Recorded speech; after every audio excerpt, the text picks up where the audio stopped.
you know, be stuck in place Yes, for a while. I know. Yeah. Okay, so I guess I'll just leave it on. I'll do some work, and then you tell me when you want me. Okay. And is there anything in particular you wanted me to mention or do? Well, I actually sent the session description to Karen, so I believe you received that. So as long as it's kind of what we look for in a venture, in a new company, right? no, I don't. No, it wasn't that. Let me just find the.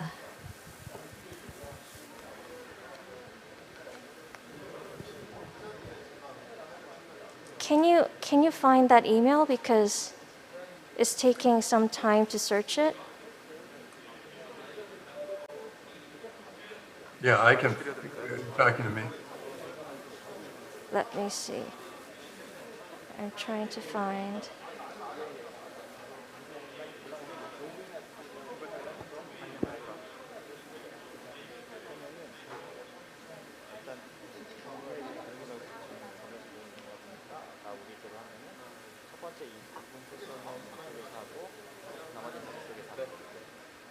So it was actually the characteristics of successful startups and entrepreneurship. Yeah. Yeah. So did you receive the description?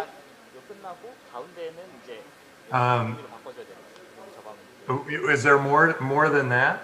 Okay, let me just search the whole text and read it to you.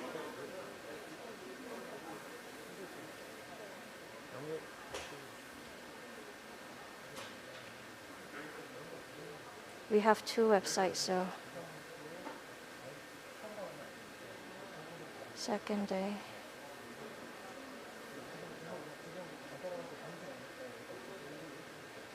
Okay, so Tim Draper, a legendary billionaire, global venture capitalist who made early investments in companies such as Tesla, Skype, Baidu, Coinbase, Robinhood, Twitter, SpaceX. Right, I got my bio. Yeah, and many more will speak about the characteristics of successful startups. Since he has made many successful investment choices in promising startups, this session will be a unique opportunity to hear his thoughts about startups that he invested in that he felt would become successful. Draper will explain the differences that separate the successful startups from those that fail. While doing so, he will explain what criteria he uses when deciding which companies to invest in. Moreover, Draper will talk about entrepreneurship, the importance of how it leads to successful business. Since he created Draper University of Heroes with the purpose of promoting entrepreneurship, there will be many useful tips to take away from this keynote. So this is the full text of the description. That's terrific. Okay. Great, thank you. That's terrific. And then this is the World Knowledge Forum, right? Yes, it's World Knowledge Forum and Try Everything. And Try Everything. So it's 2 events coming together? Yes. Oh, okay. And the World Knowledge Forum, it's the same great people that you brought to the World Knowledge Forum. Yes. Okay. Terrific. Yeah. But for the Try Everything event, our focus is on startups and entrepreneurs interested in starting their own business and making it grow and scaling up. So I think your session will be great for them. It will be very insightful. I see. So most of my audience will be those entrepreneurs? Yes. Or will it be those world leaders? Well, it will be both. Both of them are going to have access to this. Terrific. Great. Thank you. Thank you. So I'll see you in a bit. Great. Yeah, I'll be back in 20 minutes. Yes. Okay.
A pandemic has spread around the world.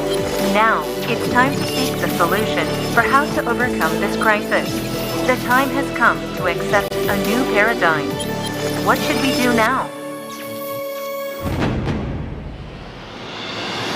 Environment pollution, climate change, disasters, and periodic infectious diseases have always been with us. Yet, we always find a solution, and through crisis, we are given another chance. Now, another crisis has arrived. It's time to prepare for the future with the ability to read the world. Now, Seoul City and Maegyeong Media Group work together to find the solution, discussing skills and knowledge to turn crisis into opportunities. We will create opportunities for growth by looking for startups that will lead the post-corona period.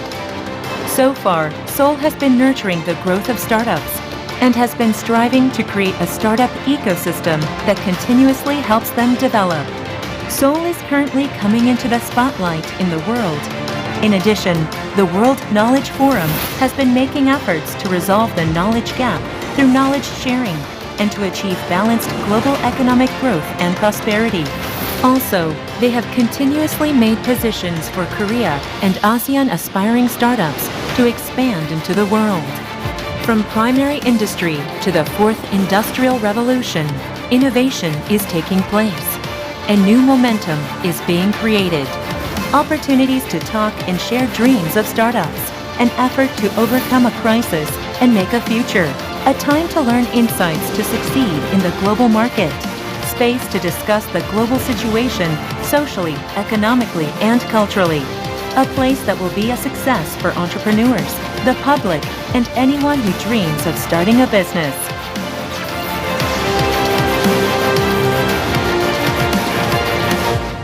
Try everything. Good morning, ladies and gentlemen. Welcome to the opening ceremony of Try Everything 2020. I'm Cheng Lee, and I'm honored to be your host for this ceremony. Instead of hosting a traditional large-scale event, we are broadcasting the whole event live over the internet as a social distancing policy to prevent the spread of COVID-19. Thank you for attending this event, which is held both online and offline. Try Everything 2020 is co-hosted by Seoul Metropolitan Government and Maegyeong Media Group and is a festival for startups to release their potential and collect their ideas. Now let us begin Try Everything 2020. First of all, Mr. 설정-Hyun, the acting mayor of this event's host organization, Seoul Metropolitan Government, will deliver an opening address in video. Let's take a look. 반갑습니다. 서울시장 권한대행 서정협입니다. 전 세계 창업가들의 심장을 뛰게 할 글로벌 스타트업 축제 Try Everything 2020의 개막을 축하합니다. 함께해 주신 전 세계 12개국의 스타트업과 창업 지원 기관에게도 감사와 환영의 인사를 드립니다. 서울시는 지난해 처음으로 글로벌 스타트업 축제인 테크라이즈 2019를 개최했습니다. 세계 각국의 4,000명이 참가하여 그 가능성을 전 세계에 알린 바 있습니다. 올해는 21년 역사의 매일경제 세계지식 포럼과 함께합니다. Try Everything이라는 공동 브랜드를 내걸고 스타트업이 나가야 할 더 넓고 더 깊고 더 지속 가능한 방향을 모색하고자 합니다. 어디서도 들을 수 없는 인사이트를 공개해 주실 기조연사 여러분, 풍성한 챌린지 장을 열어주신 국내외 기업인 여러분, 열띤 토론을 펼쳐주실 포럼과 세미나 참가자 여러분, 지금 유튜브로 시청 중인 시민 여러분, 깊이 감사드립니다. 흔히 위대한 역사는 위기 한가운데서 탄생한다고 이야기합니다. 지금 우리는 바로 그 역사적 순간에 서 있습니다. 그리고 스타트업이야말로 위기에서 기회를 찾고 혁신을 창조하는 우리 사회 변화의 핵심 주역입니다. 방역 기술부터 비대면 서비스까지 스타트업이 주축이 된 도전과 혁신은 포스트 코로나라는 미지의 문명으로 향하는 기회의 나침반이 되고 있습니다. 서울은 포스트 코로나 시대 스타트업 르네상스를 열어갈 최적의 무대입니다. 최근 3년간 한국의 유니콘 기업은 11개로 무려 5배 이상 증가했고 그중 9개 기업이 서울에 위치해 있습니다. 서울의 글로벌 창업 생태계 순위 역시 지난해 30위권에서 올해 20위로 비약적으로 상승했습니다.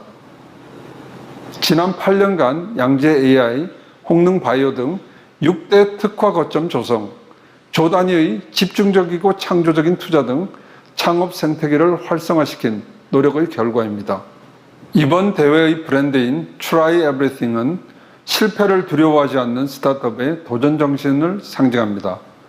Try Everything 2020이 전 세계 스타트업들에게 도전과 희망의 시그널, 스타트업인의 갈증을 해소해줄 꿈의 무대가 되길 기원합니다. 내일까지 펼쳐질 풍성한 인사이트의 성찬도 즐기시고 국내외 투자자, 대기업에게 우수한 기술 제품을 선보여 투자 유치, 글로벌 진출로 가는 절호의 기회도 꼭 잡으시길 바랍니다. 서울시는 항상 스타트업을 응원하고 함께하겠습니다. 감사합니다. Thank you very much. Next, Mr. Chung Sung-jun, the head of Mail Business News Korea, will also deliver an opening address. Let's take a look. 오늘 Try Everything 2020에 참석해 주신 국내외 귀빈 여러분 고맙습니다. 중소벤처 육성을 위해 이번 행사를 기획하고 준비해 주신 서울시 관계자들께도 고마움을 전합니다.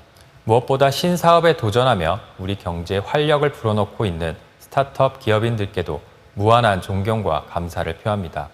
저는 이번에 서울시 글로벌 스타트업 축제인 테크라이즈와 매경의 세계 지식 포럼을 함께 개최하게 된 것을 매우 뜻깊게 생각합니다. 서울시와 매경 미디어 그룹은 대한민국의 창업 생태계를 활성화하고 글로벌 스타트업 축제로 육성하기 위해 Try Everything이라는 브랜드로 이번 행사를 공동 개최하게 되었습니다. 앞으로 더 많은 창업 관련 기관 및 기업들이 참여해 Try Everything이 국내의 대표적인 창업 행사로 자리매김하길 기원합니다. 지난 6월 글로벌 스타트업 생태계 조사 기관인 지놈이 발표한 2020년 글로벌 창업 생태계 순위에 따르면 서울은 올해 처음으로 세계 270개 도시 스타트업 생태계 순위에서 20위를 기록했습니다. 특허 출원 등 지식 축적 분야와 시장 진출 등에서 높은 점수를 받았습니다. 이에 서울시는 유망 스타트업들을 육성하기 위해 다양한 방안을 추진하고 있는 것으로 알고 있습니다. 저희 매경 미디어 그룹도 최근 세계 지식 포럼을 통해 대한민국 스타트업 육성을 위한 세션 트랙을 강화해 왔습니다. 또한 스타트업 경진 대회인 핀란드의 슬러시와 프랑스 비바테크 등과 협력해 국내 벤처 기업들이 스케일업을 지원하고 있습니다. 최근 전 세계 각국은 만성적인 저성장과 높은 실업률에 씨름하고 있습니다. 올해는 특히 코로나19 사태로 글로벌 경제의 주름이 깊어지면서 국내 중소벤처들도 큰 어려움을 겪고 있습니다. 이러한 위기 속에서 우리 사회는 새로운 기회를 찾아낼 기업가 정신의 회복이 시급한 때입니다. 올해 Try Everything에서는 새로운 사업에 대한 도전과 열정이 가득한 벤처 창업가들과 함께 대한민국 경제의 활로를 모색해 보고자 합니다. 창업자 여러분들께서 이번 행사를 통해 사업 구상을 한층 고도화하고 함께 사업을 키울 동반자를 찾을 수 있다면 국내 창업 생태계의 잠재력 또한 커질 것이라고 확신합니다. 매경 미디어 그룹은 앞으로도 세상을 바꿀 아이디어를 지닌 벤처 기업인들과 창업을 꿈꾸는 예비 창업가까지 다방면으로 지원하는 데 앞장서겠습니다.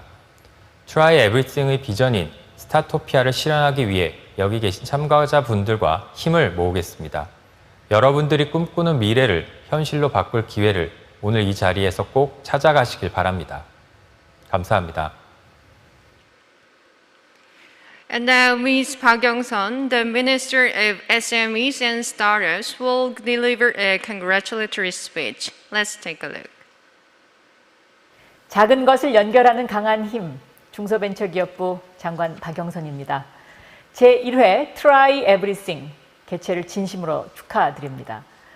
코로나19 확산으로 스타트업들이 글로벌 스타트업 생태계와 교류 협력하는 데 많은 제약이 따르고 있습니다. 이러한 상황에서 투자 유치, 해외 진출 등 새로운 기회를 제공하는 스타트업 축제를 개최해 주신 서울시 서정협 부시장님, 매경미디어의 장승준 사장님께 감사드립니다. 혁신 스타트업과 벤처기업은 앞으로 펼쳐질 포스트 코로나 시대를 선도해 나갈 수 있는 우리 경제의 새로운 성장 엔진입니다. 2020년 6월 벤처기업 총 고용 인원은 우리나라 4대 그룹에 버금가는 66만 7천 명으로 전년 대비 2만 7천 명이나 증가를 했습니다. 이렇게 어려운 상황에서 고용이 늘었다는 것은 주목할 만한 일입니다. 그 중에서도 특히 비대면 분야 벤처기업은 고용이 전년보다 8.9%가 증가하는 등 빠르게 도약을 하고 있습니다. 중소벤처기업부는 포스트 코로나 시대를 선도할 혁신 스타트업과 벤처기업 육성을 위해서 관심과 노력을 아끼지 않고 있습니다. 비대면 분야 스타트업, 벤처기업이 유니콘 기업으로 빠르게 성장할 수 있도록 지원하는 K-유니콘 프로젝트를 추진하고 있고, 또 비대면 바이오, 그린 뉴딜 분야 혁신 스타트업과 벤처기업에 중점 투자하는 스마트 대한민국 펀드를 1조 원 규모로 조성하고 있습니다. 아울러 오는 11월 19일부터 21일까지는 글로벌 스타트업 축제 컴업 2020을 개최해서 비대면 온라인 행사의 새로운 장을 열어갈 계획입니다. 이렇게 어려운 여건에서도 스타트업을 위한 행사를 개최하신 것을 다시 한번 감사드리고요. 이번 행사가 스타트업 성장의 구심점이 되기를 바랍니다. 축하합니다. 감사드립니다. Thank you for your words. We will wrap up contact-free Try Everything 2020 opening ceremony and move on to this year's insightful lectures. This year's keynote lecture will be delivered by Mr. Tim Draper, the founder of Draper Associates and DFJ, on the conditions of successful startups and entrepreneurship. Mr. Draper is a renowned venture capital investor, and aside from being the founder of Draper Associates and DFJ, he founded Draper University of Heroes in San Mateo, California, and is leading efforts to educate students for real-world success. Now, let us begin Mr. Draper's keynote lecture.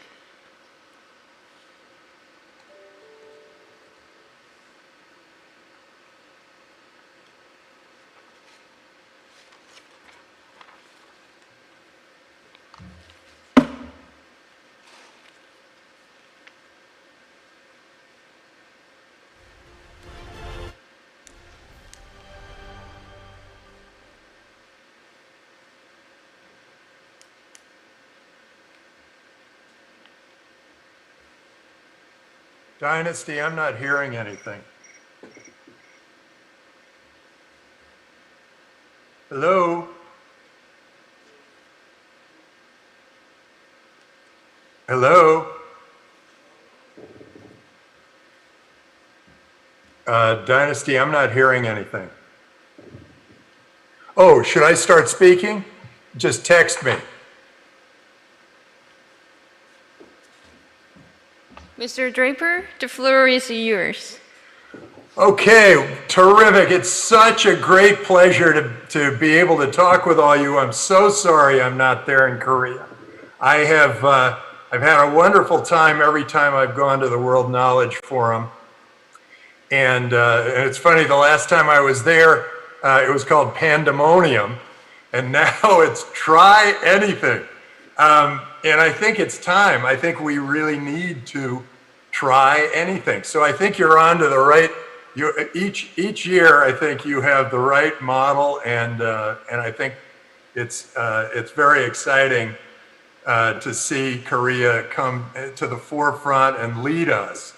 Particularly after the last 6 months have been such a challenge and so traumatic on all of us. It's great to see Korea coming forward and saying, hey, it's startups that are going to lead us out of this, and we're going to all be better off as a result. So with that, I'd like to talk to you first a little bit about the the macro world, the way the world has evolved, and then get into what a startup can do today and how a startup can make an impact. And then I'll talk about what kind of startups I look for. As you know, I am a venture capitalist. I've been in the venture business now for 36 years, and we've had more than 36 unicorns that we funded from scratch. And this has been a really tremendous career, and I've really enjoyed spreading entrepreneurship and venture capital around the world. But now there's sort of a new, it's almost like that was my old mission, and now I've got a new mission. So let me help you with what my thinking is. The world used to be tribal. It used to be that we laid down all these borders, and those borders would keep us safe from attack from other countries or whatever. And then with the advent of the internet, we realized that we were much better off all working with each other. And when we started to work with each other, we realized that that we could communicate globally, we could make great businesses happen globally, and any startup that happened could have a global impact. And we're all better off. Whenever there's trade across a border, we're all better off. And so what we recognized was that the world has gone from being tribal to being global. And it's entrepreneurs that are leading us in that direction. They're leading us toward a global world. And I encourage you, if you're an entrepreneur, to be thinking globally. So some of the things that have happened, the internet transformed a lot of industries, a lot of very interesting industries, from communications to information to gaming, entertainment, media. So many industries got affected by the internet, and they opened up our world, and our world is so much better for it. Well, then we ended up creating a global currency, Bitcoin, and a new way of keeping track of money on the blockchain and keeping track of data on the blockchain.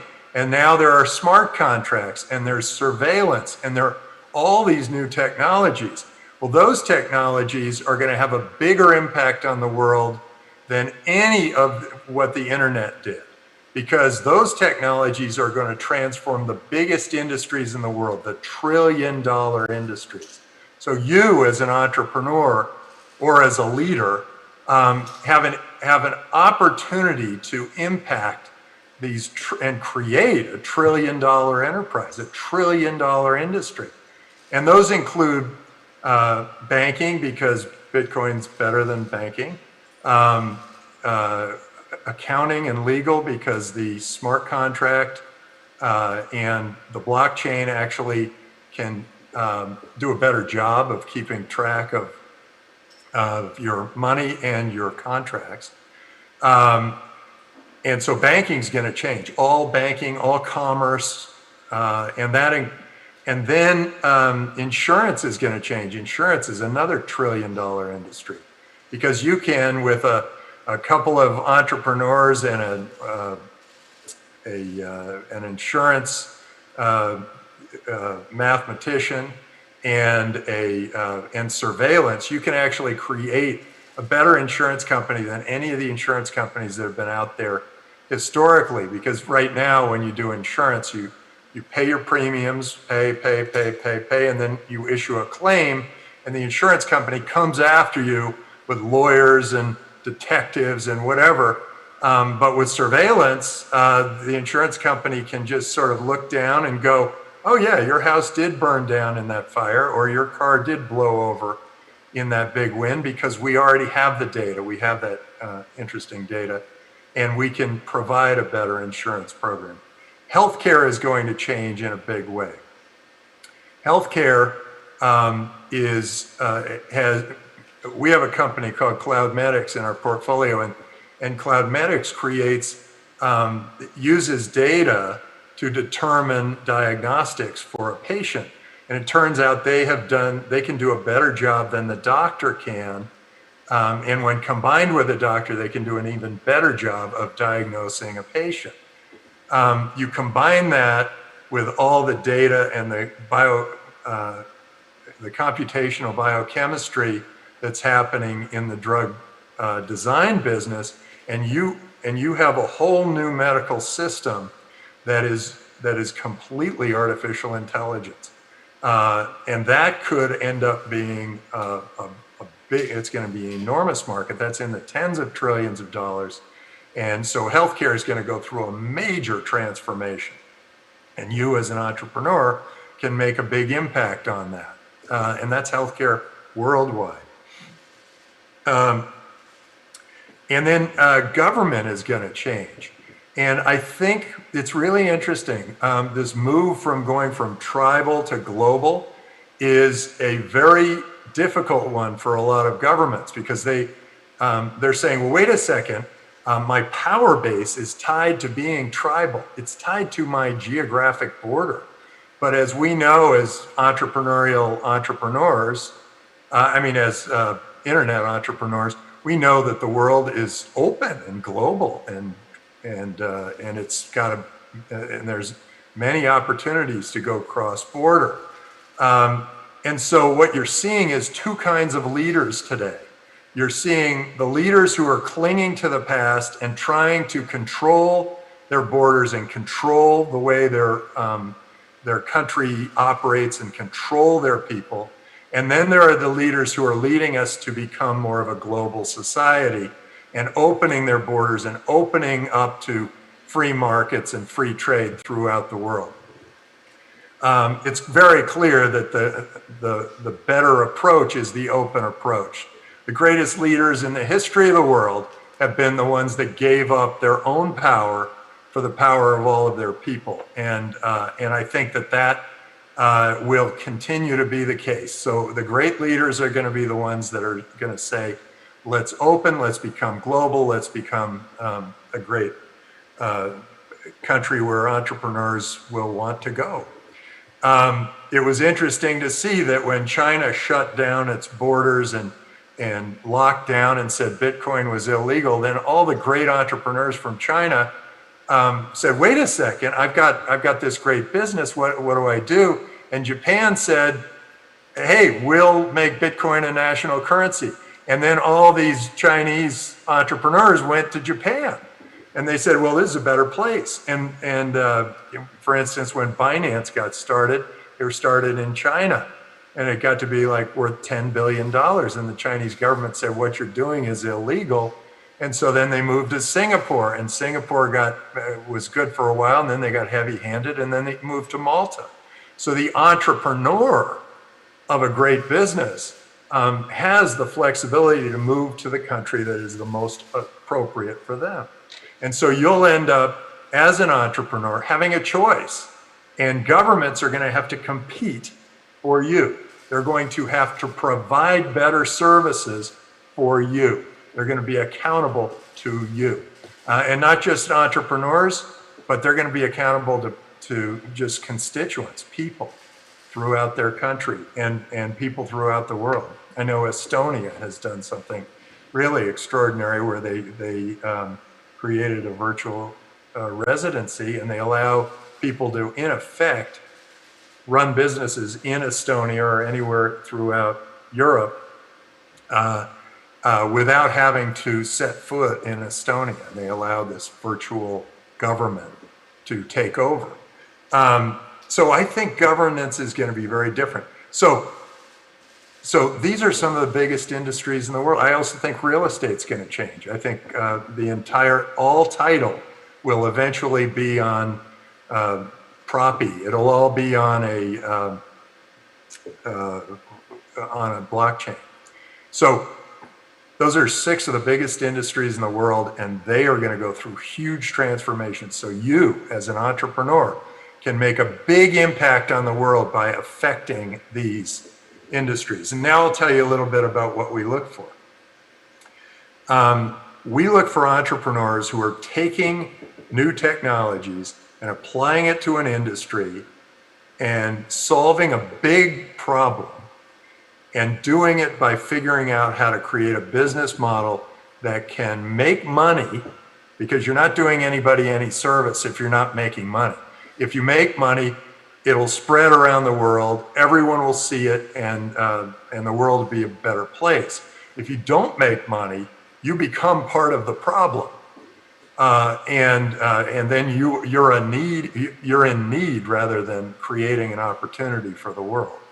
So make sure you're making money, and then move and become a business that can grow and wedge into a new industry, and then slowly become a major part of that industry, and then eventually potentially dominate the industry, so that there are new entrepreneurs that can come and challenge you when you become a big success. So when we evaluate an entrepreneur, the first thing we do is we say, is this a big enough deal? If you're going to dedicate your life to something, solve a big problem, solve an important problem, something where you think you're going to make a big impact on the world.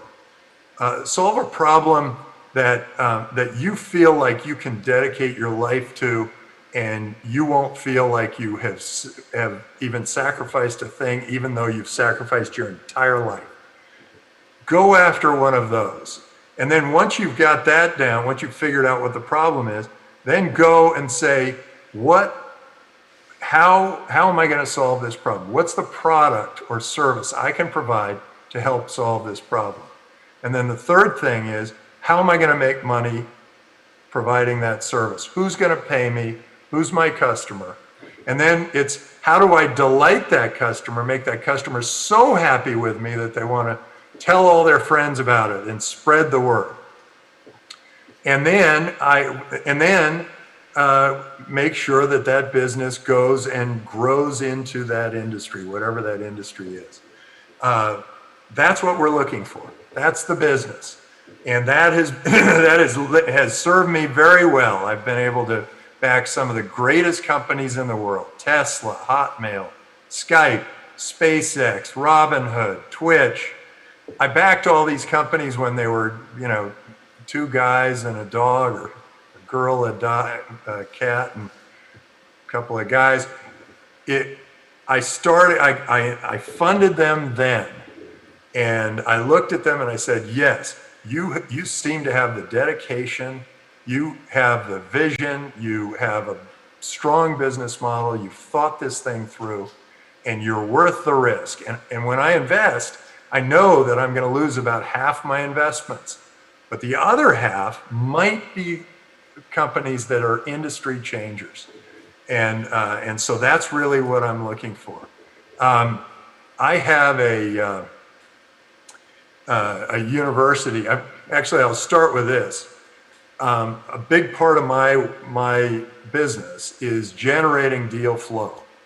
And so I'll go out and I'll speak and I'll tell people, hey, I'm in the venture business. My email address is tim@draper.vc, so send me your business plan. I grow my business that way. I create this huge funnel. And then I look for entrepreneurs, and then I realized that a lot of those entrepreneurs need training. And so we set up Draper University of Heroes to drive that training. And we have an online program for entrepreneurs that's 2 weeks, and it can get you started into our program. And then for some of the best of those entrepreneurs, we will put them through Real Hero Training, which is a 5-week program in the Silicon Valley, where we, oh boy, this might be an emergency. I'm sorry, hold on just a, okay, I think it's okay.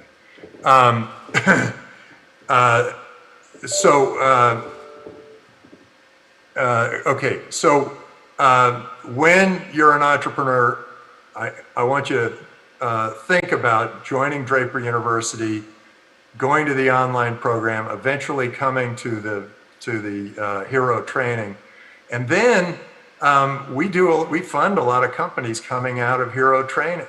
And that is a great path for people who are interested in becoming entrepreneurs.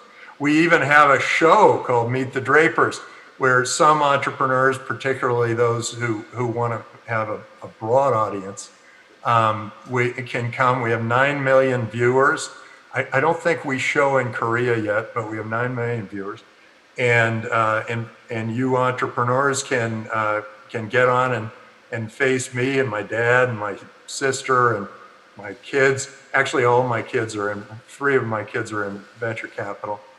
And then we crowdfund it, so we allow the viewer to invest. So it's a fun, great fun activity. And I want to leave you with this, and that is, or I want to put this into your head. Freedom is the most important thing. And I feel like I shouldn't have to say this to a country in South Korea. My father fought for your freedom, and you have freedom. And all you have to do is go north of the demilitarized zone, and you can see what happens when you have socialism, when you have a country where it's a socialist dictator and he decides what everybody's supposed to do. Freedom allows you to decide what you want to do and how you can build your own life. And the difference between South Korea and North Korea is very clear. So anytime anybody says, oh, I think socialism might work, it doesn't work. It has never worked. It didn't work in Russia. It didn't work in China. It's not working in China now. It didn't work in China, but then when they brought in capitalism, free market economy, all of a sudden under Deng Xiaoping's China just grew and flourished. It didn't work in Eastern Europe, and in Western Europe, we had free markets, and Western Europe became much more valuable. China didn't work, but Hong Kong did. Hong Kong was a free market, China was not, and that was back until about 40 years ago. Now China's this big, huge economy, and somehow they're going the wrong way. It's like back to government control. We don't want government control. We want you to be able to control your own life. We want to be free to move across borders. We want to be free to do business across borders. Freedom is the most important thing, and we will never be better off than having a completely free world. And the great news is that Bitcoin is free. Bitcoin is open, transparent, global. You can, if you're stuck in Syria and the military drives you out of Syria and all you have is Syrian money, you go to Greece and you're a refugee and you're out of luck. But if you have Bitcoin, you can go to Syria, take your Bitcoin, leave Syria, take your Bitcoin and pull it down and buy a house in Greece and get going again. The world is wide open. The world now has global currencies that are not tied to individual political forces. And I think Korea should also adopt Bitcoin as a national currency, as Japan did before and as Malta has and many other countries have. If Bitcoin becomes a national currency, it attracts all the entrepreneurs to your country. You will get the best and the brightest from the world if you open up and you become an open economy. It's amazing the difference now and how people are recognizing the value of Bitcoin and other cryptocurrencies when we had this COVID crisis, because the US decided to just print $13 trillion. Just print them out of nowhere. And so suddenly the dollars are potentially worth less than they were before. And it makes it so that Bitcoin and all these other cryptocurrencies who have a fixed number are going to be much more valuable. by comparison. You want a currency that is not tied to a government. You want a currency that is open, transparent, global. You want it so it keeps perfect records. You want the governments to recognize it so that eventually I want an entrepreneur out there, and maybe somebody from Korea can do this, that makes it so the governments can still get their taxes in Bitcoin. So my long-term hope is for me to raise a fund completely in Bitcoin, invest it completely in Bitcoin, have my entrepreneurs pay their employees and suppliers in Bitcoin, and then have all of my investors get paid on smart contracts. So the entire system is automated, and that the accounting is all done right on the blockchain and kept perfect track of, so that I don't have to do an audit, transfer payments. I don't need an auditor, accountant, a bookkeeper, any of those things, because it's already being done. And what that does then is, if all the accounting can be done in Bitcoin, the taxes can be paid in Bitcoin too. And so governments can get their tax payment in crypto if the whole business is done in crypto. So I think that there's a new way for us to operate, and it is global and it is open, and you entrepreneurs are the ones who are going to do it. You're the ones who are going to take us to this new global world, to free us of the restrictions of the tribal world, and move us to some great place in the future. I really look forward to it. I think this COVID has created a new platform from which all you entrepreneurs can grow and show us a world that we want to live in. And I think Korea is well suited for this, because Korea has such great technology, and really Korea needs to make sure that the companies that are started in Korea become global from day one.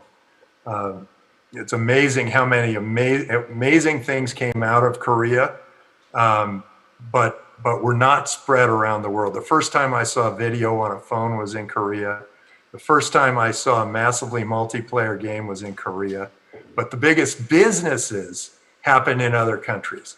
So Korea, I'm counting on great things from you. We have John Nam from Strong Ventures as a part of the Draper Venture Network.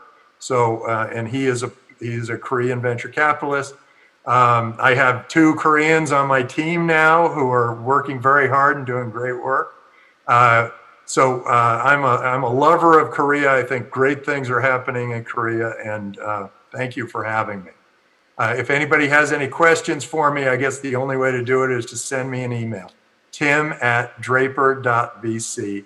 And I want to thank Dynasty, and I want to thank the World Knowledge Forum and the Try Everything. Actually, Try Everything is pretty close to the motto of Draper University. We say, I will fail and fail again until I succeed. Thank you. 감사합니다. Thank you very much. We will now wrap up Mr. Draper's keynote lecture, and after taking a 5-minute break, the first theme lecture and opportunities for startups and growth pathway will commence. See you again in 5 minutes. Thank you.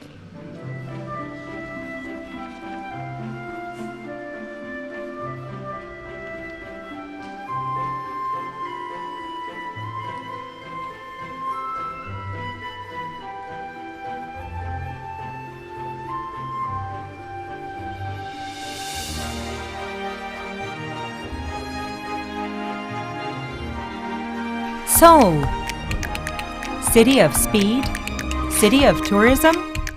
From now on, a city of startups, entrepreneurs, investors. Try Everything 2020 with the Entrepreneur Institute.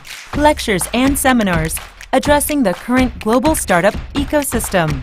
Pitching, competitions, and exhibitions Confirm the development status of startups with your own eyes, online for 3 days. Try Everything 2020.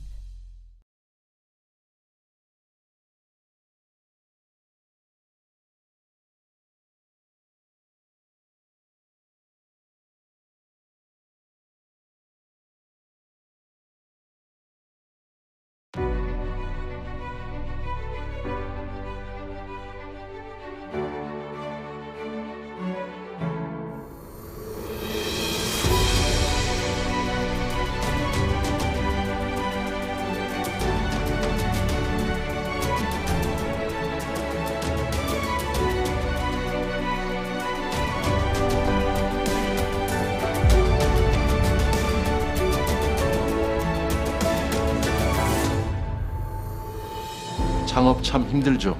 창업이라는 게 아이디어만 가지고 할 수 있는 분야가 아니잖아요. 초기엔 막막했습니다. 막상 시작은 했는데 연구만 한다고 되는 게 아니구나라는 생각이 들었죠. 영국에서 오래 근무를 하다 한국에 들어와서 스타트업들을 만나기 시작했을 때는 과연 한국의 스타트업들이 얼마나 발전했을까? 사실상 스타트업에게 선뜻 투자하기엔 굉장한 위험 부담이 따르죠. Typically, it's very difficult to just go out there and find VCs and find potential users to get feedback. 서울시가 창업 기업을 지원할 수 있는 방법은 무엇이 있을까? 서울시 창업 기업의 혁신 기술과 서비스가 글로벌 시장에서 인정받을 수 있도록 든든한 지원군이 되어주는 것. 그것이 서울시가 해야 할 역할이라고 생각했습니다. 제가 해외 VC에게 서울시 스타트업에 투자를 얘기할 땐 장점으로 이 얘기를 합니다. IT 인프라 기반의 높은 R&D 역량과 기술에 대한 특허 출원율을 가지고 있다고. 적극적인 투자로 AI, 블록체인, 생명과학 분야에서 많은 유니콘 기업들이 생겨났죠. 이런 부분이 현재 서울시 창업 생태계의 강점이 되었다고 생각합니다.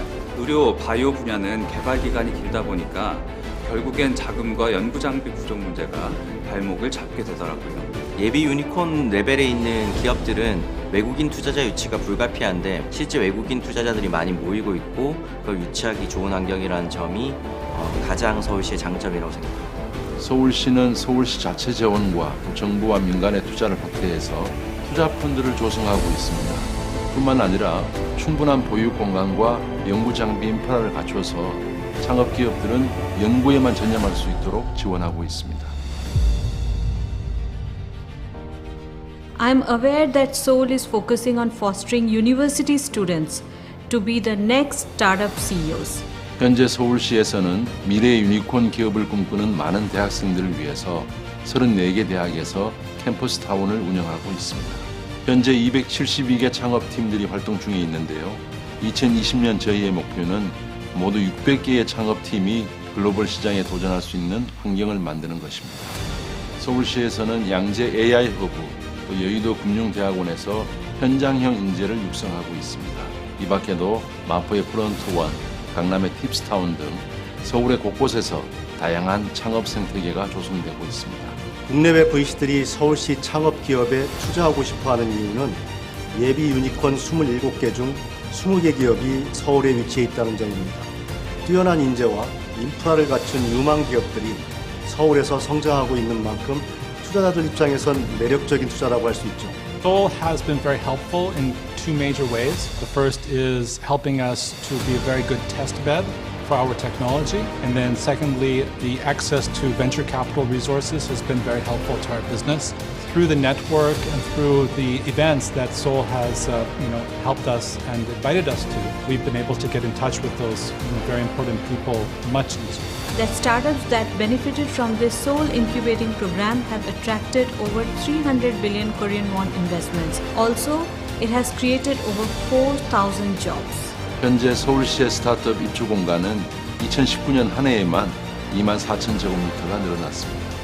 한 예로 서울 핀테크랩은 100개의 기업, 1,000명의 인원이 상주할 수 있게 되었습니다. 필요한 개발 및 사업 관련 인력들을 확충할 수 있었고 그들이 보다 체계적으로 교육을 받을 수 있는 기회들을 제공해 주셔서 개발 진행이 효율적으로 빠르게 진행되었기 때문에 좋은 성과를 낼 수 있었던 것 같습니다. 저희는 스타트업 아우터반에서 기술 역량을 인정받고 아임너 본사와 한국 최초로 MOU를 체결할 수 있었습니다. 이러한 대기업과의 협력을 통해 기술에 대한 경험을 쌓을 수 있었고 대기업인 벤츠에 저희의 개발 기술을 실용화할 수 있어서 좋은 기회를 잡았다고 생각합니다. A lot of unicorns based in Seoul are doing very well in the global market now, and I look forward to seeing more. 좋은 창업 생태계는 인재, 시장, 투자자 이렇게 세 가지 요소가 갖춰진 것을 이야기합니다. 서울시는 시장, 인재, 투자자 모두 갖춘 창업하기에 아주 좋은 도시입니다. I think like all startups, we want to become basically a unicorn company and to make a change in the world. And we think that Seoul is probably the best place to do that.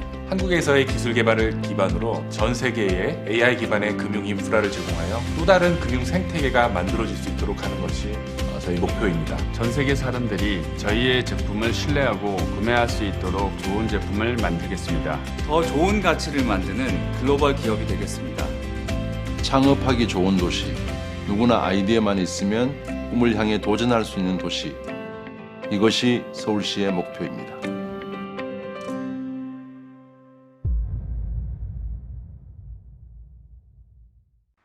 Seoul, city of speed, city of tourism. From now on, a city of startups, entrepreneurs, investors. Try Everything 2020 with the Entrepreneur Institute. Lectures and seminars addressing the current global startup ecosystem. Pitching, competitions, and exhibitions. Confirm the development status of startups with your own eyes. Online for 3 days. Try Everything 2020.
The first team lecture will begin shortly. Please be seated.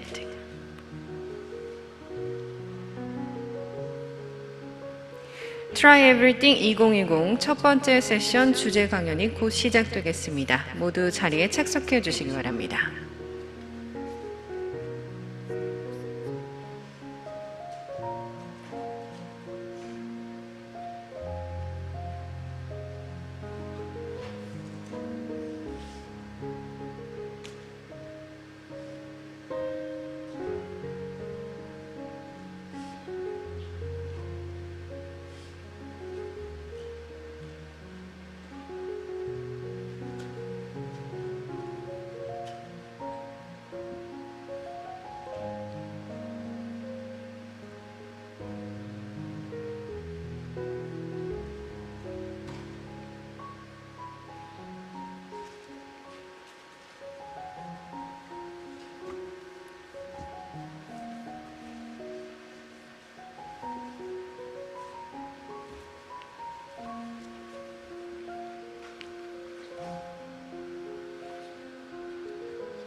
Welcome back, everyone. Let us begin the first session of Try Everything 2020 with the first theme lecture.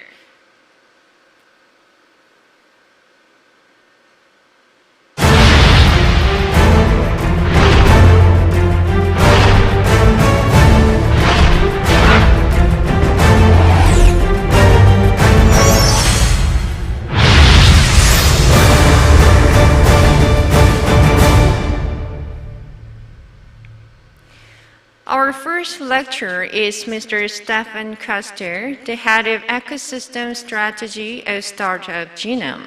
He's acting as an accelerator in the technology and innovation sectors, working with governments and global companies. Before taking up the current position, Mr. Custer was the head of International Consortium of Tech Nation in the UK. Mr. Custer, the floor is yours.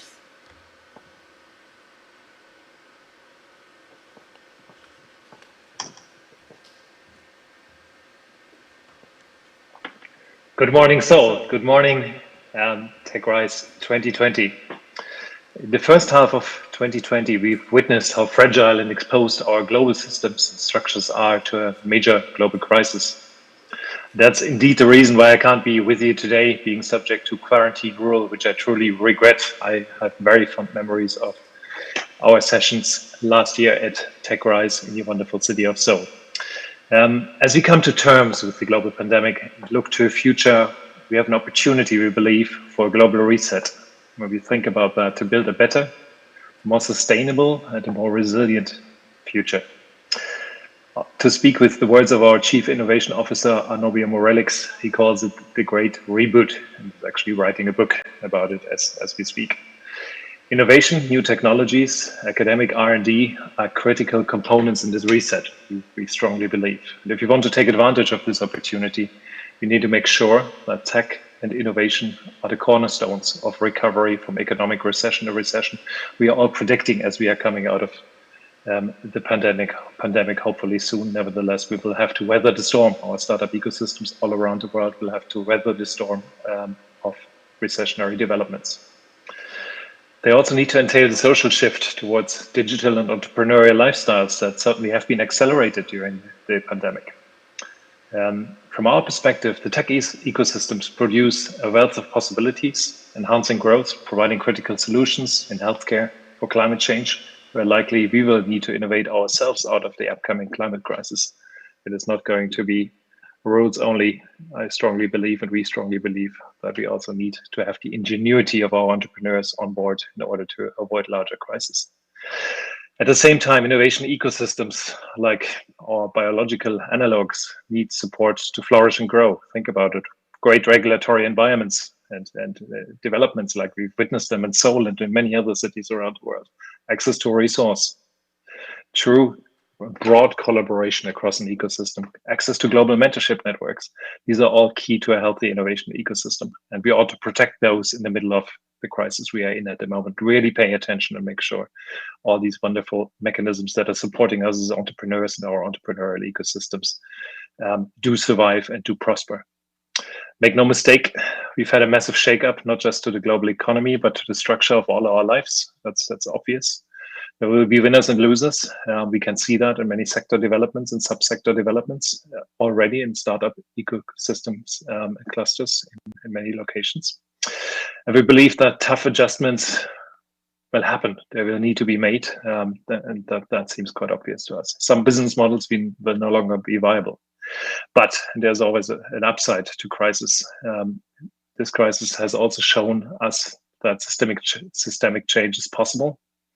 Changes that once seemed impossible, either because of politics, inertia, not invented here syndrome, now look possible in a matter of weeks. I talked to a VC partner, a friend of ours in Manila last week, and he told me he has seen more progress in the last 5 months when it comes to e-health, health tech, e-commerce, and fintech. In the last 5 months, more progress than over the last 5-year period, where he was hoping to see much faster progress. So this gives us ideas of how fast change really can happen. We believe this disruption is not to be feared, it's to be embraced, it's an opportunity.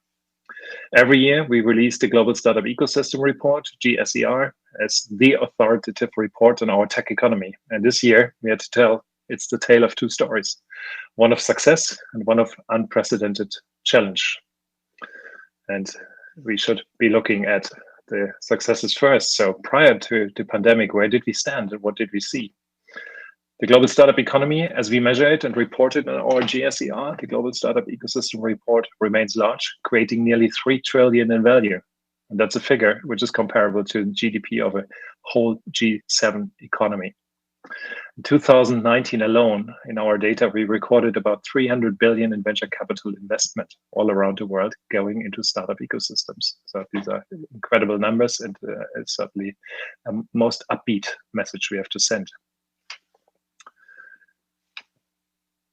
When we look at the largest companies today, 5 out of the largest companies in the world, that's no surprise, you all know them, are in tech. And that's not counting the older tech juggernauts like Apple and Microsoft. It's the highest concentration of any industry sector among the top global companies. Never has the concentration in one sector been higher than what we are witnessing as of now. Unfortunately, the value created by the global startup revolution is greatly concentrated, and it still remains concentrated. And a few other things in our ecosystems at the end of 2019 and prior to the pandemic have not been as well as we would hoped them to be. Value creation by ecosystems remains concentrated in the top 10 performing cities globally. At Startup Genome, and we've presented that many times, it is our mission to break down this concentration and help many more cities, many more clusters in the world to access the value creation that comes out of entrepreneurship, the ingenuity of a startup ecosystem. But as of today, the top 10 cities are still holding quite a large grip on the value concentration. What else is there to say? Inclusion remains a fundamental challenge in tech ecosystems where we witness them, with only about 14.1% of founders being female, to give an example. And quoting Barack Obama a few years ago, if you leave half the team on the bench, how can you win? So these are things we ought to address. With all the success, all the value creation, these are issues we need to address in order to get even better. Tech ecosystems also continue to produce negative externalities, high rents in tech hubs, such as San Francisco. Here, where I'm sitting in London, they are pushing out traditional communities, creative communities. And also we have citizens, society increasingly worrying about the impact, particularly of deep tech in regards to their role in life, their job opportunities in the future, where AI and robotics are possibly limiting or changing the possibilities.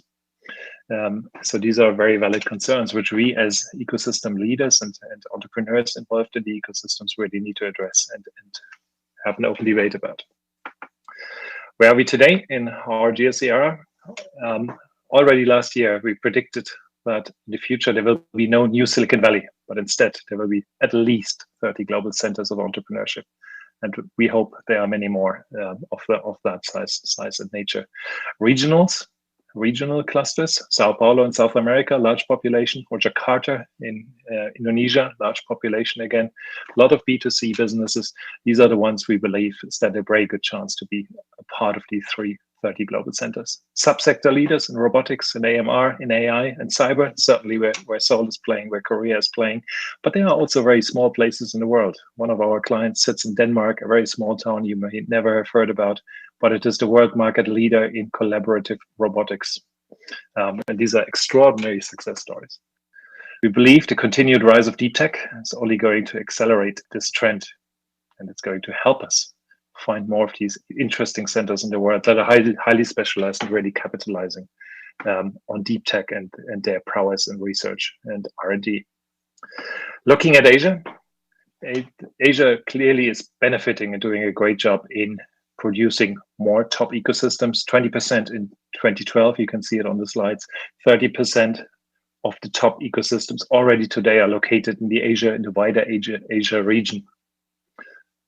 And I'm pleased to say that our current global ranking, GSER 2020, confirms Seoul establishing itself very highly, both regionally but also globally, highly competitive. And Seoul and Tokyo have firmly broken into the top 30 global startup ecosystems. And from my perspective, that's not the least based on their incredible strength in research and development. R&D powerhouses entering the rise of deep tech, helping to enter these top echelons of the startup ecosystems. We predict in our scenario models, which we've developed for the municipality of Seoul to have a great opportunity to rise into the top 10 ecosystems by 2025, provided the right actions are being taken. I think that's an incredible success if you can see that and can talk about it in only 4 years' time. I spoke about a tale of two stories. The first one is to the end of 2019. The next one is COVID-19 hitting the world. And we all certainly did not expect a major threat out of COVID-19 to global ecosystems. Since the crisis hit, startups are facing a double whammy, as we call it. Big drop in demand. You're not selling anymore. At the same time as VC investment is dropping, leading to a crunch for capital. We've been tracking the development in China, which was a leading indicator for us as the crisis hit there first. And the developments have been quite stark. We've been tracking it since all across the world. Looking into the future, typically venture capital dries up over time. When you look into the last recession we had in 2009-10, the real impact on VC only happened about 12 months after the peak of the crisis. So there's quite a bit to come. We are not out of the woods, and that's an important message to keep in mind.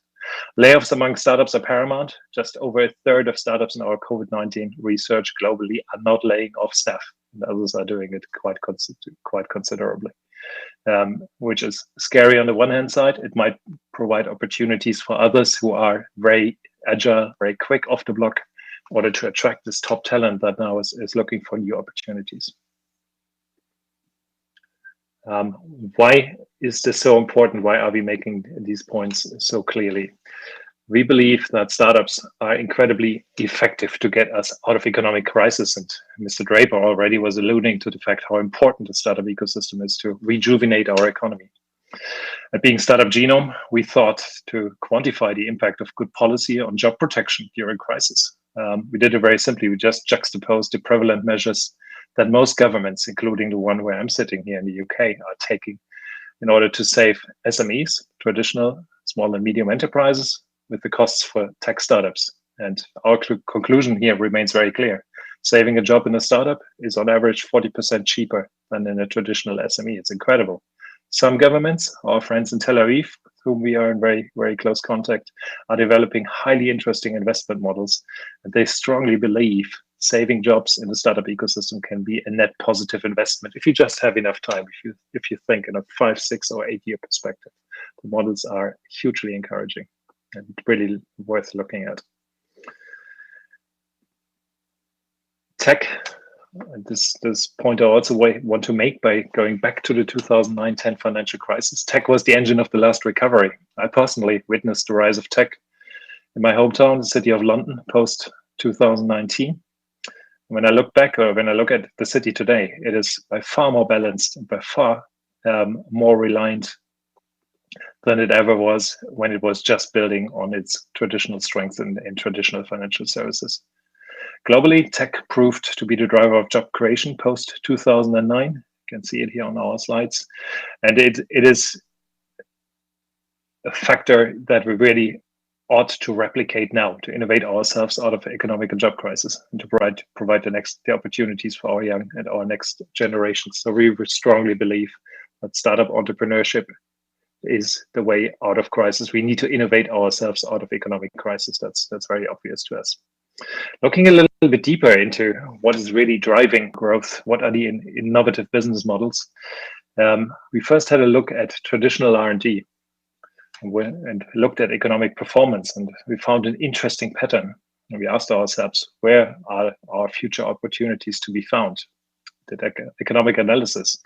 And there's a clear trend globally. It's those cities, it's those economies that are betting on deep tech, and those that are able to combine their traditional R&D with dynamic startup ecosystems. We call them ambidextrous, two-handed, dual-handed, where traditional and future talent works hand in hand. It's really important to us. And Seoul is one of these places which we believe has nearly unprecedented potential. Korea and Seoul have been the leaders in R&D, technical R&D, and academic patents and citations for many, many years in global rankings. Here's the large opportunity to build this ambidextrous ecosystem where startup entrepreneurs, being nimble, being innovative in creating business models, have this great and fantastic opportunity we see in deep tech. High growth, speaking about deep tech, high growth sectors globally, the data we are showing here are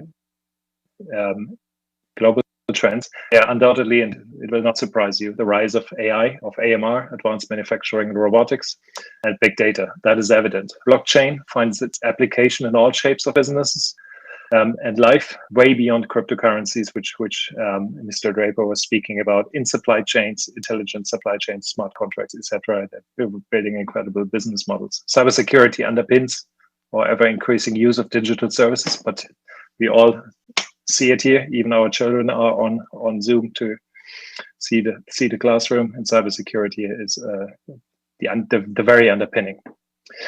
We also find it interesting to see how sectors we thought to be on the decline have had a second breath of life during and post the crisis. Think digital media, gaming, education technology. These are the winners of the current situation. E-commerce at an all-time high, and the valuations of Amazon and Bezos himself speak a clear language. And I think, let's make no mistakes, once our consumers, our clients have changed habits, these changes likely are here to stay. Humankind is sometimes lazy. Once something is working effectively, you adopt the habit. So these things are certainly to stay, and they show us the trends we ought to be working with. Again, in Seoul, we believe you are superbly positioned to benefit from these trends. I remarked on the R&D capability, the incredible knowledge that sits in AMR, in telecommunications, but in other industries. But it also sits in sectors such as gaming and the incredible creativity that Korea has. And so if these come together and this ambidextrous ecosystem really develops, we are very confident you will see the growth you've all witnessed for the last 10 years. You will see that accelerate and really be one of these top global players we so much like to report on in our global ranking. So building further out the ambidextrous ecosystem, capitalizing on the ingenuity and creativity of tech ecosystems, you stand the best chances to economically recover and to manifest yourself as leaders as a leading ecosystem in the world. On behalf of the entire Startup Genome team, our founder, JF Gauthier, myself, I would like to thank you for the opportunity to join you today and wish you an inspiring conference. Again, I regret not being with you today, and I sincerely hope that in January or February of 2021, the world is a place where we can travel again, shake hands, and have our personal discussions. Thank you very much indeed. Thank you very much. We'll now invite 4 panelists. The session will be a mixture of both online and offline format discussions. Panelists for offline discussions are Mr. Magnus Grimeland, the CEO and founder of Antler, Mr. Said Amidi, the CEO and founder of Plug and Play, and once again, Mr. Stefan Custer, the head of ecosystem strategy of Startup Genome, who just finished delivering his lecture.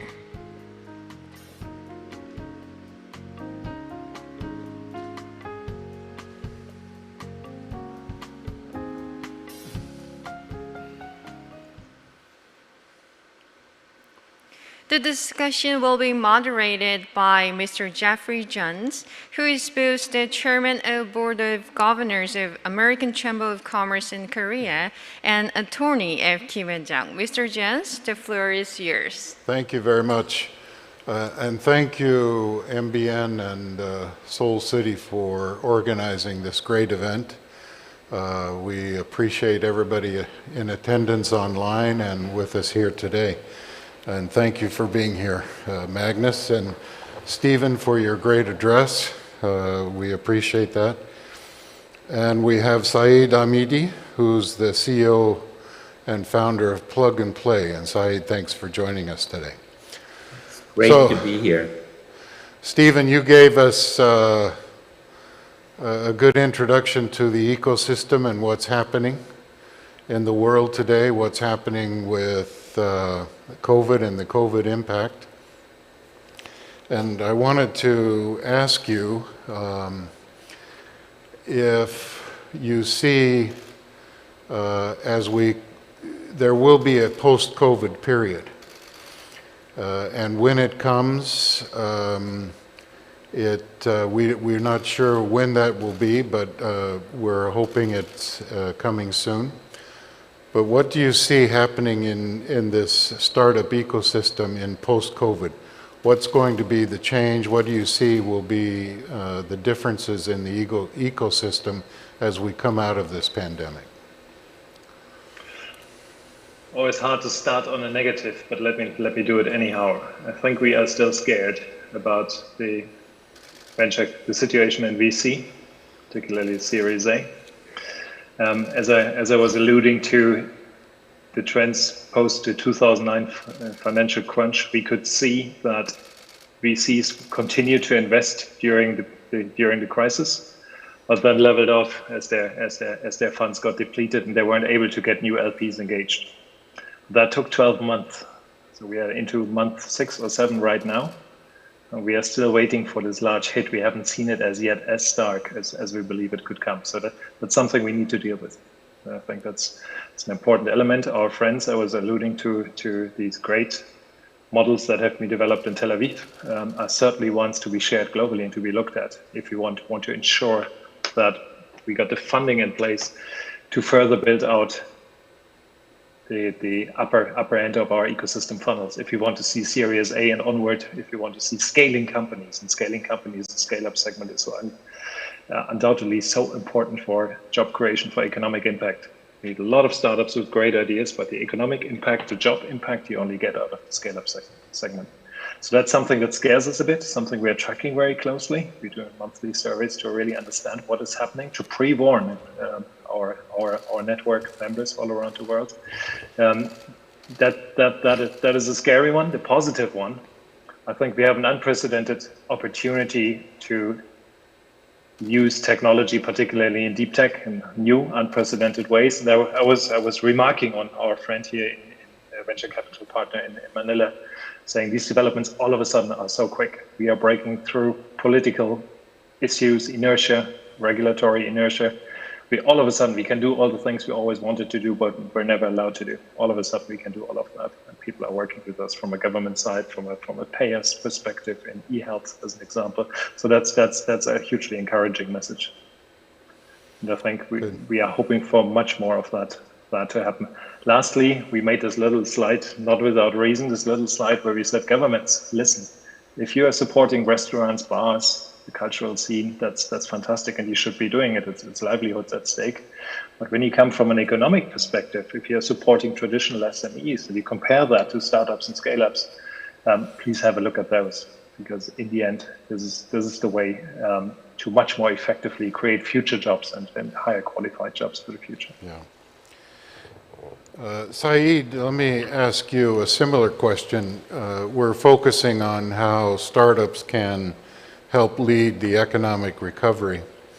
As we move through the pandemic, how do you see governments reacting to the startup industry? How are they adjusting their thinking? How do you feel they need to adjust their thinking? First, it's great to be with you and to answer your question. I would like to clarify that we help startups connect with large corporations and help their digital transformation, innovation, and technology. And I am surprised that the amount of interest we have received from large corporations to embrace these technologies and to implement them faster than ever. We have number of healthcare providers that went from 5 to 7% online assessment of the patient to over 70-80%. And I believe through any challenge, there is an incredible opportunity. For sure in our travel and hospitality vertical and in our retail vertical, we have seen a slowdown because the both industry, if you are not in the food and essential product, have taken a very big hit. But anything that has to do with communication, health, insurance, I am quite surprised. And from my point of view, one of our startups, Hippo, which is supplementary insurance for your home, just raised $150 million on $1.5 billion valuation. Another startup we have, which is security for personal identity, Onfido, last month raised $100 million. So if I had one recommendation for the entrepreneurs, is you have to work on the products that can have a real value and real results fast. And I think you can get funded. I think, as everyone says, there is a lot of barriers, as Stefan said, people come together and solve a problem much, much faster than even 6 months ago. And their collaboration between our startups and our, corporate partner has amazed me. So I think there is a challenging times ahead of us, but if you choose the right industry and the right solution, I think is the biggest opportunity for an entrepreneur in the world. And a lot of our startups have pivoted to address this challenge. They have great technologies and they are focusing it for e-commerce, communication, health, and etc. Great. Thank you, Said. Magnus, you are based in Singapore, still traveling, fortunately. As you see us moving through the pandemic, we've heard Said and Stefan talk about some of the challenges. Where do you see the opportunities for startups in this environment that we're in right now? Yeah, I think it's a great question, and thank you all for inviting me again. Great to be here. So in Antler, we build companies from scratch. So we very much look at the opportunity space to build new companies. So far this year, we helped build another 100 companies. We made another 100 investments in Europe, in Asia, in the US, in Africa, a couple of other places. And there are kind of two things that we say to the entrepreneurs that we're currently working with. Number one is the opportunity is probably larger now than ever to get off the ground and scale rapidly if you're addressing the right area, right? It was mentioned earlier, but governments is looking at innovation and technology very differently than they did 6 months ago. Regulations is changing faster than ever due to necessity, right? There's a number of things that had to change in terms of remote services and so on. Businesses are open to new ways of working in a way that they've never been before. And consumers are consuming and living their lives in a different way. And some of these things is a temporary change, but some of this and a lot of it is there to stay. So there's never been, a better time to start a new business because you're seeing decades worth of change in certain industries in a matter of months. So that's number one. The second thing we tell our entrepreneurs is, if you're an exceptional person who are thinking about starting a business and you did that 6 months ago, you kind of had an obligation to do that towards yourself, towards your family, towards your investors, towards the customer that will use the product that you help solving. But now you really have an obligation, I think, towards society to innovate, create value, create those new jobs, because a lot of those jobs that have been lost over the last 6 to 12 months will not come back in the industries they were lost from. They will come back into new industries. So, you know, you have this combination of a tremendous amount of opportunity being there right now with kind of the obligation for exceptional people to take charge and start innovating. So, you know, just encourage anyone who's been thinking about this for years to now take that opportunity to go out there, build a business around solving a real problem, as Draper was talking about earlier, because there are a lot of them out there right now. And, you know, obviously in terms of where the opportunity space is, I think in terms of the, you know, traditional space, which is, you know, gone down a little bit lately, that will come back. There's still a lot of opportunities there. And then obviously within supply chain, logistics, e-commerce, marketplaces, deep tech, health tech, education tech, you know, there are new, like a tremendous amount of new opportunities that have arisen lately that needs addressing, right? I don't think anyone is, you know, fully happy with the services they have within that space now. Yeah. So there's a common theme I hear. We heard it from Tim Draper this morning in his initial address. We heard it from Stephen. Saeed, and you've said the same. The world has changed. It forced us to change, and many of us are not happy about the change. But as you say, it's a great opportunity. And the issue is finding the solutions to these changes. And if you find the solutions, then you've got the opportunity. Saeed, you mentioned that you've witnessed larger companies who have challenges as well, have been more than eager during this period of time to work with startups, to work with companies. How would you advise a young startup who thinks he has a great idea, who she thinks she has a product that these companies, how do they get into the ecosystem of these big companies? So let me use a specific example. You know, we feel agriculture and food industry, it is going through a transformation. And more importantly, production of food in a sustainable way. So we help the Alliance to End Plastic Waste, which originated with the top 30 companies in the world. This is like Dow, ExxonMobil, Procter & Gamble. Look at about 1,000 startups in Southeast Asia from our office in Singapore.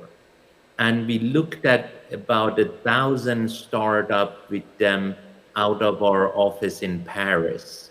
And then finally from Silicon Valley, which was our launch only 10 months ago, we looked at about 1,000 startups.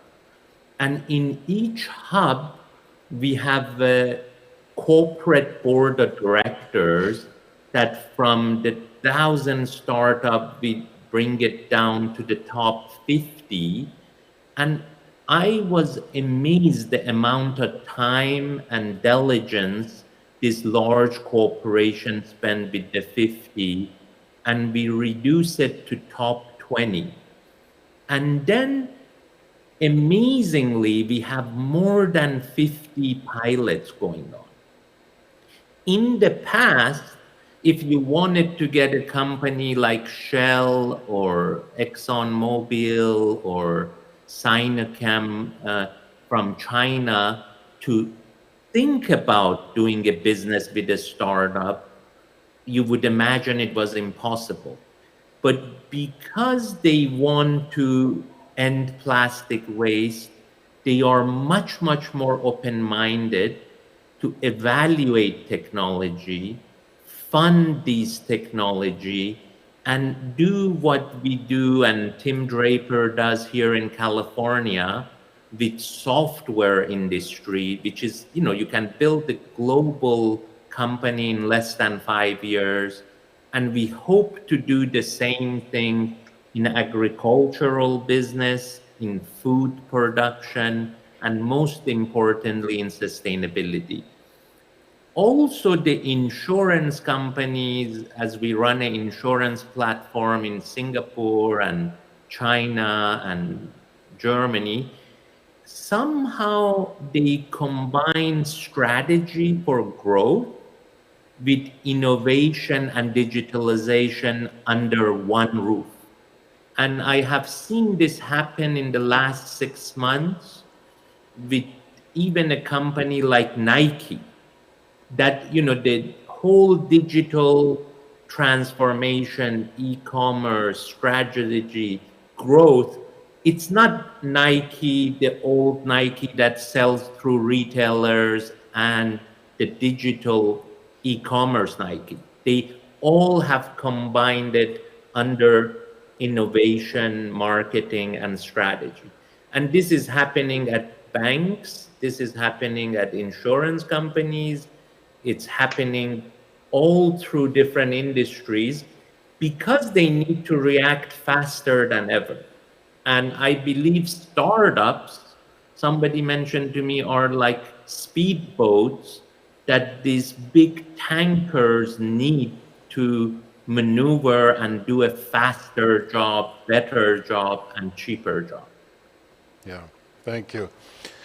The Stephen, the overriding theme is startups are nimble and able to solve problems.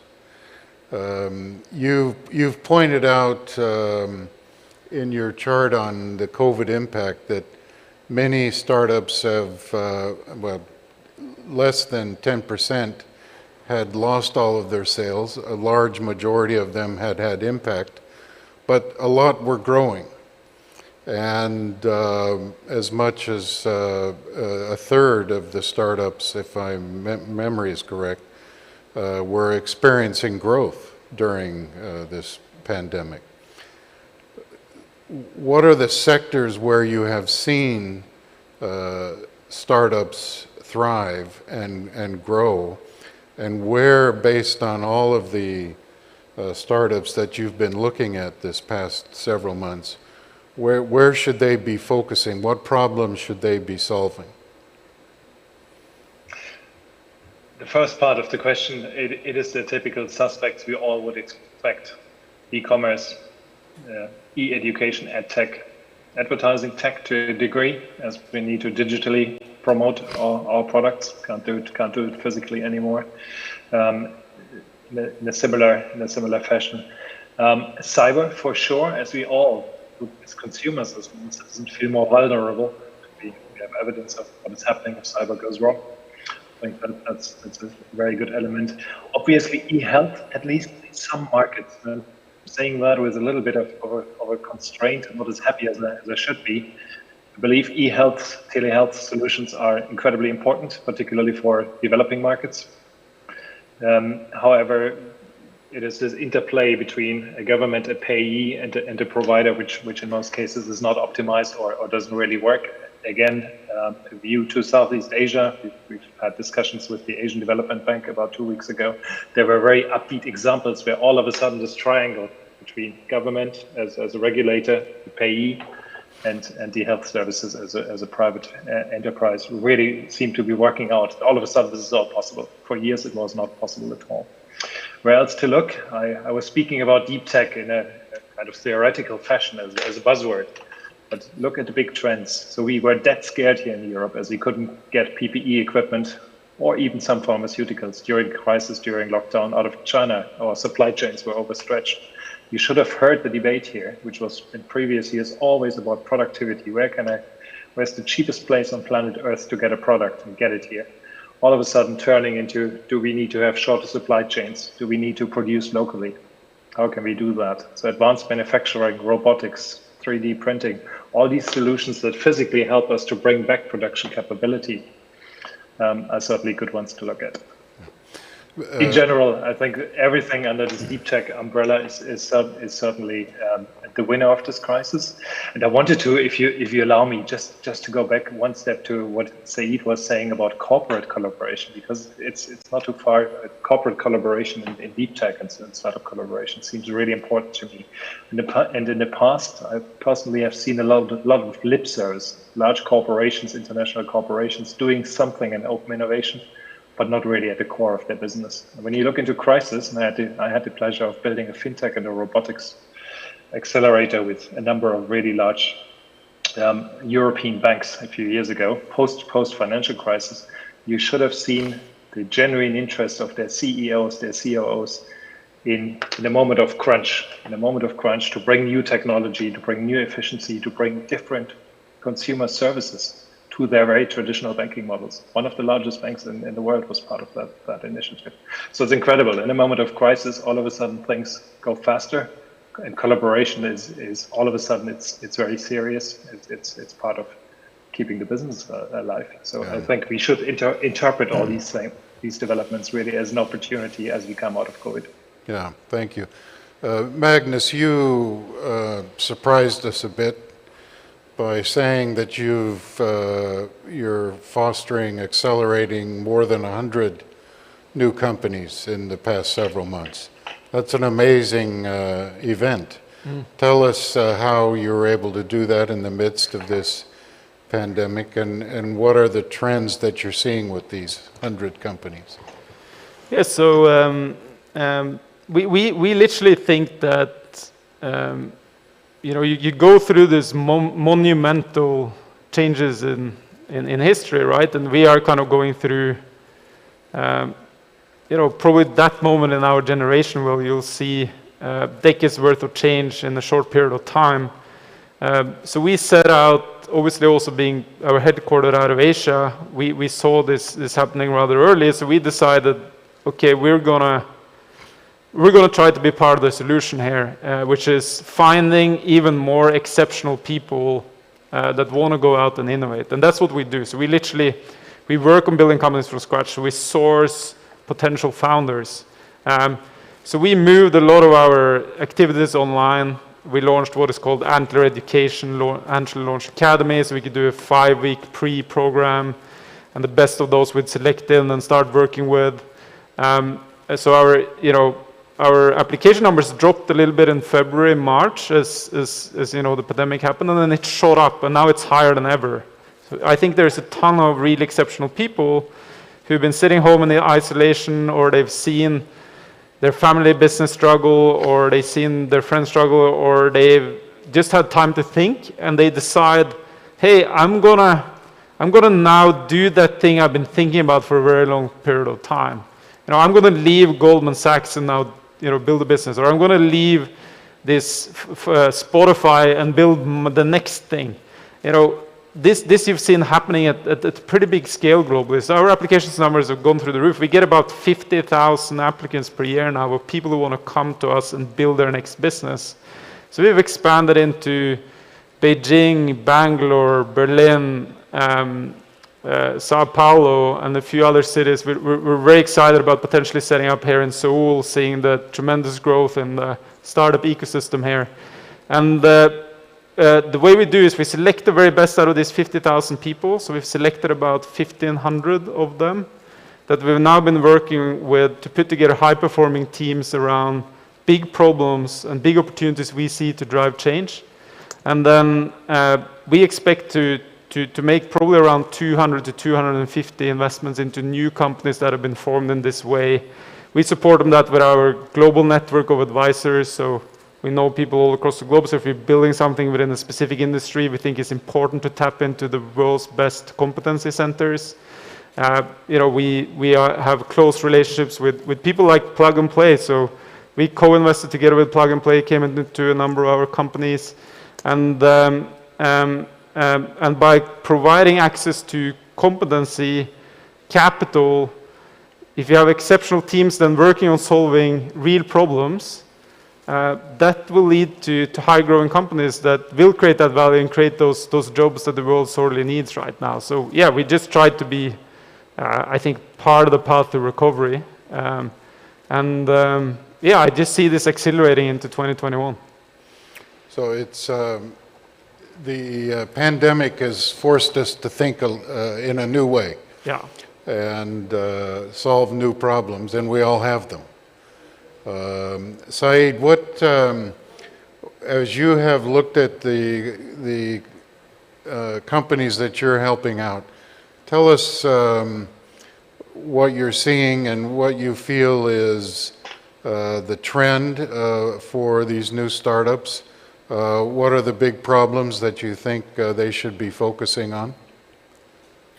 You know, the obvious answer would be health and telemedicine. You know, very recently, one of our startup, Heal, that provides doctors and, you know, practitioners to your home has, you know, doubled and tripled their business in the last 3 to 4 months. Another platform play startup of ours called Health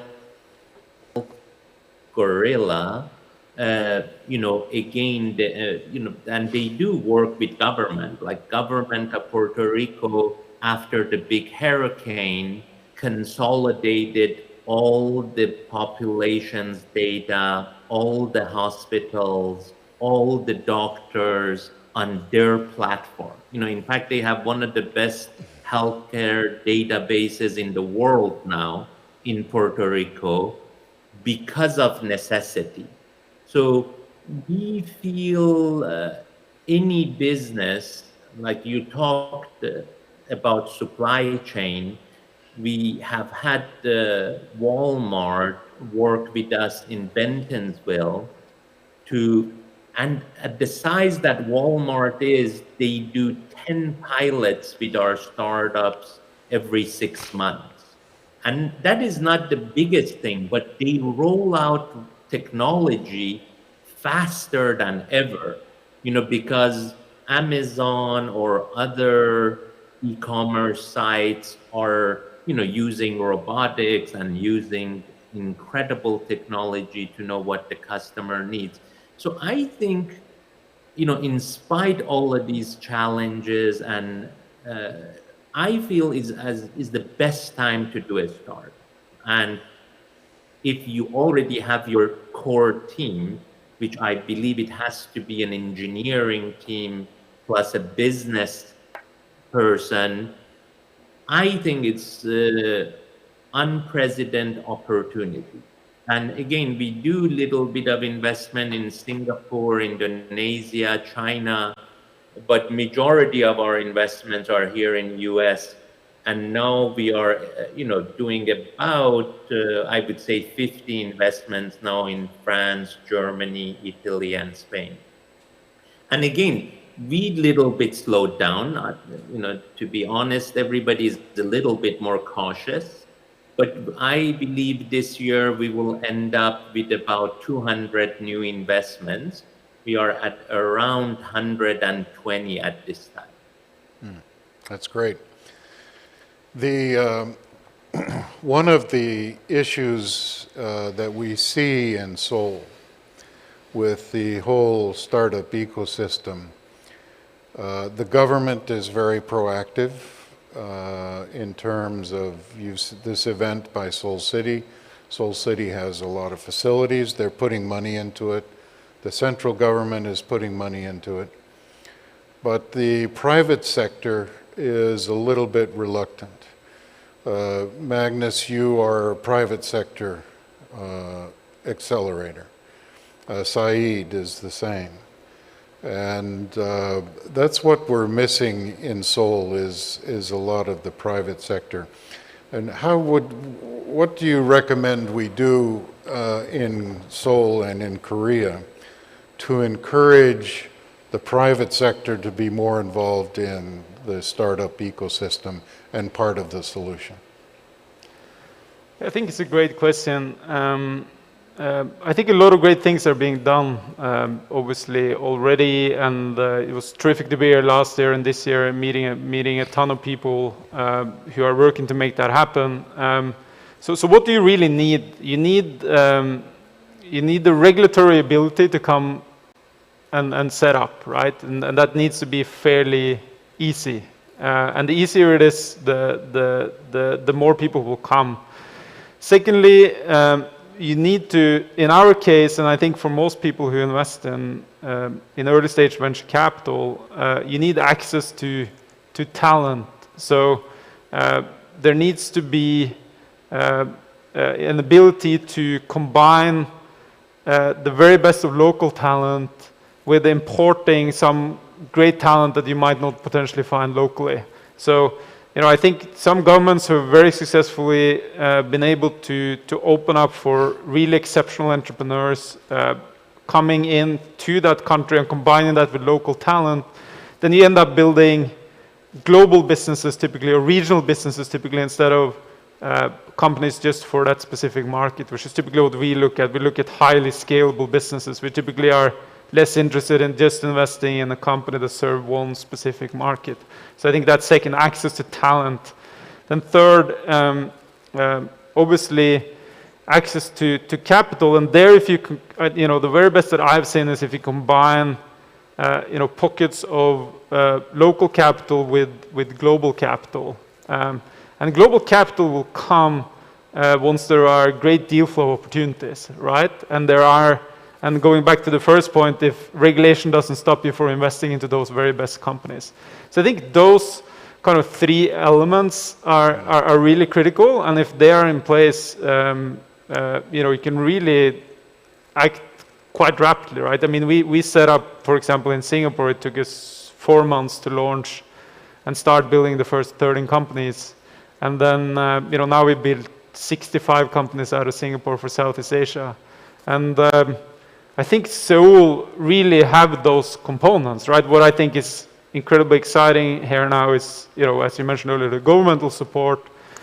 On the capital side, things seems to be changing now. There seems to be more capital available. I think there's probably more that needs to be done there. On the talent side, it's quite interesting, I think, in Korea in the way that you have that combination of tech talent locally, like some of the world's best technologists and engineers obviously reside here. I mean, both in traditional industries. We were talking earlier about shipbuilding, but obviously also within newer technologies as mobile phones and software and etc. So you have the tech talent, and on top of that you have the ability to build captivating global brands out of Korea, right?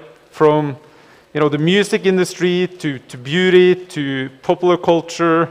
To tech companies that are if you look at just the list of the sponsors of this, right there, these are world renowned names, and there aren't that many places where you have that combination.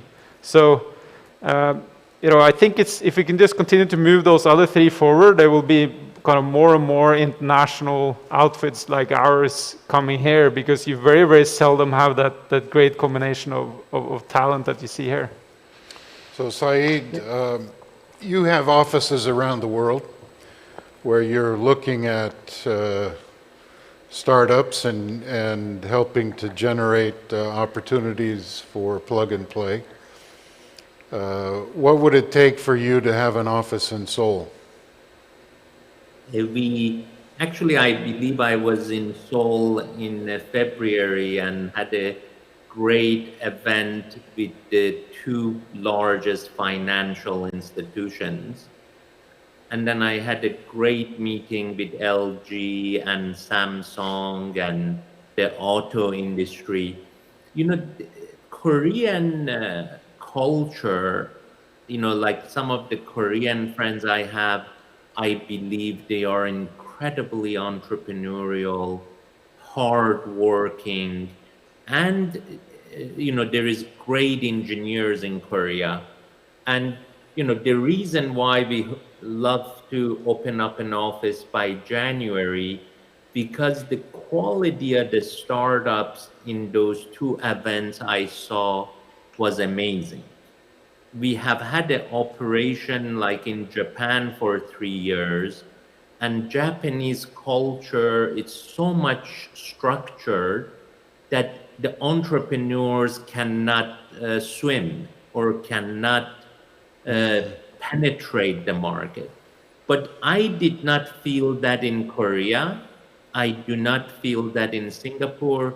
So from my 3-4 days in Seoul, I am confident we will have an office there. I am planning to invest in 20 startups per year.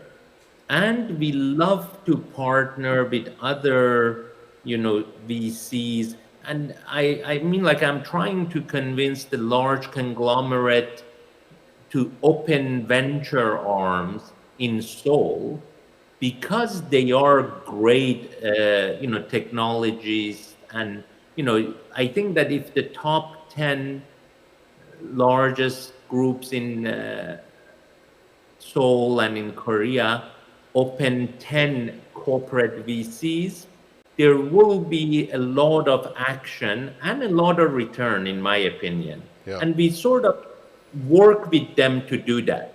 We work with approximately 100 corporate VCs to do due diligence, deal flows, and co-investments together.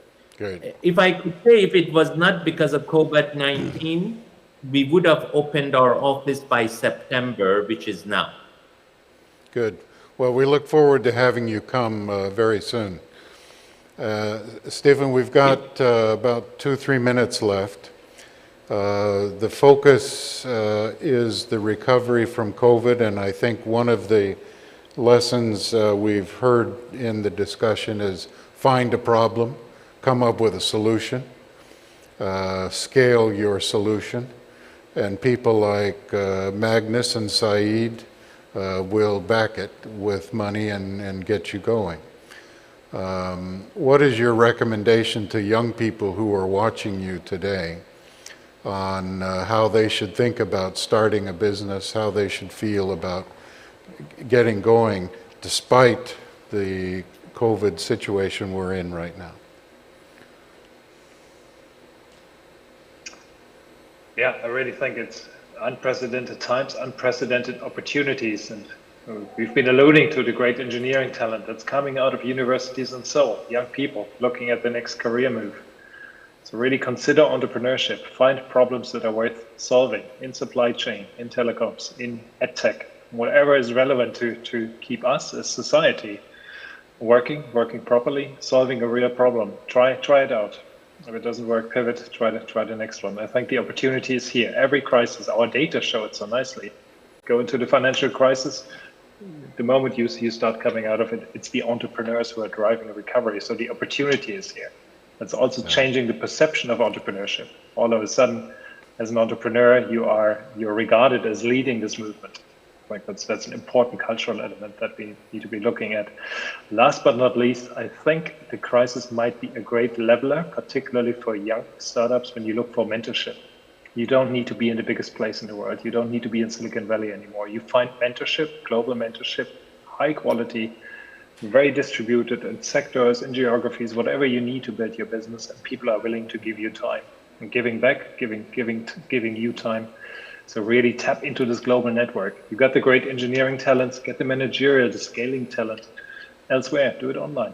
It's absolutely possible. And that's a great leveler, and I think that's a good message. That's a great message, that the pandemic that we are in is a great leveler and is a great leveler of opportunities. We heard from Saeed that he hopes to be making 20 investments in Korea before year end. That is fantastic news. Saeed, we look forward to that. Magnus, you're here doing the same, so you feel a lot of hope for Korea.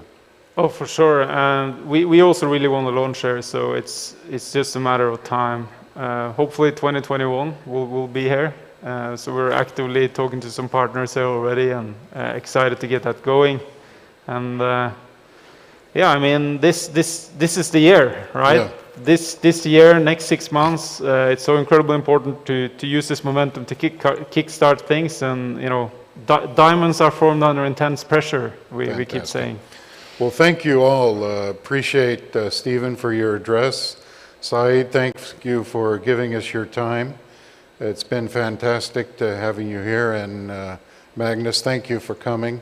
Thank you. I think all three of you have given us a message of excitement, hope. I feel a tremendous sense of positivity from what you've heard and what you've given us, from what I've heard. So thank you for joining us. See you all again soon. Thank you. Thank you so much. Great being here. Thank you. Thank you. Thank you Thanks so much a lot. for having us. Thank you. Have a great conference. Thank you. Thank you. Mr. Johnson, for panelists, thank you for your words. This concludes the first team lecture. We'll take a short 5-minute break and continue on with the second team lecture of Try Everything 2020 and the environment and policies required to support unicorn companies in Korea, by touching on examples of the US, Canada, and the EU, famously known for prominent unicorn companies. See you again in 5 minutes. Thank you.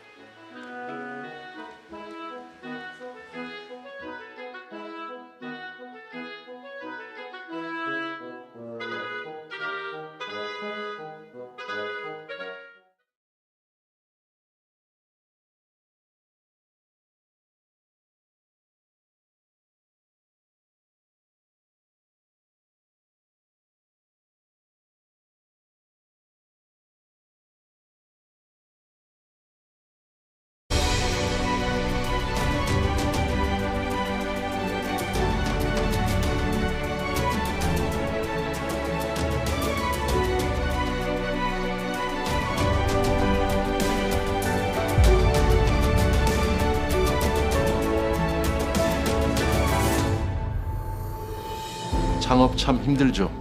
창업이란 게 아이디어만 가지고 할 수 있는 분야가 아니잖아요.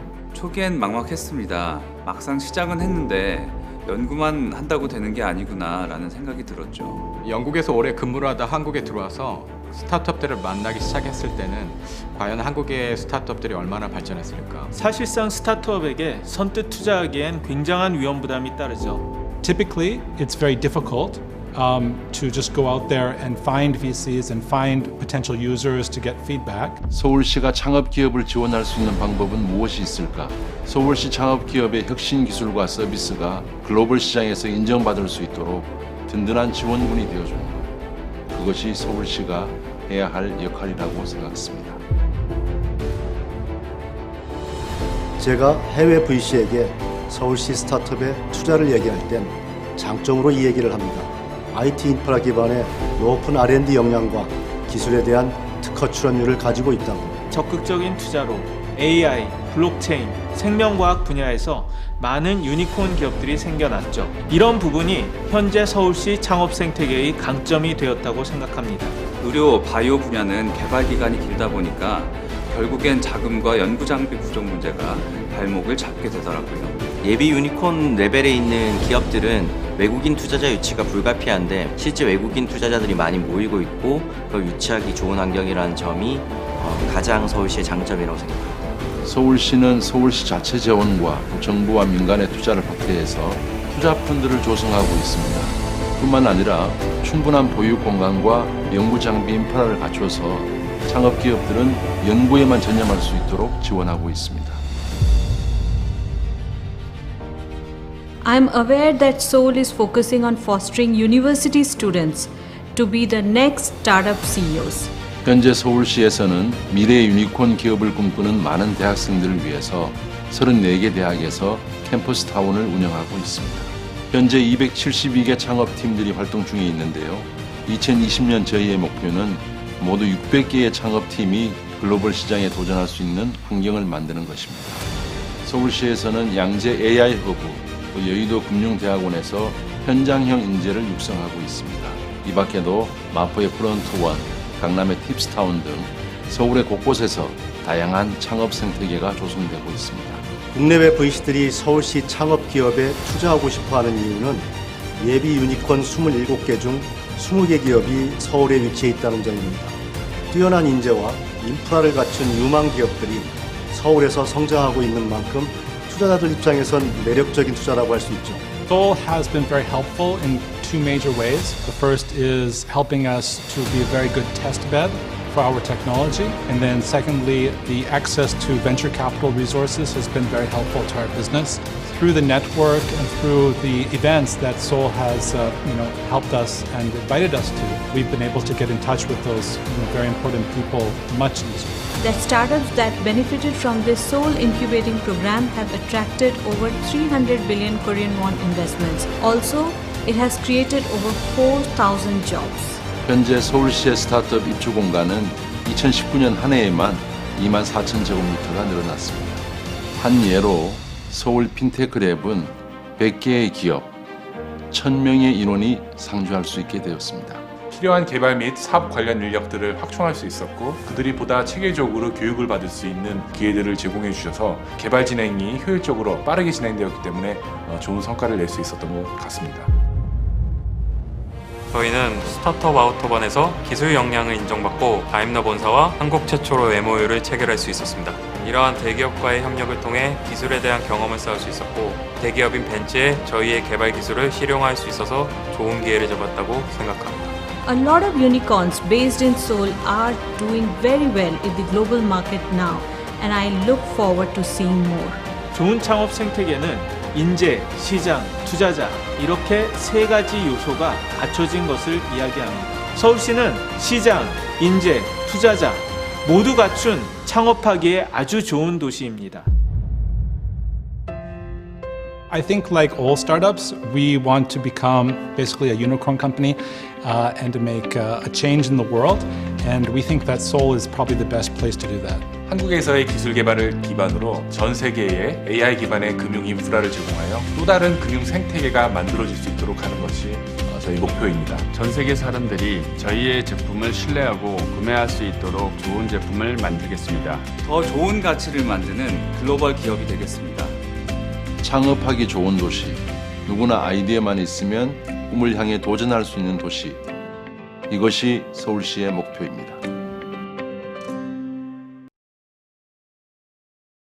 속해 주시기 바랍니다.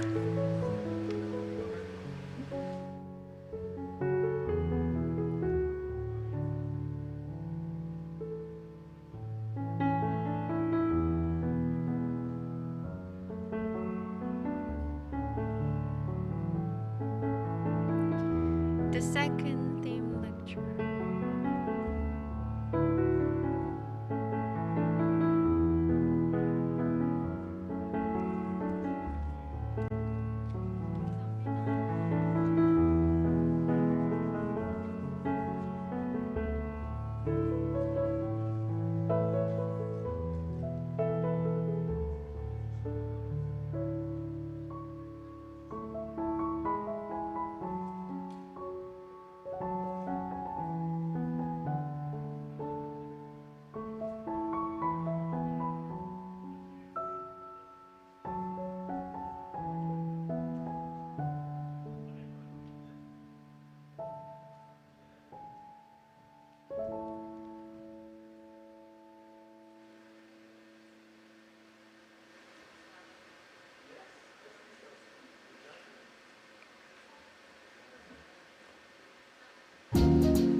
The second theme lecture of Try Everything 2020 will begin shortly. Please be seated.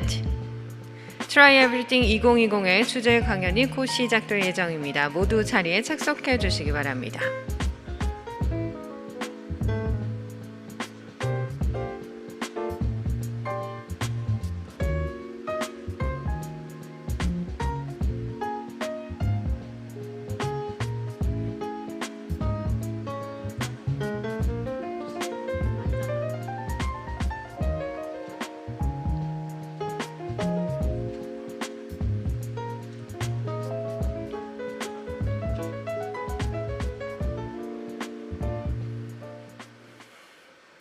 Welcome back everyone. Let us begin the second theme lecture of Try Everything 2020.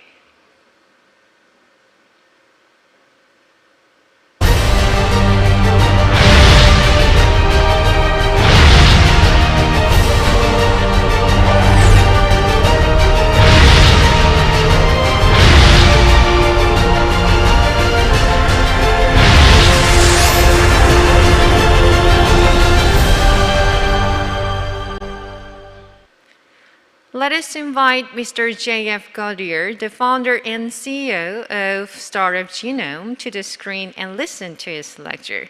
Mr. Gaudier, the stage is yours. Yeah, it's always fun. Well, I see my...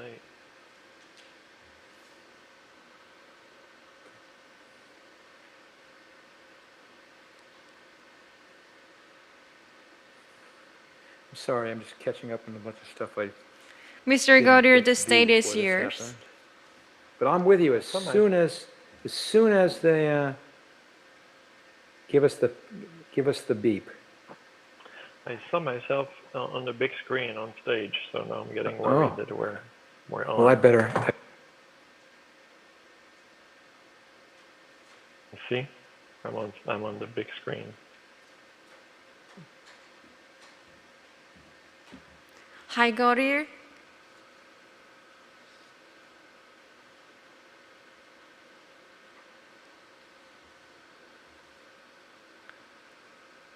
Hi, Gaudier.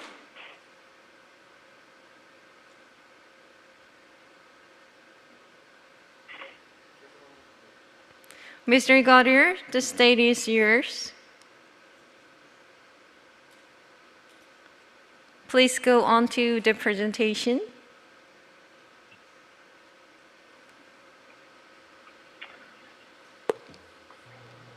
Excuse me? I'm ready to go whenever they're ready to go. I'm back. Okay, so I think I'm my cue to start.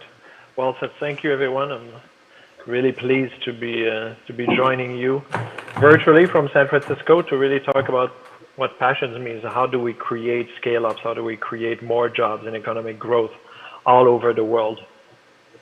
So Startup Genome is an organization that is focused on helping startup ecosystems grow and produce more scale-ups. And we've started in 2011 with Steve Blank, Chuck Easley from Stanford, Ron Berman from Berkeley now at Wharton, to really develop the first data-driven research of success factors for startups and then of ecosystems. Because before that, we had a lot of theories, but we had not measured how it all works and really be able to separate what we think works but doesn't from what actually works. So for us, it's been a drive to and a mission to really draw proven policies from startup ecosystems all over the world and build a knowledge network where we share them. So it comes from evidence-based research. More than almost 100,000 founders have taken our survey where we codify how they live the ecosystem. We've done the largest research, million startups, the global patent analysis to see what are the drivers of innovation and of startups. And then we did that for 80 cities in depth and more than 250 cities now at the secondary level to really have benchmarks, because until you have benchmarks, you don't have context. You cannot compare what is low, what is high, what is not normal at every stage of an ecosystem. And then bringing execution experience so we can help the governments or the private ecosystem leaders execute those policies, program initiatives to change the game, to increase success. So we work with top policy advisors like Josh Lerner from Harvard Business School and best of breed programs. So we really developed the genome of successful startup ecosystem. And we do that because we want to spread the ability for anybody all over the world to succeed. So it stops depending on where you're located, your gender, your ethnicity, your social background. So we want you to succeed everywhere and stop this concentration that we see. 74% of all value created by startup ecosystems is concentrated in the top 10 ecosystems. And those top 10 ecosystems are in 5 countries. That's a little bit down from a few years ago, but we need to work together so we can flatten the curve. In our work, we've developed the first model to explain how startup ecosystems develop at each stage to understand this is not a linear process, right? There's step 1, there's step 2. So the first phase is activation, then globalization, attraction. And really the performance of all at each phase, what we're trying to produce is more scale-ups, more economic impact. But it's really about community. And my professor, Michael Porter, was talking about that, like the industry clusters, what's happening inside. It's really local. And we define an ecosystem as something that has a 100-kilometer radius. That means you can drive to it. You're the same pool of people and of talent and of VCs, etc. And what drives performance is, of course, accumulating startup experience, which includes, of course, scaling experience. And performance increases with that. But as you can see on the right side of this chart, performance doesn't start at the beginning. Small ecosystem of 200, 300 startups, they don't create scale-ups at any regular, predictable rate. So you need to grow to, in a small city, maybe like Stockholm, Helsinki, 600, 700 startups, but for major cities of 3 million plus, it's really not only until you get 1,000 startups that we can see that you're producing scale up. So the first goal obviously is to grow, and then your goals change. First activating local resources, then globalizing, getting out into the world, and then attracting resources. So what you see is the growth accelerates with exits because tech, more than any other industry, is subject to global competition for resources and markets. So as you start having success, you start attracting resources in addition to accelerating the activation of your local resources. And over time, as you go through those phases, we've seen that the rate of production of scale-ups really increases. And we're the first to develop a standardized methodology that's data science based to count how many startups there are in every city, so we can calculate those ratios that you see here. It's not overpopulation. It doesn't matter whether you have a city of 10 million people or 5 million people. If you have 1,000 startups, you're going to produce according to those predictable ratios. So that told us a lot, and you can see, right, the ratio of early and later stage scale-ups, it really grows through the phases. So the question today is, how can we create an investment environment? And really, when I say an investment environment, it's in the investors, but what is the environment so that the investments actually flourish into scale-ups? And what produce then, therefore, those scale-ups? And of course, resources is important, and I include in resources knowledge and organization that really spread this knowledge or these resources, like investor groups, but also accelerators really working on the knowledge part. And we talk a lot about that, but what's not talked a lot about is bigger is better, bigger ecosystem. And Michael Porter was saying the first element that drives performance of an industry cluster, and startup ecosystems are industry clusters, is size. More players, more resources, more performance. Number 2, he said, is connectivity. And it's what we call local connectedness in startup ecosystem speech. And it's really not only the formal relationship, but the informal relationships that's the glue between us, and how we help each other and share information and have access to talent, etc. And the 4th is global connectedness. So this in tech, more than in what Michael was studying. He wrote his book, Competitive Advantage of Nation, in 1990. It was really traditional ecosystems, industry clusters was looking at. In tech, the global community is as important also, to be connected to it. And when you're connected to it, you have access to global knowledge, and then you can start taking global markets, and so what we call global market reach, where you realize your global potential. So with the number one is resources, and you know what they are, but this is our map of the success factors, and I whited out the ones on the right. But on the left, you can see the talent, of course, the founder, so what's subject to the team, its experience. But then the funding is capital, but also the skills of the investors, and the organization are these accelerators that bring knowledge. But what's important to understand is there's no silver bullets. When you look at the integration phase ecosystems, you can see that they're balanced. They've worked on all their success factors. And when you see ecosystems that have big gaps, like Singapore, they're very great at some things, but at others, they have gaps, and that prevents then the production of scale-ups. Another point is that we often talk about, late stage funding, early stage funding with Series A, B, but really it starts at seed. And what we've discovered is, the funnel of fast-growing startups starts with seed funding.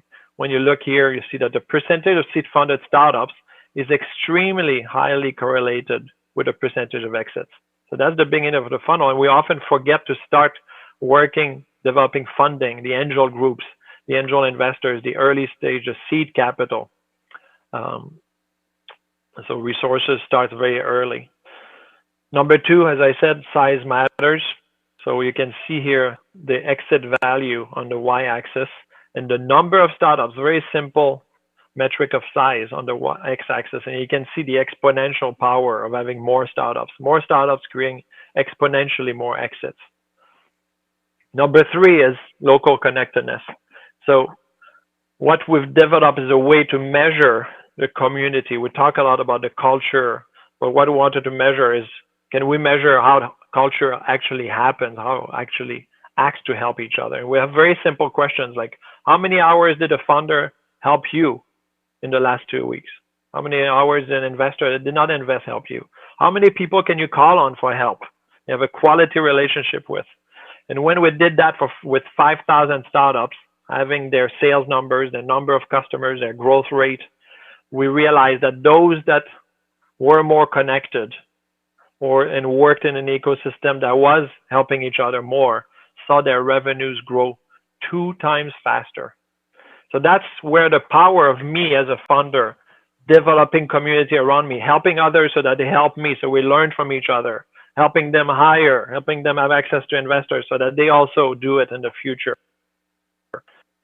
And also telling us things that, sometimes we feel like we network and doesn't have value, but sometimes it's worth millions of dollars, one sentence. And it was true of me. One of my startups was a great failure. It was a web health startup. I was not an expert in health. And a year after I started, with money from Sequoia, a founder that had $100 million exits, someone in a conference said, you're the 8th startup that I see doing this business model. And they're not here today because they're all dead. And I was like, wow.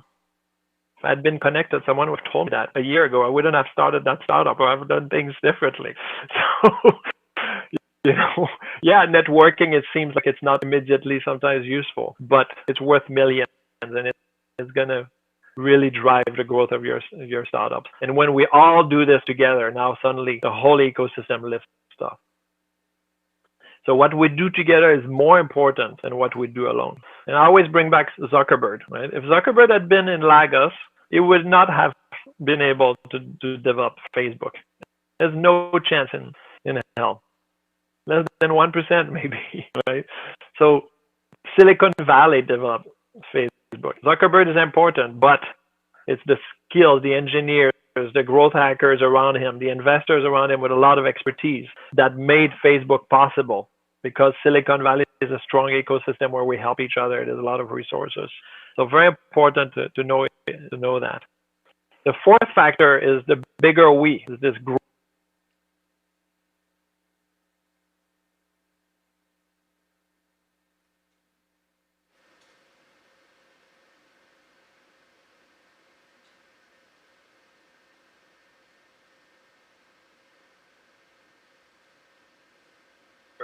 you would have said, I'm building a social network and it's going to become the #1 media empire in the future. And you would have explained to you why, and I said, wow, okay, I get it. This is important. Maybe I should pay attention. Maybe I should do something like that, right? So the global fabric of knowledge is this flow of information between entrepreneurs. So when you're connected to people in Silicon Valley, suddenly you have access to all of the knowledge from all over the world, because people from Singapore, Berlin, all over the world go pitch, go try to sell in Silicon Valley. They do it in London and New York. So these three especially. So for you, being connected to those help you understand what's going on in my space all over the world. So you don't have to go visit 50 countries to know, right? These are nexus of knowledge in the middle of our global fabric between entrepreneurs. And entrepreneurs, we help each other. We give each other customer introduction, investor introduction, employee introduction. The investors don't do that at the same rate, right? So it's important to be connected globally. So the more you're connected globally, the higher is your potential to create a globally leading business model, because you know the other ideas and the other startups that are being done. You know that you're not going to copy something that's already been done and that's 5 years ahead of you. You're not going to waste your time, or 2 years ahead of you, before it's published, before it's in the news. So it's really important that you're connected. So this is global connectedness is, you know, the scale up potential. I know what's going on in my space. I have no people who know, and therefore I have my idea has scale up potential. It's new, it's fresh, it's building on the global knowledge in my space. But then you need to take it outside, right? This is the fifth factor in creating scale ups. And as Steve Blank would say, and as Eric Ries would say, if you want to develop a global product, you need to talk to global customers in day one. Don't develop product based on local customers, right? So you see the relationship at the ecosystem level between these two factors. At the bottom is scale up potential. The y-axis is you realize your global potential by early on, before it's sales and marketing. As you develop your product, you achieve global market reach. You get out of your country, you get out of your continent to talk to customers and say, is this really top of mind for you as a need? How can I improve it? And when we see startups, and it looks like conceptual charts, but these are all based on actual data. We had, I think, 3,000 startups to draw this chart, where we had their revenues, we had their number of customers.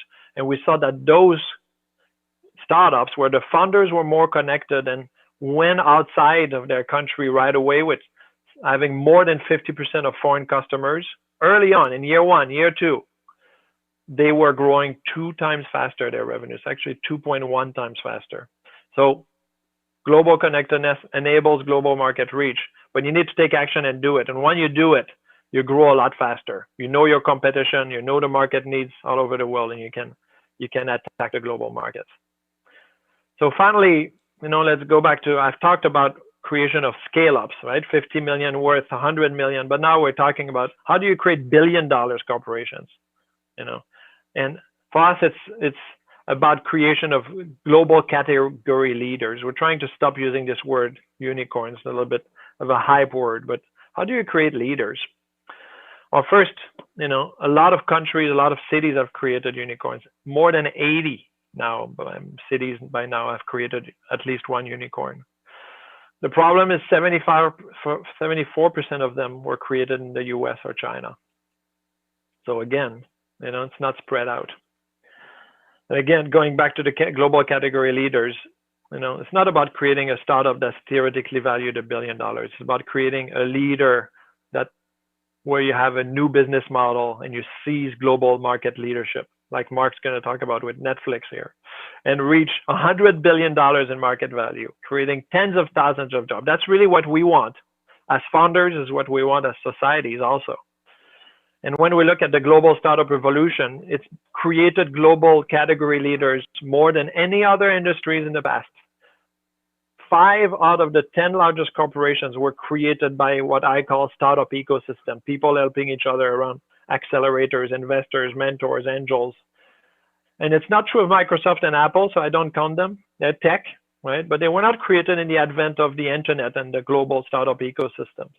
But I went back 100 years with my team to see how many top 10 companies did the telecom had in this heyday. The computer industry, the automotive industry, the semiconductors, nobody had ever had more than 3.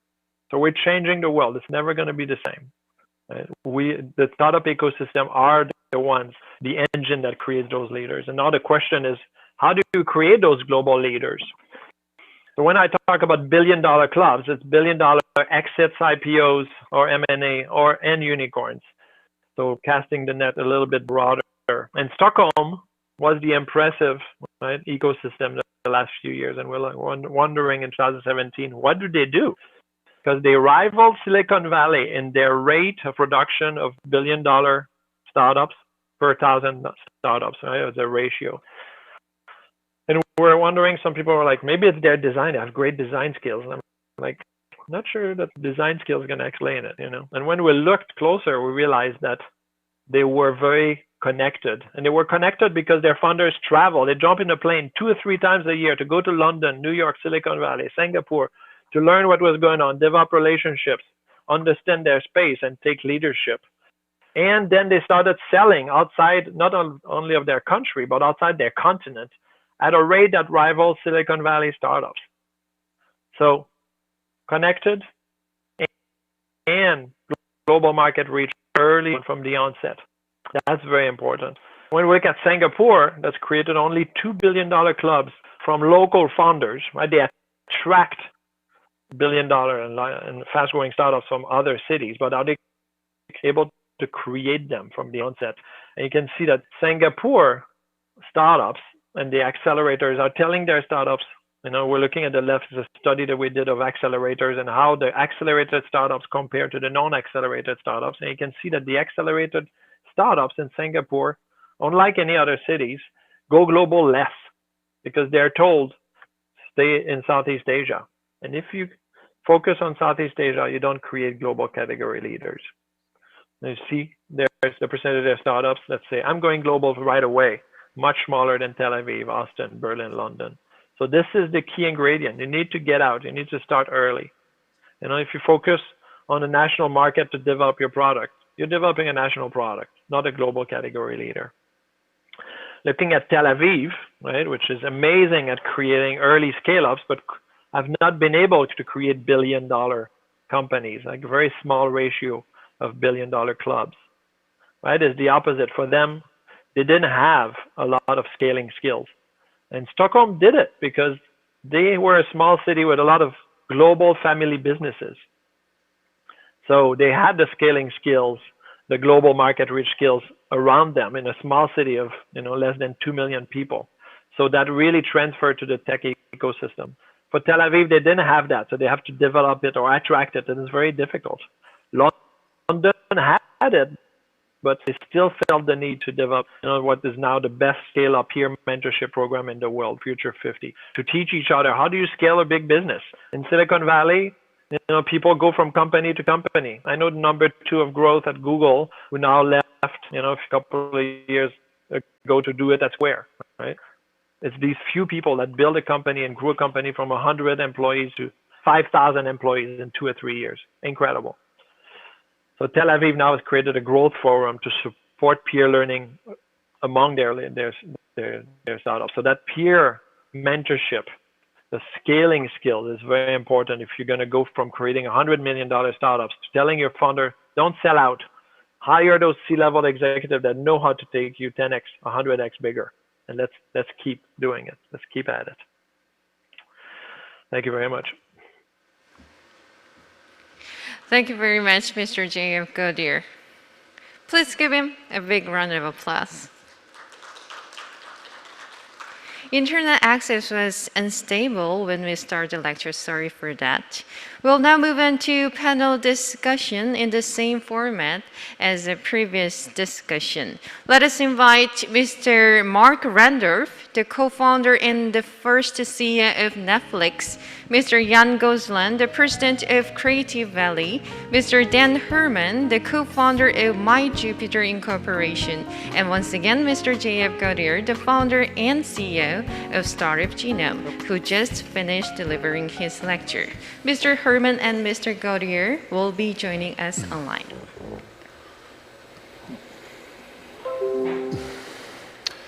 Great. Well, thank you very much, JF. Thank you very much for that passionate and exciting presentation. I think it's very clear what the message is. Go global. Get to know people. Leave your neighborhood. So we're talking about how to create unicorns. And I think that's the goal of everybody who gets into a startup and they want to create the unicorn. Jan, you travel the globe a lot. You're based in Paris, but you're not there that much, although you've been there more recently. What are you going to tell a young entrepreneur whose goal obviously is to become a unicorn? I'm quite agree with what Jean-François Gauthier just said. I think it's very important to see your first client as a global client if possible. I think the big risk is to start something very interesting, very good, but just thinking to your local customers. And I think as soon as possible, if you can start to find the best would be a co-founder from other country or other region of the world, that's the best situation. Or if you're starting on a business or an idea, to see very quickly what you could see overseas, that would give you a much wider range of the opportunity you have. And this is especially true in the deep tech companies. If you are working in the laboratory, for example, or in the science team, then it's very interesting to see globally what are your opportunities. Yes. Let me turn to Mark Randolph, who's the co-founder of Netflix. When you founded Netflix, Mark, did you know you were going to be a unicorn?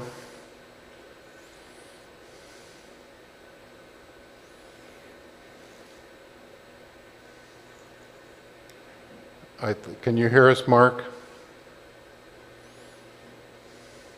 No. Okay, we're having a technical problem. Among our other panelists, we'll come back to you, Mark, because I want to hear the answer to that. Dan, can you hear me? I can hear a very faint whisper. Okay, so we need to fix on. Speak loudly, maybe we'll hear you. Just speak very loudly. Okay. So, Dan, tell us, when you founded MyJupiter, what was your expectation? And how did you achieve your dream? Yeah, and you'll excuse, I'm going to hold my headphone on here just so that I can hear you. And as JF mentions, yell loudly. Don't, let's put, all politeness aside, just yell at us here. So, I founded MyJupiter with a co-founder, a technical co-founder, to tackle a global market in the hotel tech industry about 1.5 years ago. And, we're an interesting story insofar as travel and COVID are perhaps not the two greatest bedfellows that have ever met each other. But at the same time, I think it speaks to a market that is global by nature, that, from day one, and we're based here in Toronto, Canada. We have a technical team that is distributed somewhat around the world, actually, because technical talent is global.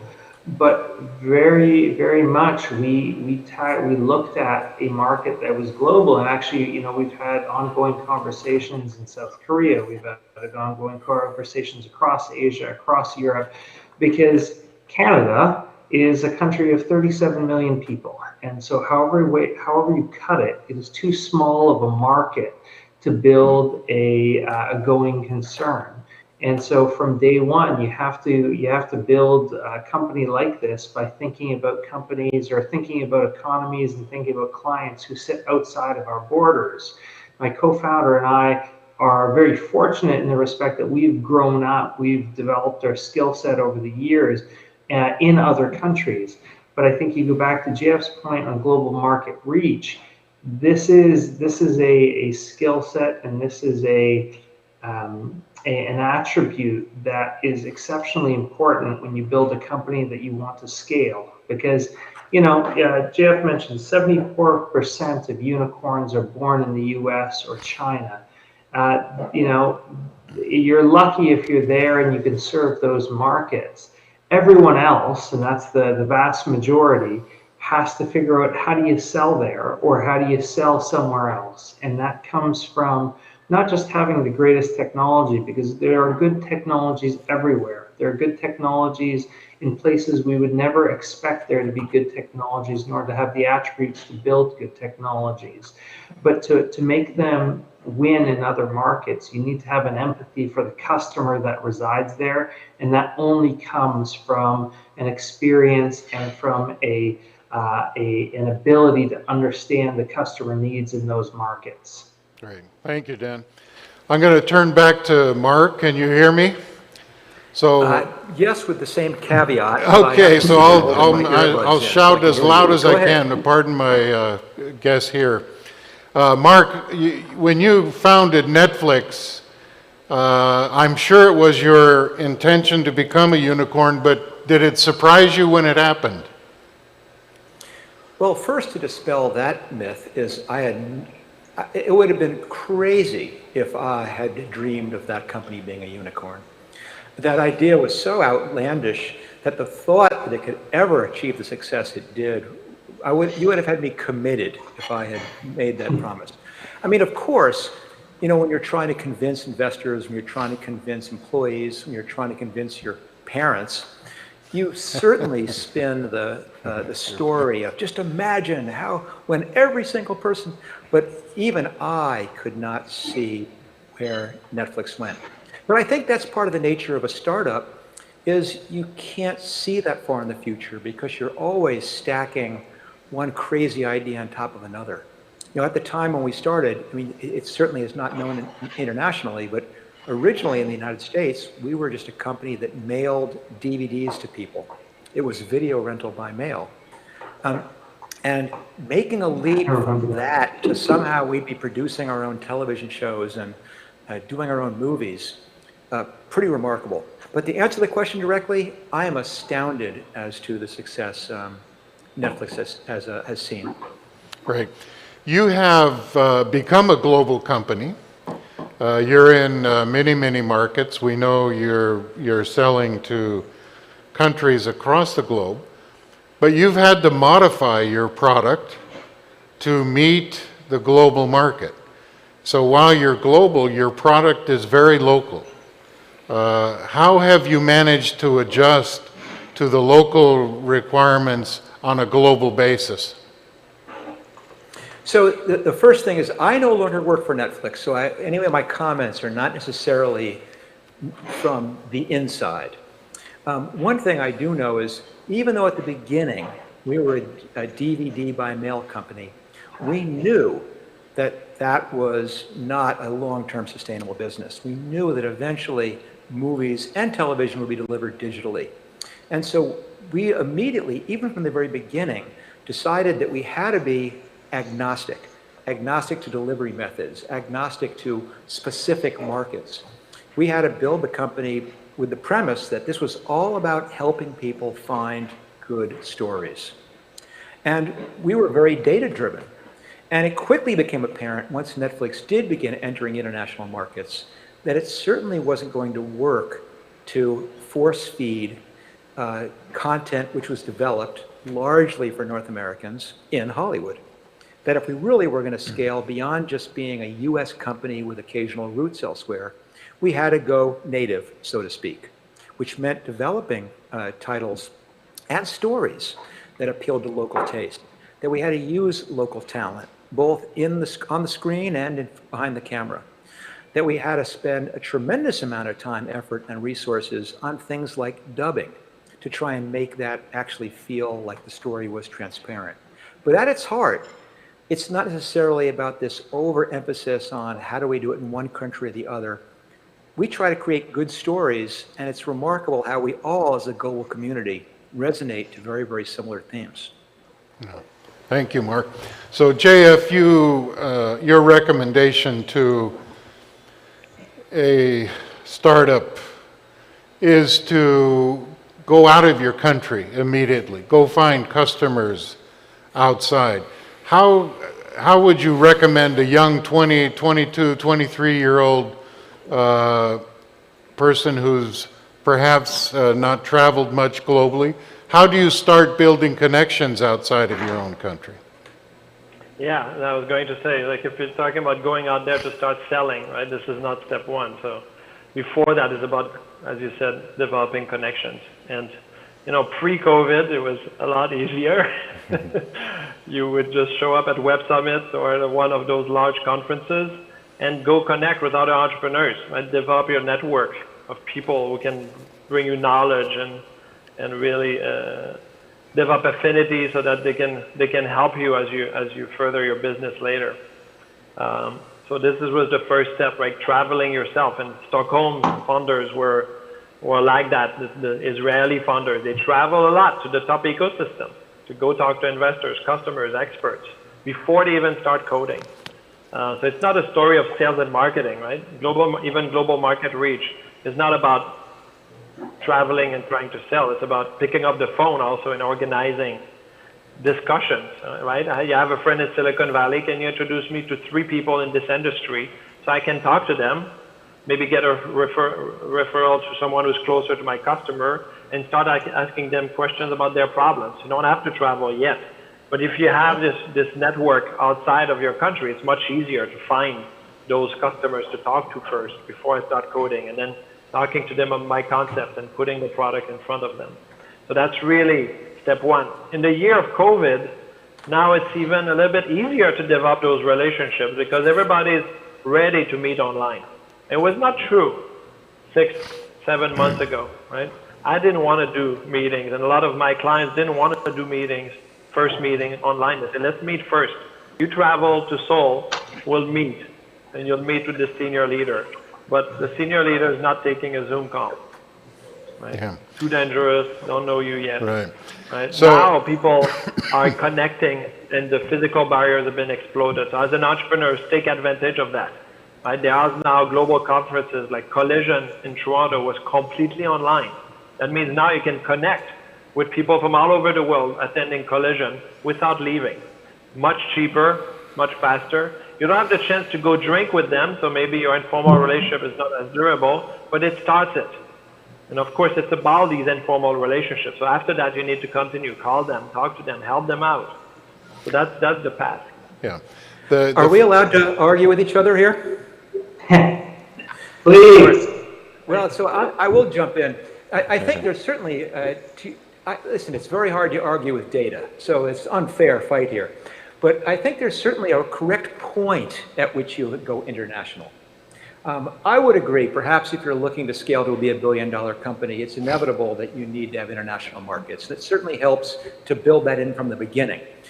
But getting a startup off the ground is so unbelievably difficult. There are so many things you have to get right that to layer on international issues is just, seems so wrong to me.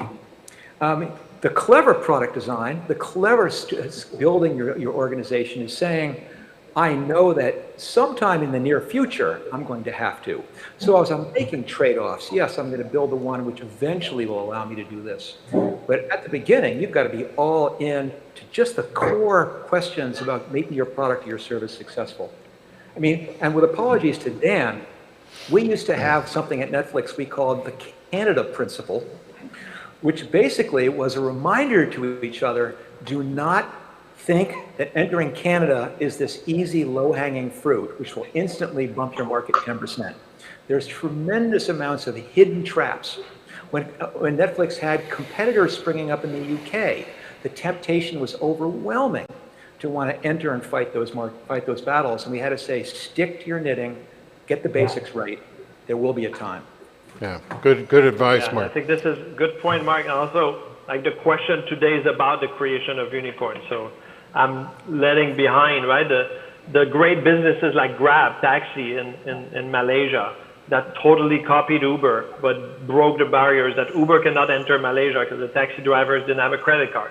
And they developed a multi-billion-dollar company, right? Also, the case is different in the US because you have a super large market. In China, very large market. You can create a unicorn without going global. right? I'm not talking to the American entrepreneurs. I'm not talking to Chinese entrepreneurs. India is also like that, right? But if you're in a small, medium-sized country, it's off. Even true in Germany, right? They develop first to the German market, and when they start trying to sell in the UK, they realize they have 3 competitors they didn't know about. Their product is not the best. They're not going global at all.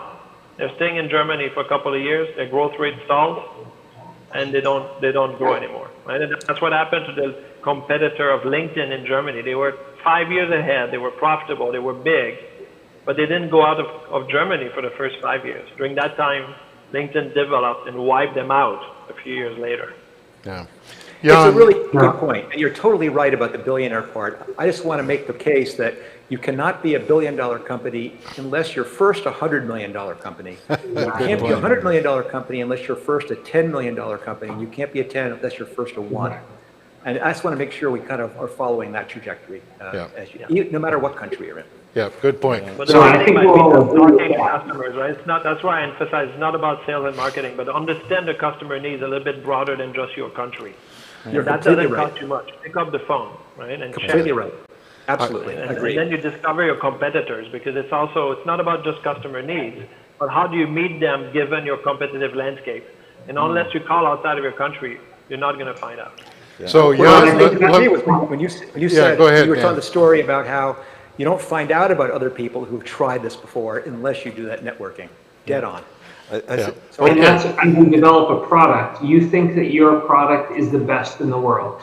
And so whether your product is the best in Canada or it's the best in Korea or in the United States, as you scale and as you think, I want to take over that next market, well, all of a sudden, then you run into those others. And those folks in those markets who also think that they are the best. I'm sure, Mark, that when you were building Netflix, and I actually remember getting I think I got CDs in the mail at some point. Maybe that was someone else, but there was this market. I'm sure there were others globally who were building that product.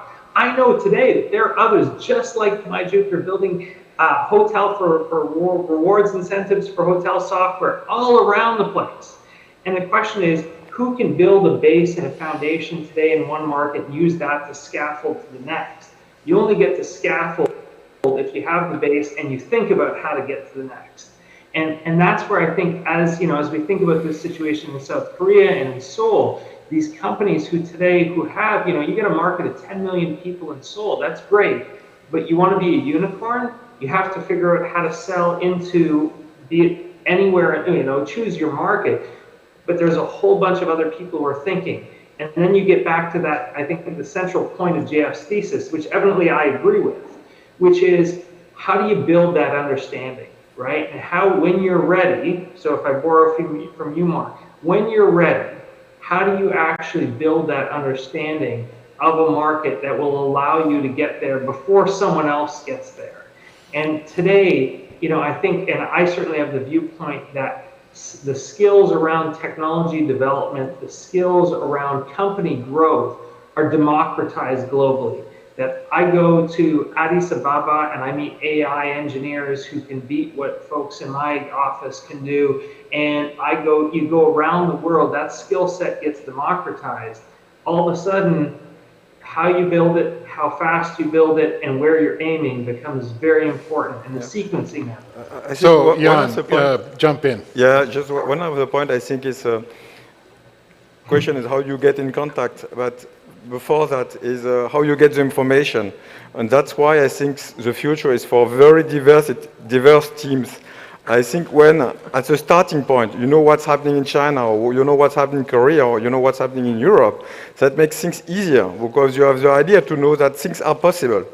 And I think more and more, when you're, because as was said, it's a long journey to be successful as an entrepreneur and to bring your startup to the unicorn. So the advice I would give to people who start now is try to have the good team as a starting point. Having women, having men, having people from Asia, having people from Europe. And if you have this starting point, then it will be easy to get the contact. So if you have one of your team members, he's from Middle East, then you can easily know what's happening there. And then you can see what kind of serial, what they want to watch or what they have done. And very often it's just taking some good ideas who just started somewhere else and bring them more global. And after, then it's a question of being quick, being efficient on how you make your product. But I think more and more the question of the starting point, how do you have the good team, would be very relevant. And what I have as a feeling is now so many things has been done that to make a global company, I think you have to be on the emerging technology.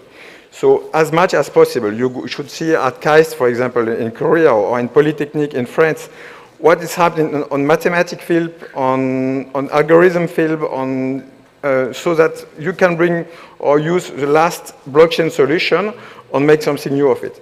And what is very interesting is that the access to information is very democratized now. I'm just coming back from Kazakhstan, and in Kazakhstan, you can have the information. So if you have the good team, the good partner, and the good opportunity, you can switch in this global Part of the thesis of this discussion is the sponsor of this event, Seoul City, has set a goal for itself that they want to create 12 unicorns this year. That's a fantastic goal. But what JF, based on, and I'll ask Mark and Dan Jan to add in their comments, what can a government do to ensure the environment that we have people, that we have an ecosystem that can build these unicorns? Yeah, so every place is different, right? You need to look at what are your strengths, what are your gaps. So obviously in Korea you have amazing engine of innovation, a lot of patents, lots of technologies, fantastic technical skills. The big gap is that going global, right? Affinity with global markets, knowing people all over the world, traveling a lot for business, not for just visiting. And therefore having an idea of their needs, being able to reach out. So the government can help by supporting programs, organizations that create initiatives that will help the founders do that, right? Take their hands, help them along the way. And that's what the role of government is, really to start something that the private is not yet able to do, to help them start, and then move out of the way. Right? Yeah, move out of the way. So the private, you know, in Seoul we see a lot of unicorns, but they're, except for biotech and gaming, which of course are by design, by definition, global. All of the other ones are local. And they're not going anywhere after Korea, because they spent 5, 6, 7 years becoming a unicorn here. The same models have taken ownership of the rest of the world, and that's it, right? So at one point you need to start creating companies that look outside very early on and develop a product and a competitive value proposition and all that early on. And so the government can help break that. Right? Break also things like the language barrier. Right? Do we have people in Korea that are very comfortable in English and can go travel and sell and learn? So these things, they're specific actions and programs that we are actually helping the government in Korea develop for their entrepreneurial community to be able to be born more global from day one, so that in 3 years, 5 years, they can develop a unicorn play as opposed to a local play. Jan, what would you recommend Seoul City do to create this ecosystem? I'm quite agree with what was said. I think what was successful in Paris is that we opened the borders on both sides. So it became very easy to have a visa to come to France, and from all over the world to start or to accomplish some development in France. So that was very interesting, because that opened the doors to Korean startups, to American startups, a lot, Chinese startups, and so that helps them on a very, very early stage to see the opportunities. And it's not always with this first idea, first project that become successful, but that opens their mind on a very, very early stage.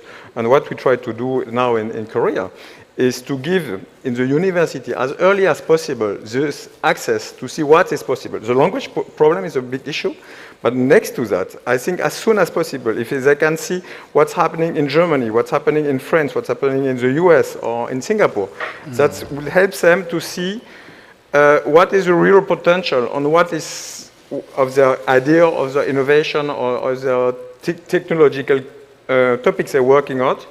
And I think it will give them very early feedback of should they go farther or not, or is it already been done?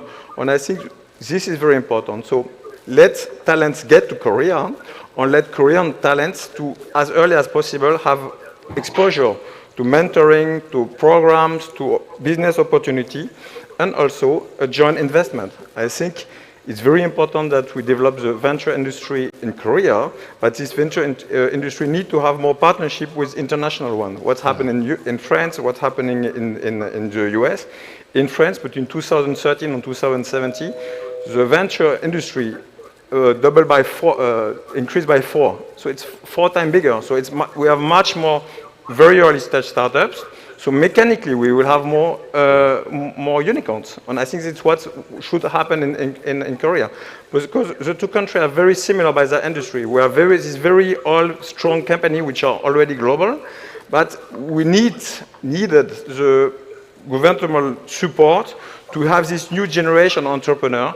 And I think the name of the event, Try Everything, is very good, because in France we have this same problem. They have to accept the failure. So that's why it's a good idea to start very, very early to be globally exposed.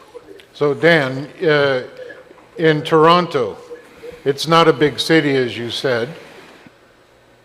How did the Canadian government help or encourage you?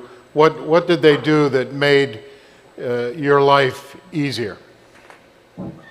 Yeah, now in Toronto, we like to think we're the center of the universe. So let's, we gotta put the brass tacks here. But no, I think, before I answer that, I want to speak to something that Jan mentioned about diversity. Toronto, we're not huge. We're a city of approximately 4 to 5 million people, depending on how you measure it. But we're one of the most diverse cities in the world. And that diversity builds an exceptional advantage in how you build a company, because you actually have points of view from a customer base at a certain level, right? This isn't exhaustive, but you can build in certain market knowledge by the people and by the talent you find locally. And it is an exceptional advantage to our companies. Now, as you scale and as you think globally, and now I'll go to your question, to your specific question.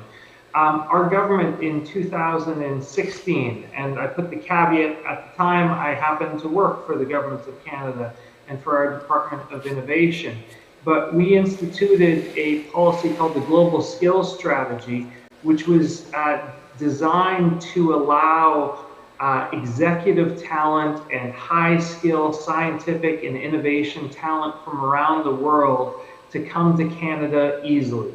And it's a program that was set up fundamentally to allow high growth companies to identify talent globally and then to bring it in quickly, because we're in a global market for talent. And whether you're an AI startup in Seoul, in Gangnam, or whether you're an AI startup in San Fran, or in Santa Clara, or in Berlin, or in Toronto, we're all trying to get the same type of talent and the same individuals to come work for us in this in our ecosystems. And so we're very fortunate in Canada that the government took away a barrier, which tends to be, how do you get a piece of paper that says I can work somewhere and I can bring my family to work there? And the data on this program and the success or the impact of this program is exceptionally significant. And it's all about, ultimately, how do you bring the best people from anywhere in the world to where you are to help you build something? Yeah, great advice. So we've got just a little bit of time left. I appreciate the passion. Mark, give you the final word on what is your recommendation to a government to foster startup? One thing, first of all, if my advice to how to create unicorns this year, I haven't the slightest idea. But you have to realize that one of the things that links most of the unicorns we see created is that they plow back most of their revenue into growth. They do not show profits. They are tremendously cash-hungry machines, which makes complete sense. When you're growing, and you can add on customers, you do so. But that has a tremendous requirement for funding.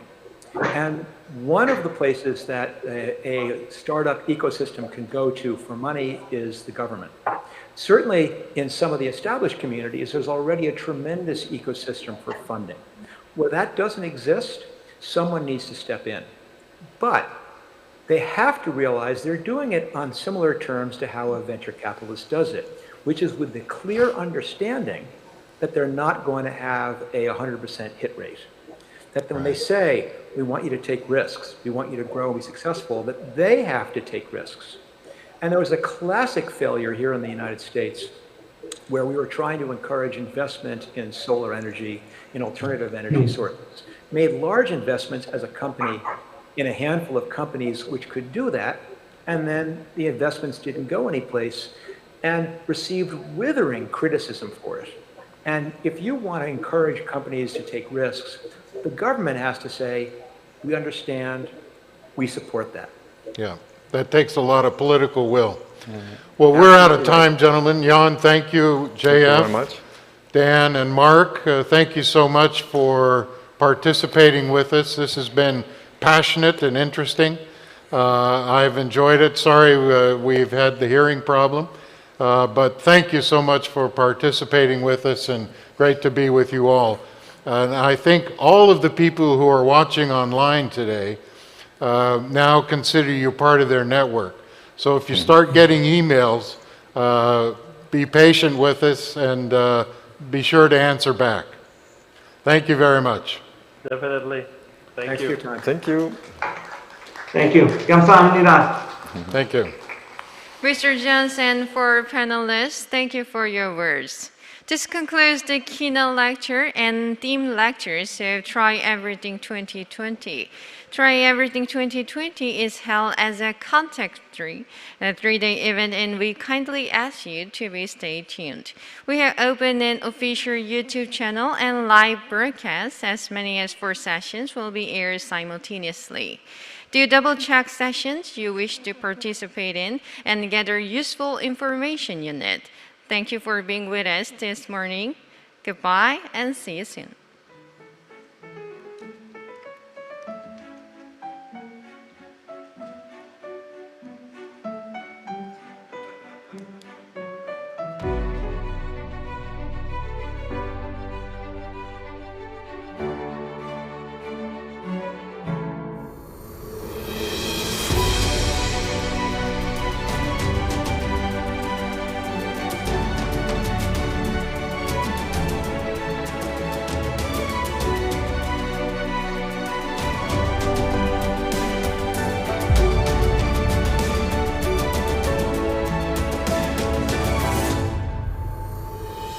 창업 참 힘들죠.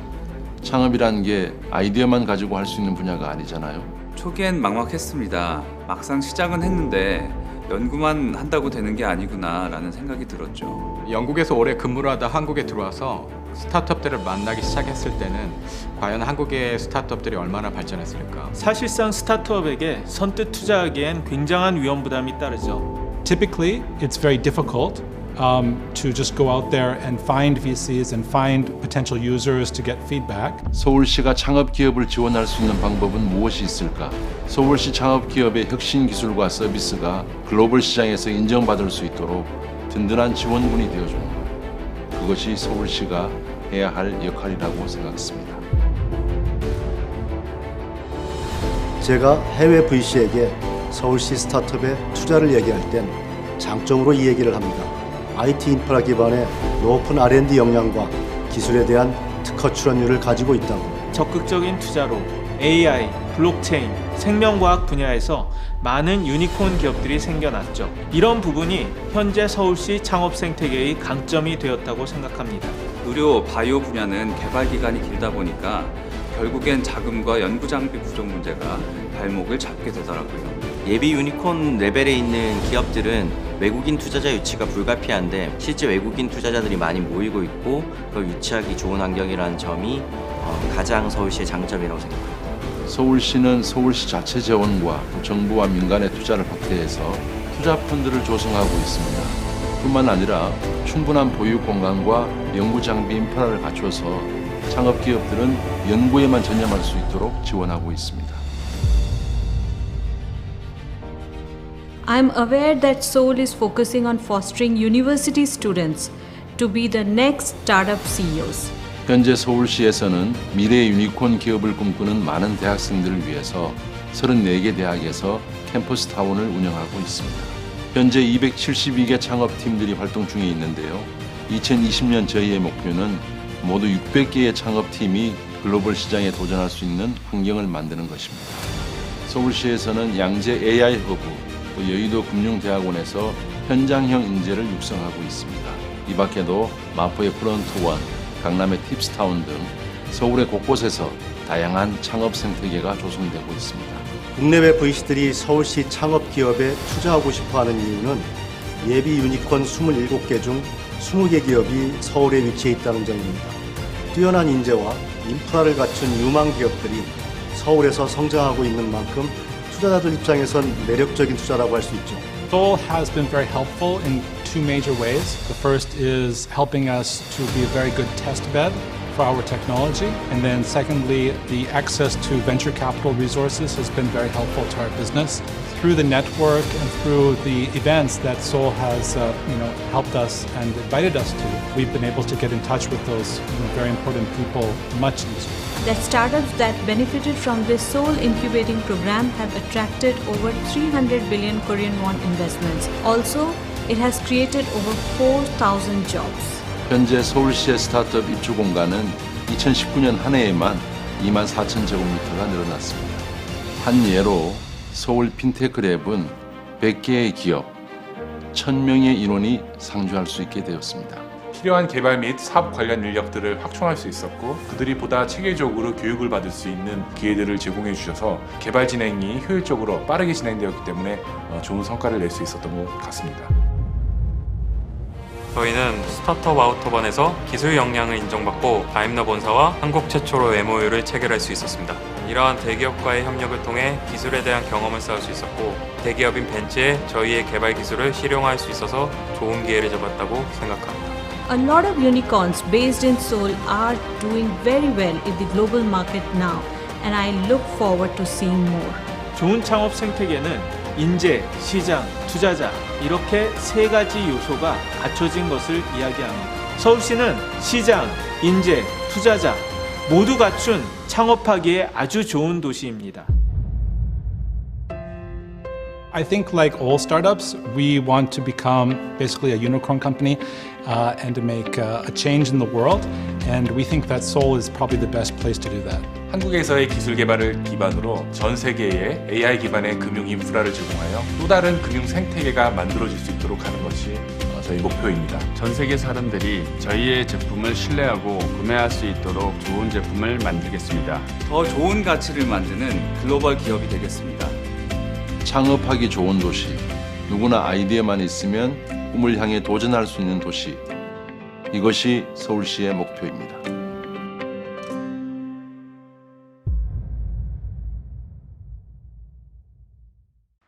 Seoul, city of speed, city of tourism. From now on, a city of startups, entrepreneurs, investors. Try Everything 2020 with the Entrepreneur Institute. Lectures and seminars addressing the current global startup ecosystem. Pitching, competitions, and exhibitions. Confirm the development status of startups with your own eyes. Online for 3 days. Try Everything 2020.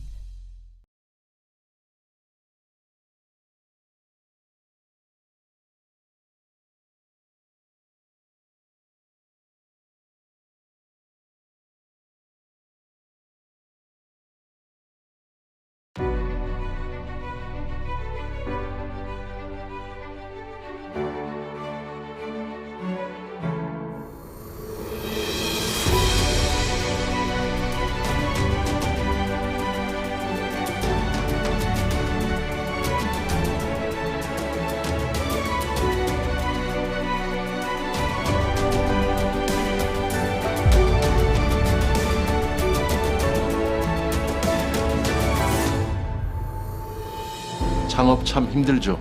창업이란 게 아이디어만 가지고 할 수 있는 분야가 아니잖아요. 초기엔 막막했습니다. 막상 시작은 했는데 연구만 한다고 되는 게 아니구나 라는 생각이 들었죠. 영국에서 오래 근무를 하다 한국에 들어와서 스타트업들을 만나기 시작했을 때는 과연 한국의 스타트업들이 얼마나 발전했을까? 사실상 스타트업에게 선뜻 투자하기엔 굉장한 위험 부담이 따르죠. Typically, it's very difficult to just go out there and find VCs and find potential users to get feedback. 서울시가 창업 기업을 지원할 수 있는 방법은 무엇이 있을까? 서울시 창업 기업의 혁신 기술과 서비스가 글로벌 시장에서 인정받을 수 있도록 든든한 지원군이 되어주는 것. 그것이 서울시가 해야 할 역할이라고 생각했습니다. 제가 해외 VC에게 서울시 스타트업에 투자를 얘기할 땐 장점으로 이 얘기를 합니다. IT 인프라 기반의 높은 R&D 역량과 기술에 대한 특허 출원율을 가지고 있다고. 적극적인 투자로 AI, 블록체인, 생명과학 분야에서 많은 유니콘 기업들이 생겨났죠. 이런 부분이 현재 서울시 창업 생태계의 강점이 되었다고 생각합니다. 의료, 바이오 분야는 개발 기간이 길다 보니까 결국엔 자금과 연구 장비 부족 문제가 발목을 잡게 되더라고요. 예비 유니콘 레벨에 있는 기업들은 외국인 투자자 유치가 불가피한데 실제 외국인 투자자들이 많이 모이고 있고 그걸 유치하기 좋은 환경이라는 점이 가장 서울시의 장점이라고 생각합니다. 서울시는 서울시 자체 재원과 정부와 민간의 투자를 확대해서 투자 펀드를 조성하고 있습니다. 뿐만 아니라 충분한 보유 공간과 연구 장비 인프라를 갖춰서 창업 기업들은 연구에만 전념할 수 있도록 지원하고 있습니다. I'm aware that Seoul is focusing on fostering university students to be the next startup CEOs. 현재 서울시에서는 미래 유니콘 기업을 꿈꾸는 많은 대학생들을 위해서 34개 대학에서 캠퍼스 타운을 운영하고 있습니다. 현재 272개 창업팀들이 활동 중에 있는데요. 2020년 저희의 목표는 모두 600개의 창업팀이 글로벌 시장에 도전할 수 있는 환경을 만드는 것입니다. 서울시에서는 양재 AI 허브, 또 여의도 금융대학원에서 현장형 인재를 육성하고 있습니다. 이 밖에도 마포의 프론트원, 강남의 팁스타운 등 서울의 곳곳에서 다양한 창업 생태계가 조성되고 있습니다. 국내외 VC들이 서울시 창업 기업에 투자하고 싶어하는 이유는 예비 유니콘 27개 중 20개 기업이 서울에 위치해 있다는 점입니다. 뛰어난 인재와 인프라를 갖춘 유망 기업들이 서울에서 성장하고 있는 만큼 투자자들 입장에선 매력적인 투자라고 할 수 있죠. Seoul has been very helpful in two major ways. The first is helping us to be a very good test bed for our technology. And then secondly, the access to venture capital resources has been very helpful to our business. Through the network and through the events that Seoul has helped us and invited us to, we've been able to get in touch with those very important people much easier. That startups that benefited from this Seoul incubating program have attracted over 300 billion Korean won investments. Also, it has created over 4,000 jobs. 현재 서울시의 스타트업 입주 공간은 2019년 한 해에만 24,000제곱미터가 늘어났습니다. 한 예로 서울 핀테크랩은 100개의 기업, 1,000명의 인원이 상주할 수 있게 되었습니다. 필요한 개발 및 사업 관련 인력들을 확충할 수 있었고 그들이 보다 체계적으로 교육을 받을 수 있는 기회들을 제공해 주셔서 개발 진행이 효율적으로 빠르게 진행되었기 때문에 좋은 성과를 낼 수 있었던 것 같습니다. 저희는 스타트업 아우터반에서 기술 역량을 인정받고 다임러 본사와 한국 최초로 MOU를 체결할 수 있었습니다. 이러한 대기업과의 협력을 통해 기술에 대한 경험을 쌓을 수 있었고 대기업인 벤츠에 저희의 개발 기술을 실용화할 수 있어서 좋은 기회를 잡았다고 생각합니다. A lot of unicorns based in Seoul are doing very well in the global market now, and I look forward to seeing more. 좋은 창업 생태계는 인재, 시장, 투자자 이렇게 세 가지 요소가 갖춰진 것을 이야기합니다. 서울시는 시장, 인재, 투자자 모두 갖춘 창업하기에 아주 좋은 도시입니다.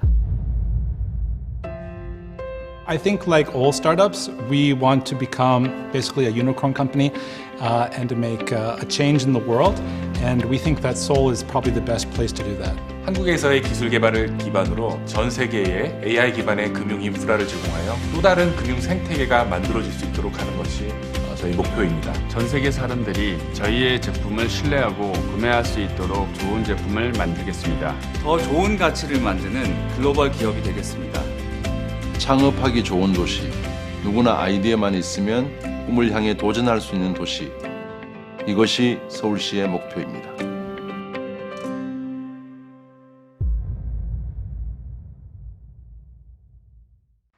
Seoul, city of speed, city of tourism.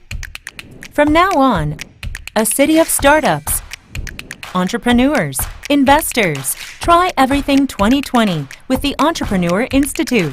Lectures and seminars addressing the current global startup ecosystem. Pitching, competitions, and exhibitions. Confirm the development status of startups with your own eyes. Online for 3 days. Try Everything 2020.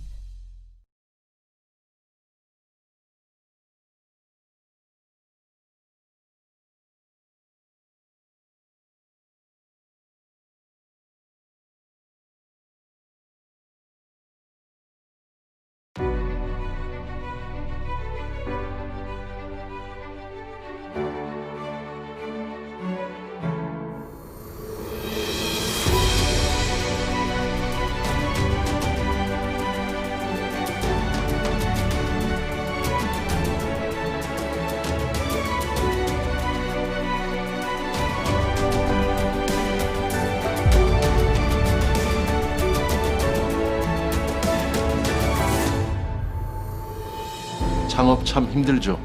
창업이란 게 아이디어만 가지고 할 수 있는 분야가 아니잖아요.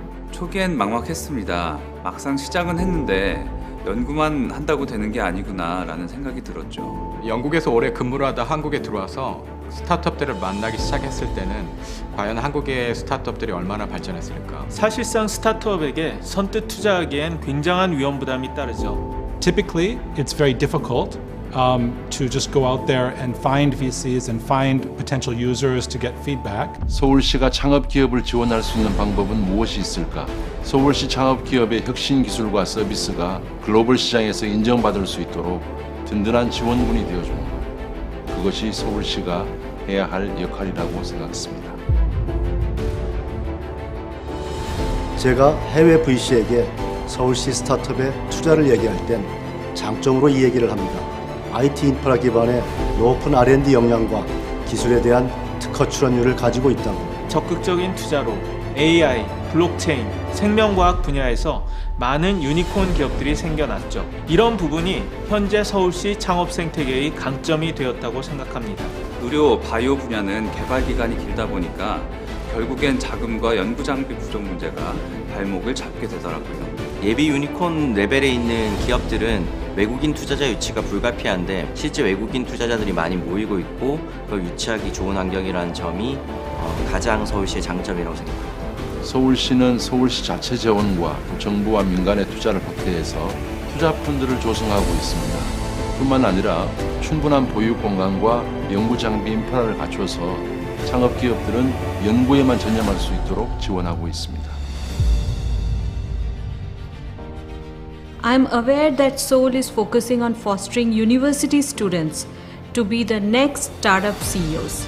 현재 서울시에서는 미래 유니콘 기업을 꿈꾸는 많은 대학생들을 위해서 34개 대학에서 캠퍼스 타운을 운영하고 있습니다.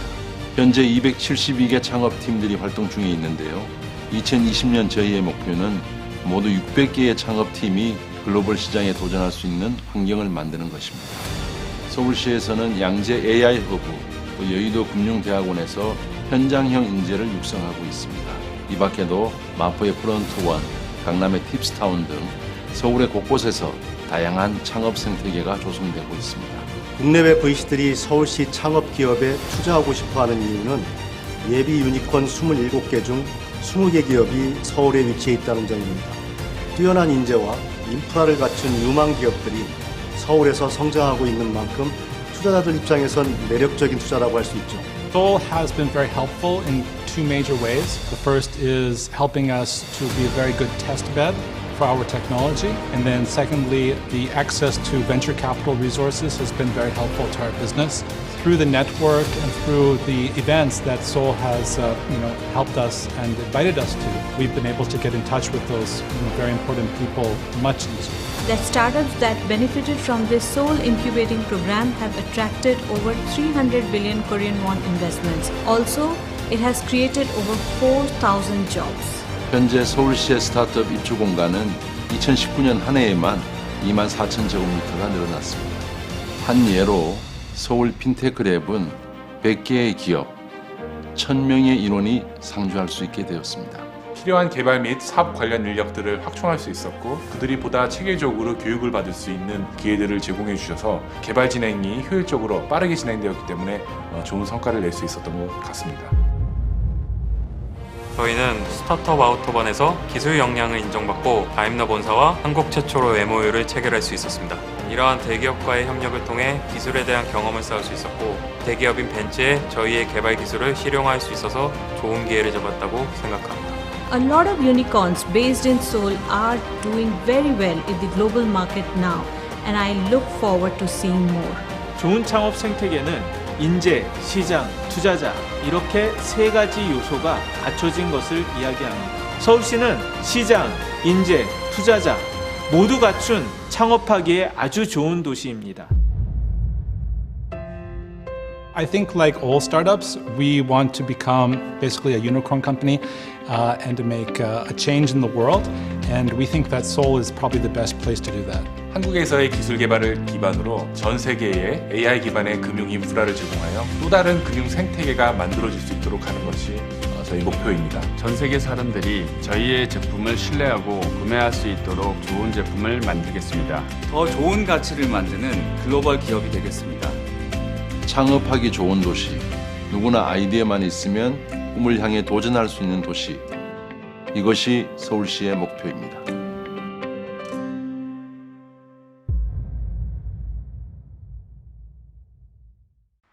Seoul, city of speed, city of tourism.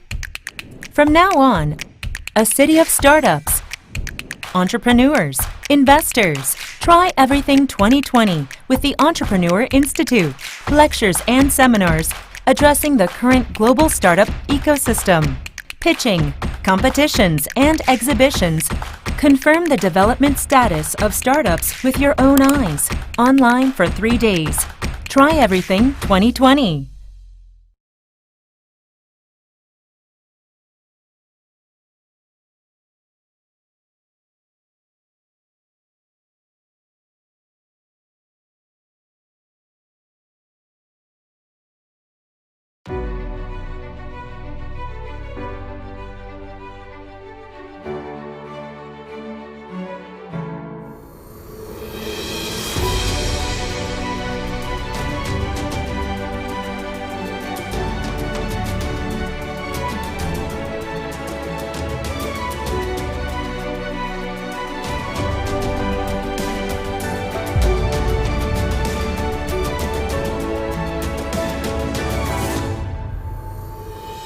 창업 참 힘들죠.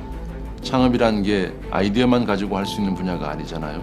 초기엔 막막했습니다. 막상 시작은 했는데 연구만 한다고 되는 게 아니구나 라는 생각이 들었죠. 영국에서 오래 근무를 하다 한국에 들어와서 스타트업들을 만나기 시작했을 때는 과연 한국의 스타트업들이 얼마나 발전했을까? 사실상 스타트업에게 선뜻 투자하기엔 굉장한 위험 부담이 따르죠. Typically, it's very difficult to just go out there and find VCs and find potential users to get feedback. 서울시가 창업 기업을 지원할 수 있는 방법은 무엇이 있을까? 서울시 창업 기업의 혁신 기술과 서비스가 글로벌 시장에서 인정받을 수 있도록 든든한 지원군이 되어주는 것. 그것이 서울시가 해야 할 역할이라고 생각했습니다.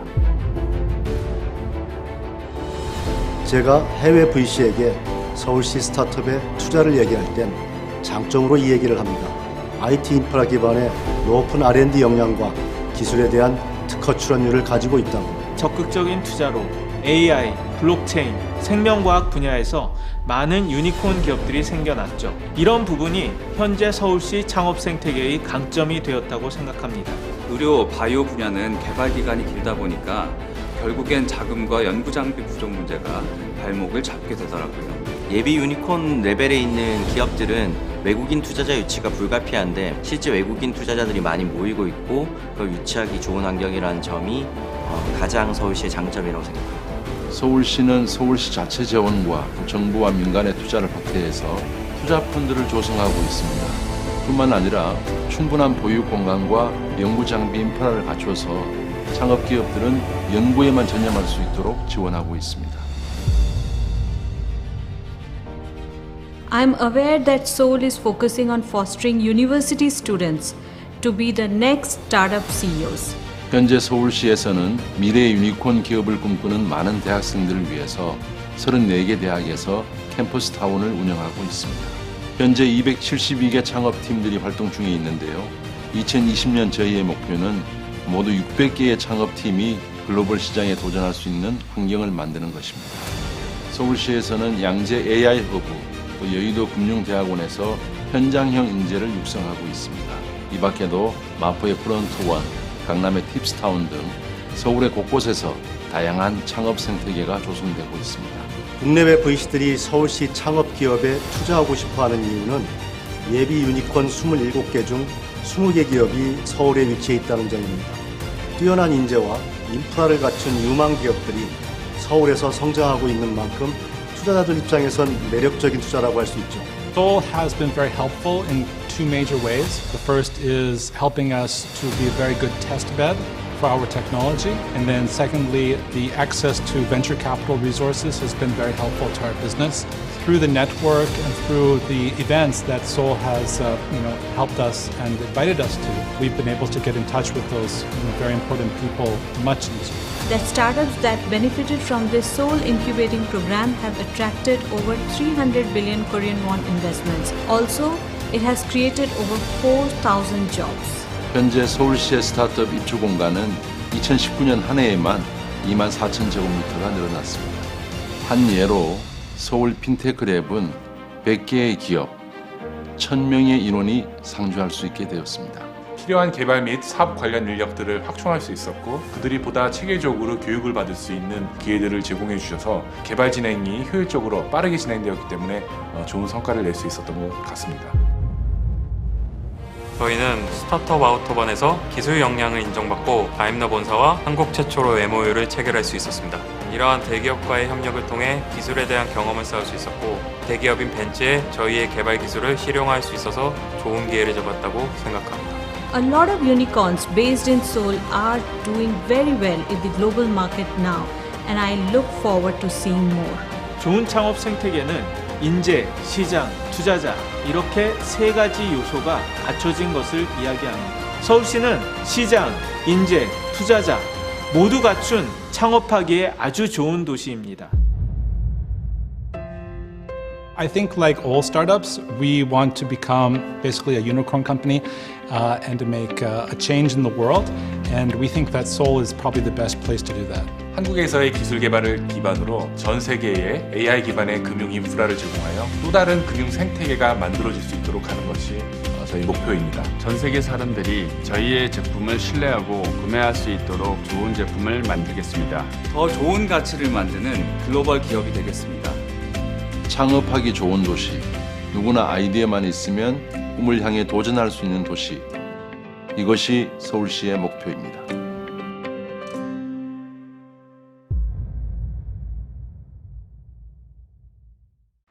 Seoul, city of speed, city of tourism. From now on, a city of startups, entrepreneurs, investors. Try Everything 2020 with the Entrepreneur Institute. Lectures and seminars addressing the current global startup ecosystem. Pitching, competitions, and exhibitions. Confirm the development status of startups with your own eyes. Online for 3 days. Try Everything 2020.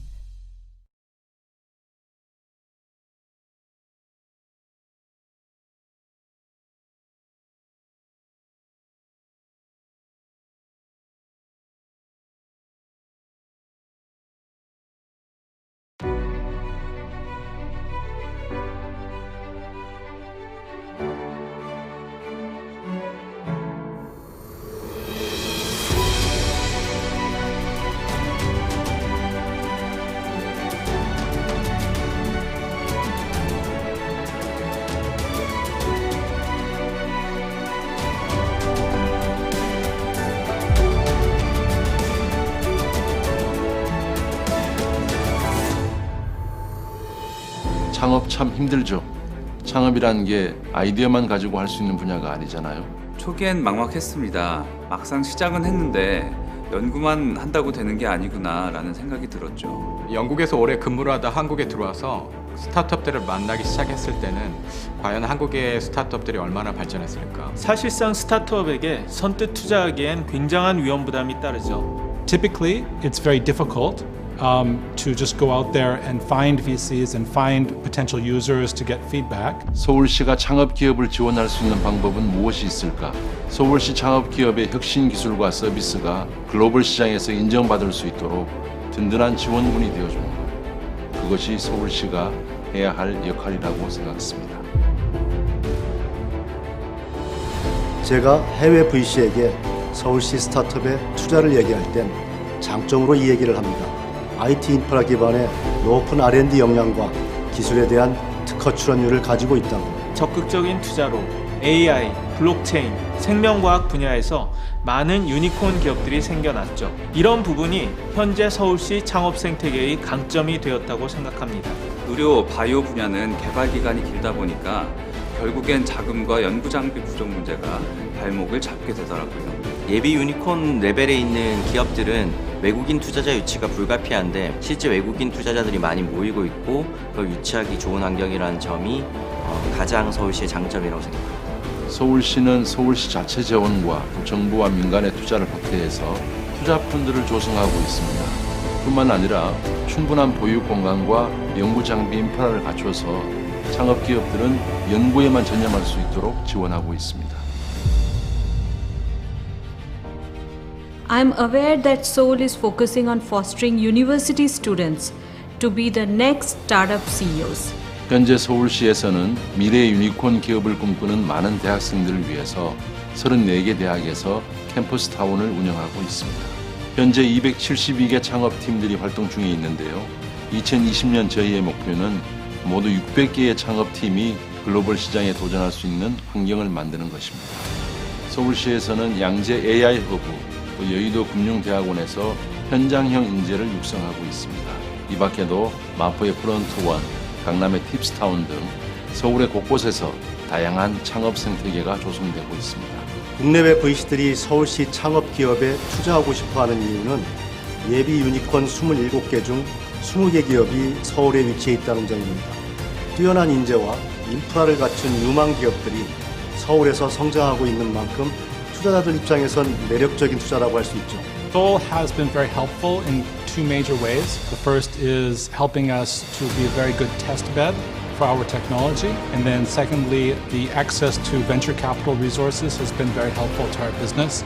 Through the network and through the events that Seoul has helped us and invited us to, we've been able to get in touch with those very important people much easier. That startups that benefited from this Seoul incubating program have attracted over 300 billion Korean won investments. Also, it has created over 4,000 jobs. 현재 서울시의 스타트업 입주 공간은 2019년 한 해에만 24,000제곱미터가 늘어났습니다. 한 예로 서울 핀테크랩은 100개의 기업, 1,000명의 인원이 상주할 수 있게 되었습니다. 필요한 개발 및 사업 관련 인력들을 확충할 수 있었고 그들이 보다 체계적으로 교육을 받을 수 있는 기회들을 제공해 주셔서 개발 진행이 효율적으로 빠르게 진행되었기 때문에 좋은 성과를 낼 수 있었던 것 같습니다. 저희는 스타트업 아우터반에서 기술 역량을 인정받고 다임러 본사와 한국 최초로 MOU를 체결할 수 있었습니다. 이러한 대기업과의 협력을 통해 기술에 대한 경험을 쌓을 수 있었고 대기업인 벤츠에 저희의 개발 기술을 실용화할 수 있어서 좋은 기회를 잡았다고 생각합니다. A lot of unicorns based in Seoul are doing very well in the global market now, and I look forward to seeing more. 좋은 창업 생태계는 인재, 시장, 투자자 이렇게 세 가지 요소가 갖춰진 것을 이야기합니다. 서울시는 시장, 인재, 투자자 모두 갖춘 창업하기에 아주 좋은 도시입니다.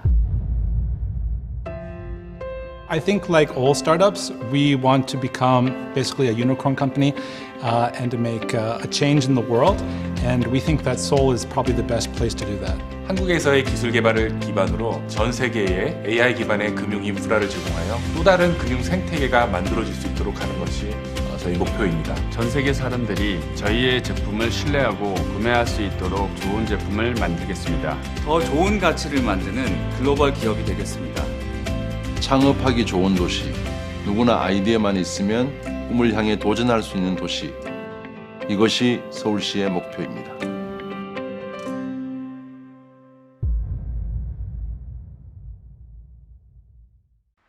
Seoul, city of speed, city of tourism. From now on, a city of startups, entrepreneurs, investors. Try Everything 2020 with the Entrepreneur Institute, lectures and seminars addressing the current global startup ecosystem. Pitching, competitions, and exhibitions. Confirm the development status of startups with your own eyes. Online for 3 days. Try Everything 2020.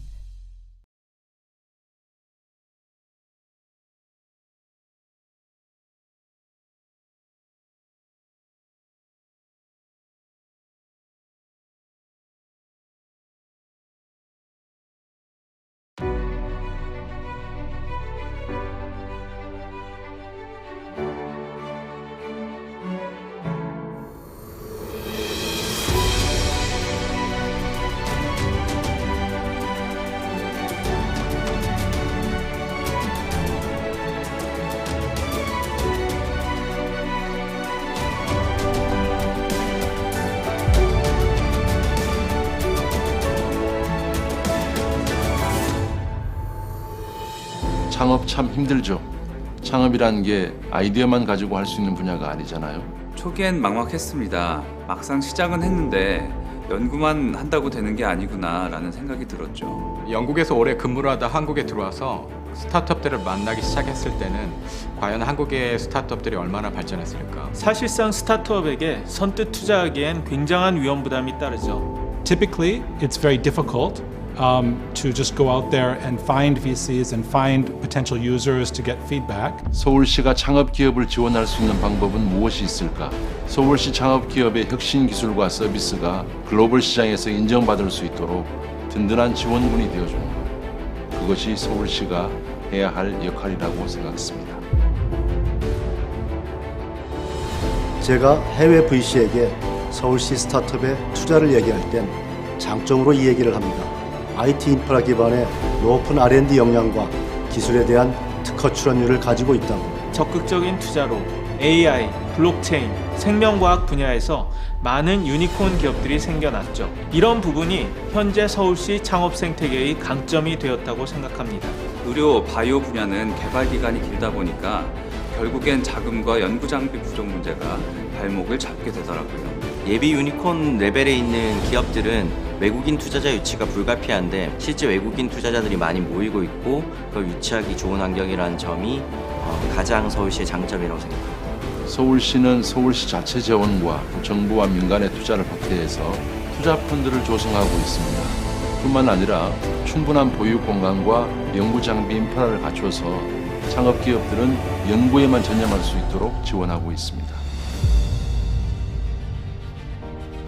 I'm aware that Seoul is focusing on fostering university students to be the next startup CEOs. 현재 서울시에서는 미래의 유니콘 기업을 꿈꾸는 많은 대학생들을 위해서 34개 대학에서 캠퍼스 타운을 운영하고 있습니다. 현재 272개 창업팀들이 활동 중에 있는데요. 2020년 저희의 목표는 모두 600개의 창업팀이 글로벌 시장에 도전할 수 있는 환경을 만드는 것입니다. 서울시에서는 양재 AI 허브, 또 여의도 금융대학원에서 현장형 인재를 육성하고 있습니다.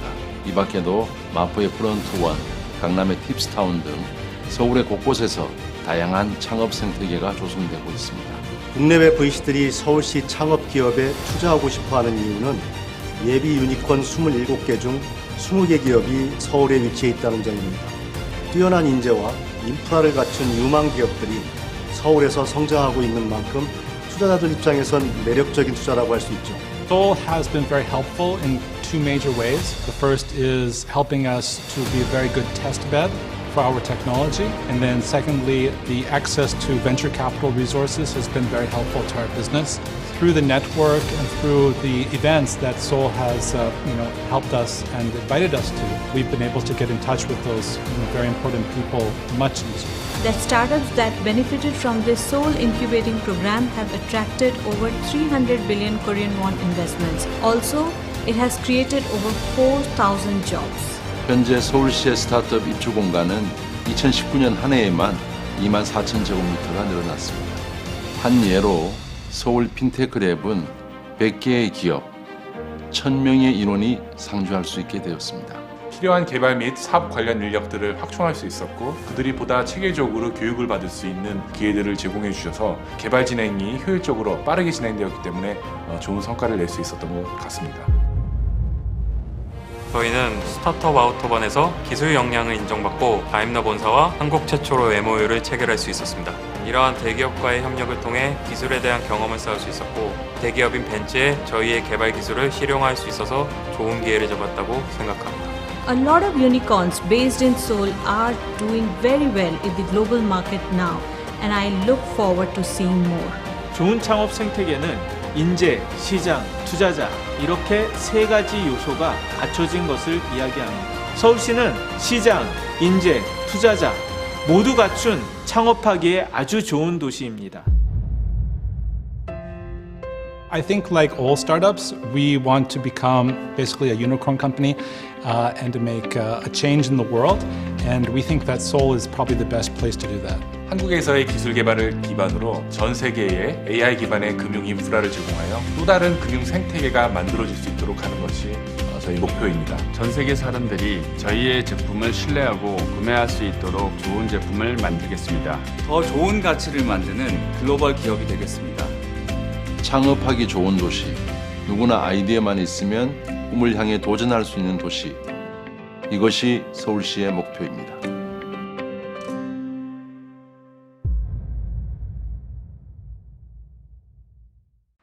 Seoul, city of speed, city of tourism. From now on, a city of startups, entrepreneurs, investors. Try Everything 2020 with the Entrepreneur Institute. Lectures and seminars addressing the current global startup ecosystem. Pitching, competitions, and exhibitions. Confirm the development status of startups with your own eyes. Online for 3 days. Try Everything 2020.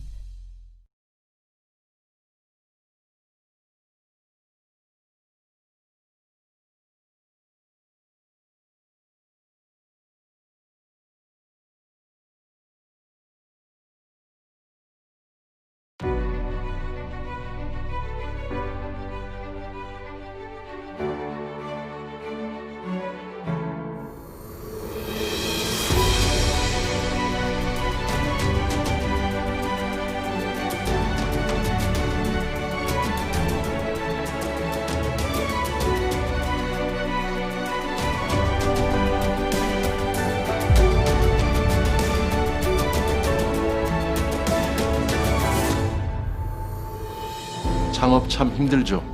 창업이란 게 아이디어만 가지고 할 수 있는 분야가 아니잖아요. 초기엔 막막했습니다. 막상 시작은 했는데 연구만 한다고 되는 게 아니구나 라는 생각이 들었죠. 영국에서 오래 근무를 하다 한국에 들어와서 스타트업들을 만나기 시작했을 때는 과연 한국의 스타트업들이 얼마나 발전했을까? 사실상 스타트업에게 선뜻 투자하기엔 굉장한 위험 부담이 따르죠. Typically, it's very difficult to just go out there and find VCs and find potential users to get feedback. 서울시가 창업 기업을 지원할 수 있는 방법은 무엇이 있을까? 서울시 창업 기업의 혁신 기술과 서비스가 글로벌 시장에서 인정받을 수 있도록 든든한 지원군이 되어주는 것. 그것이 서울시가 해야 할 역할이라고 생각했습니다. 제가 해외 VC에게 서울시 스타트업에 투자를 얘기할 땐 장점으로 이 얘기를 합니다. IT 인프라 기반의 높은 R&D 역량과 기술에 대한 특허 출원율을 가지고 있다고. 적극적인 투자로 AI, 블록체인, 생명과학 분야에서 많은 유니콘 기업들이 생겨났죠. 이런 부분이 현재 서울시 창업 생태계의 강점이 되었다고 생각합니다. 의료, 바이오 분야는 개발 기간이 길다 보니까 결국엔 자금과 연구 장비 부족 문제가 발목을 잡게 되더라고요. 예비 유니콘 레벨에 있는 기업들은 외국인 투자자 유치가 불가피한데 실제 외국인 투자자들이 많이 모이고 있고 그걸 유치하기 좋은 환경이라는 점이 가장 서울시의 장점이라고 생각합니다. 서울시는 서울시 자체 재원과 정부와 민간의 투자를 확대해서 투자 펀드를 조성하고 있습니다. 뿐만 아니라 충분한 보유 공간과 연구 장비 인프라를 갖춰서 창업 기업들은 연구에만 전념할 수 있도록 지원하고 있습니다. I'm aware that Seoul is focusing on fostering university students to be the next startup CEOs.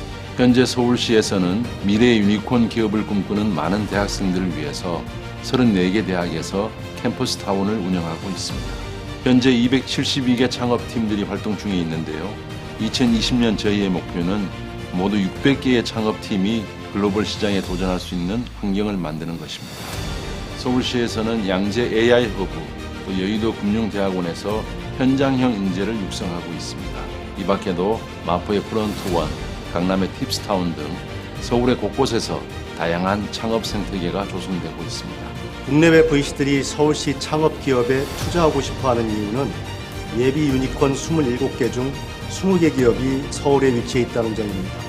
뛰어난 인재와 인프라를 갖춘 유망 기업들이 서울에서 성장하고 있는 만큼 투자자들 입장에선 매력적인 투자라고 할 수 있죠.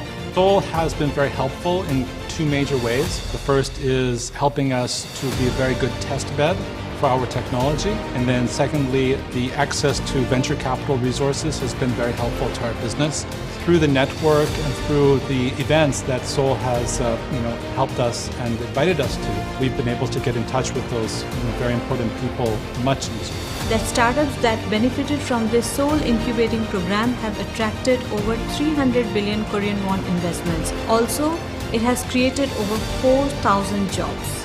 현재 서울시의 스타트업 입주 공간은 2019년 한 해에만 2만 4천 제곱미터가 늘어났습니다. 한 예로 서울 핀테크랩은 100개의 기업, 1,000명의 인원이 상주할 수 있게 되었습니다. 필요한 개발 및 사업 관련 인력들을 확충할 수 있었고 그들이 보다 체계적으로 교육을 받을 수 있는 기회들을 제공해 주셔서 개발 진행이 효율적으로 빠르게 진행되었기 때문에 좋은 성과를 낼 수 있었던 것 같습니다. 저희는 스타트업 아우터반에서 기술 역량을 인정받고 다임러 본사와 한국 최초로 MOU를 체결할 수 있었습니다. 이러한 대기업과의 협력을 통해 기술에 대한 경험을 쌓을 수 있었고 대기업인 벤츠에 저희의 개발 기술을 실용화할 수 있어서 좋은 기회를 잡았다고 생각합니다. A lot of unicorns based in Seoul are doing very well in the global market now, and I look forward to seeing more. 좋은 창업 생태계는 인재, 시장, 투자자 이렇게 세 가지 요소가 갖춰진 것을 이야기합니다. 서울시는 시장, 인재, 투자자 모두 갖춘 창업하기에 아주 좋은 도시입니다.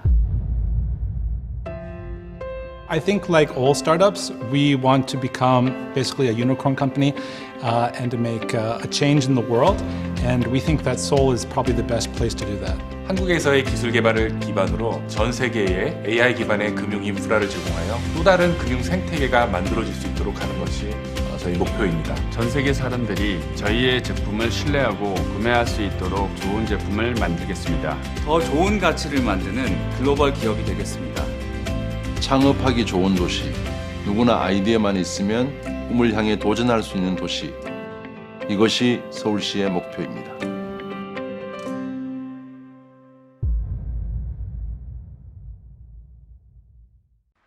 Seoul, city of speed, city of tourism. From now on, a city of startups, entrepreneurs, investors. Try Everything 2020 with the Entrepreneur Institute. Lectures and seminars addressing the current global startup ecosystem. Pitching, competitions, and exhibitions. Confirm the development status of startups with your own eyes. Online for 3 days. Try Everything 2020.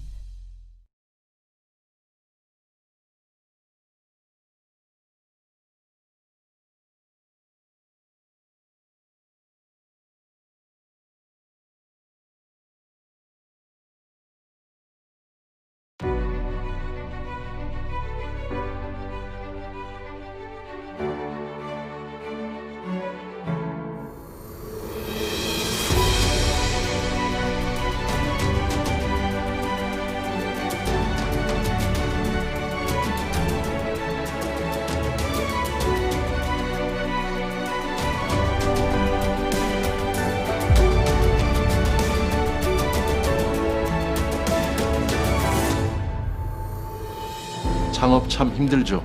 창업이란 게 아이디어만 가지고 할 수 있는 분야가 아니잖아요. 초기엔 막막했습니다. 막상 시작은 했는데 연구만 한다고 되는 게 아니구나 라는 생각이 들었죠. 영국에서 오래 근무를 하다 한국에 들어와서 스타트업들을 만나기 시작했을 때는 과연 한국의 스타트업들이 얼마나 발전했을까? 사실상 스타트업에게 선뜻 투자하기엔 굉장한 위험 부담이 따르죠. Typically, it's very difficult to just go out there and find VCs and find potential users to get feedback. 서울시가 창업 기업을 지원할 수 있는 방법은 무엇이 있을까?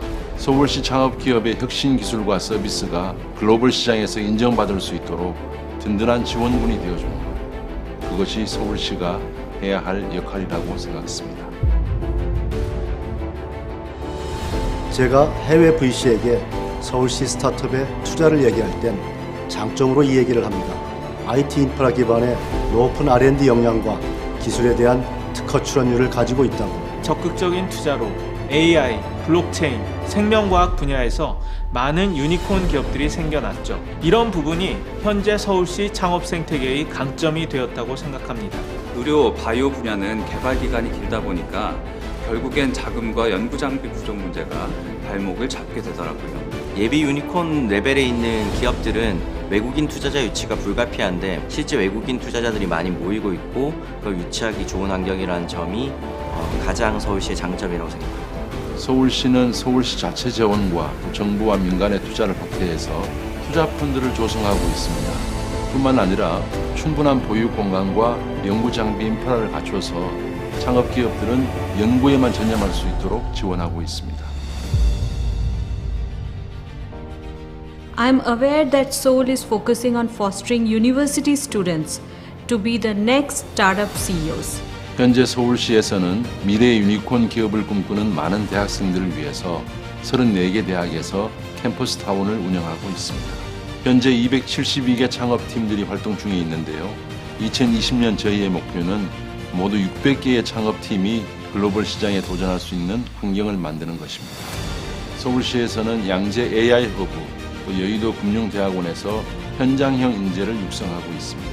이 밖에도 마포의 프런트원, 강남의 팁스타운 등 서울의 곳곳에서 다양한 창업 생태계가 조성되고 있습니다.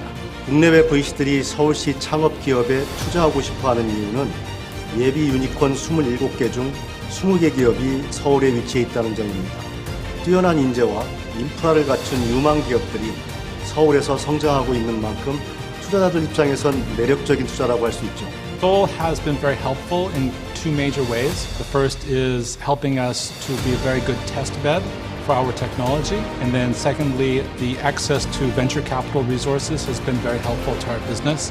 Through the network and through the events that Seoul has helped us and invited us to, we've been able to get in touch with those very important people much easier. That startups that benefited from this Seoul incubating program have attracted over 300 billion Korean won investments. Also, it has created over 4,000 jobs. 현재 서울시의 스타트업 입주 공간은 2019년 한 해에만 2만 4천 제곱미터가 늘어났습니다. 한 예로 서울 핀테크랩은 100개의 기업, 1,000명의 인원이 상주할 수 있게 되었습니다. 필요한 개발 및 사업 관련 인력들을 확충할 수 있었고 그들이 보다 체계적으로 교육을 받을 수 있는 기회들을 제공해 주셔서 개발 진행이 효율적으로 빠르게 진행되었기 때문에 좋은 성과를 낼 수 있었던 것 같습니다. 저희는 스타트업 아우터반에서 기술 역량을 인정받고 다임러 본사와 한국 최초로 MOU를 체결할 수 있었습니다. 이러한 대기업과의 협력을 통해 기술에 대한 경험을 쌓을 수 있었고 대기업인 벤츠에 저희의 개발 기술을 실용화할 수 있어서 좋은 기회를 잡았다고 생각합니다. A lot of unicorns based in Seoul are doing very well in the global market now, and I look forward to seeing more.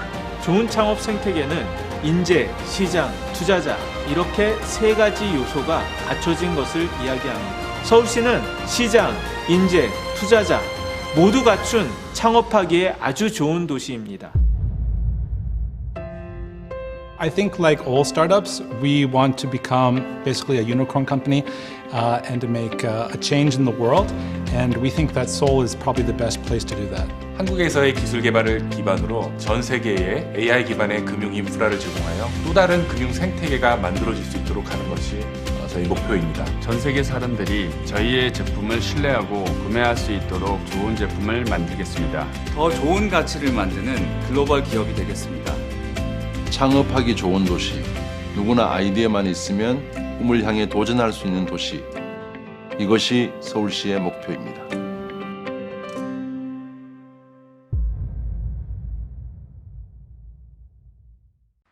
Seoul, city of speed, city of tourism. From now on, a city of startups, entrepreneurs, investors. Try Everything 2020 with the Entrepreneur Institute.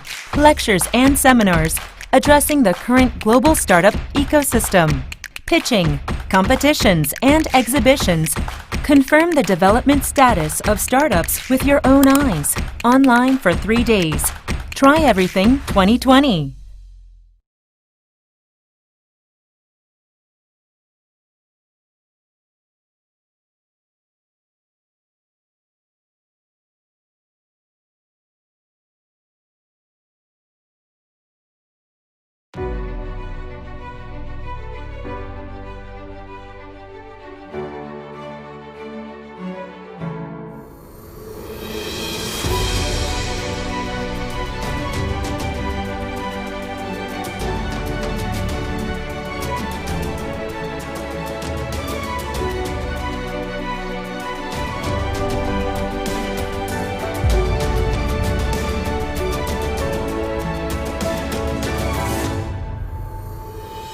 창업 참 힘들죠.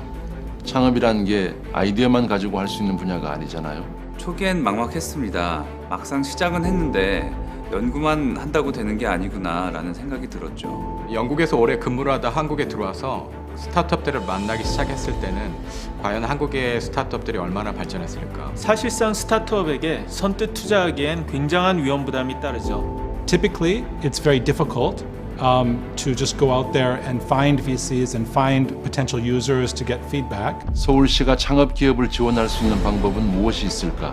서울시 창업 기업의 혁신 기술과 서비스가 글로벌 시장에서 인정받을 수 있도록 든든한 지원군이 되어주는 것. 그것이 서울시가 해야 할 역할이라고 생각했습니다.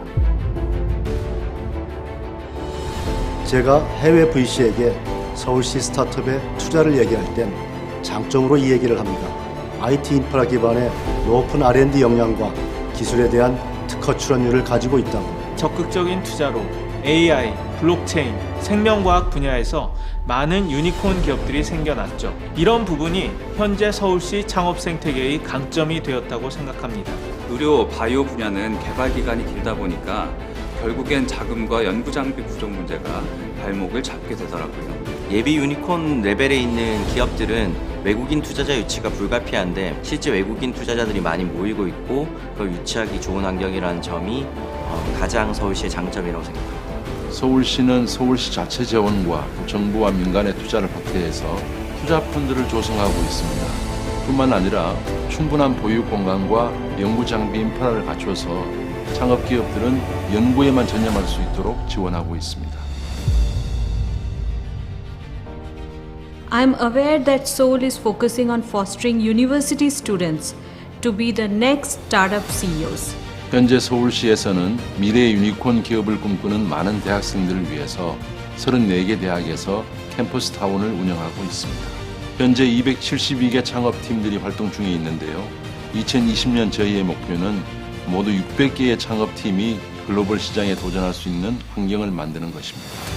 서울시에서는 양재 AI 허브, 또 여의도 금융대학원에서 현장형 인재를 육성하고 있습니다. 이 밖에도 마포의 프론트원, 강남의 팁스타운 등 서울의 곳곳에서 다양한 창업 생태계가 조성되고 있습니다.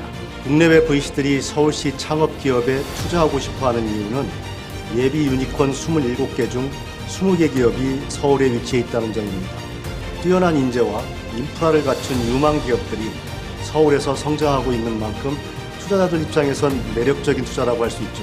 Seoul has been very helpful in two major ways. The first is helping us to be a very good test bed for our technology. And then secondly, the access to venture capital resources has been very helpful to our business.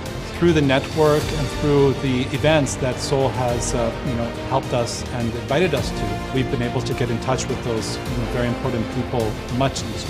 That startups that benefited from this Seoul incubating program have attracted over 300 billion Korean won investments. Also, it has created over 4,000 jobs. 현재 서울시의 스타트업 입주 공간은 2019년 한 해에만 2만 4천 제곱미터가 늘어났습니다. 한 예로 서울 핀테크 랩은 100개의 기업, 1,000명의 인원이 상주할 수 있게 되었습니다.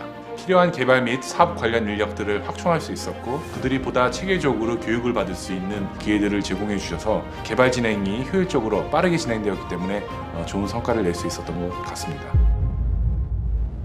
저희는 스타트업 아우터반에서 기술 역량을 인정받고 다임러 본사와 한국 최초로 MOU를 체결할 수 있었습니다.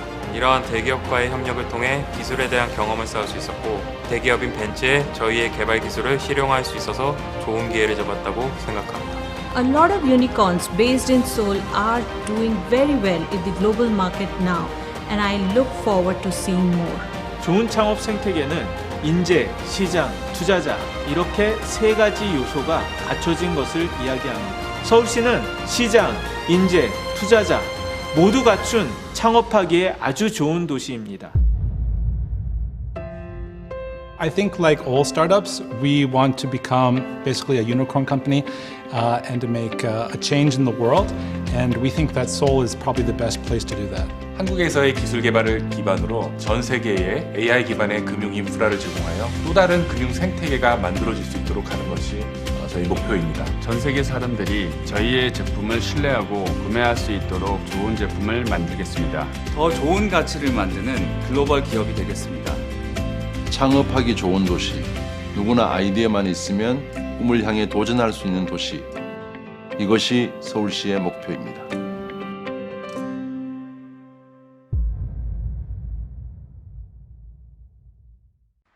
Seoul, city of speed, city of tourism. From now on, a city of startups, entrepreneurs, investors. Try Everything 2020 with the Entrepreneur Institute. Lectures and seminars addressing the current global startup ecosystem. Pitching, competitions, and exhibitions. Confirm the development status of startups with your own eyes. Online for 3 days. Try Everything 2020.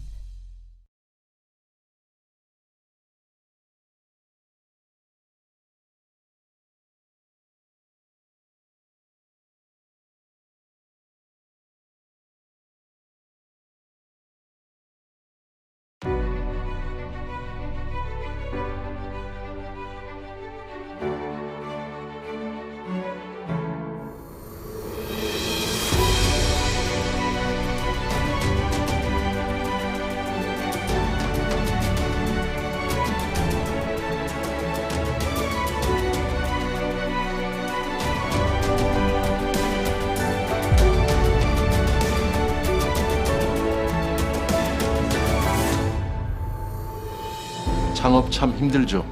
창업이라는 게 아이디어만 가지고 할 수 있는 분야가 아니잖아요. 초기엔 막막했습니다. 막상 시작은 했는데 연구만 한다고 되는 게 아니구나 라는 생각이 들었죠. 영국에서 오래 근무를 하다 한국에 들어와서 스타트업들을 만나기 시작했을 때는 과연 한국의 스타트업들이 얼마나 발전했을까? 사실상 스타트업에게 선뜻 투자하기엔 굉장한 위험 부담이 따르죠. Typically, it's very difficult to just go out there and find VCs and find potential users to get feedback. 서울시가 창업 기업을 지원할 수 있는 방법은 무엇이 있을까? 서울시 창업 기업의 혁신 기술과 서비스가 글로벌 시장에서 인정받을 수 있도록 든든한 지원군이 되어주는 것. 그것이 서울시가 해야 할 역할이라고 생각했습니다.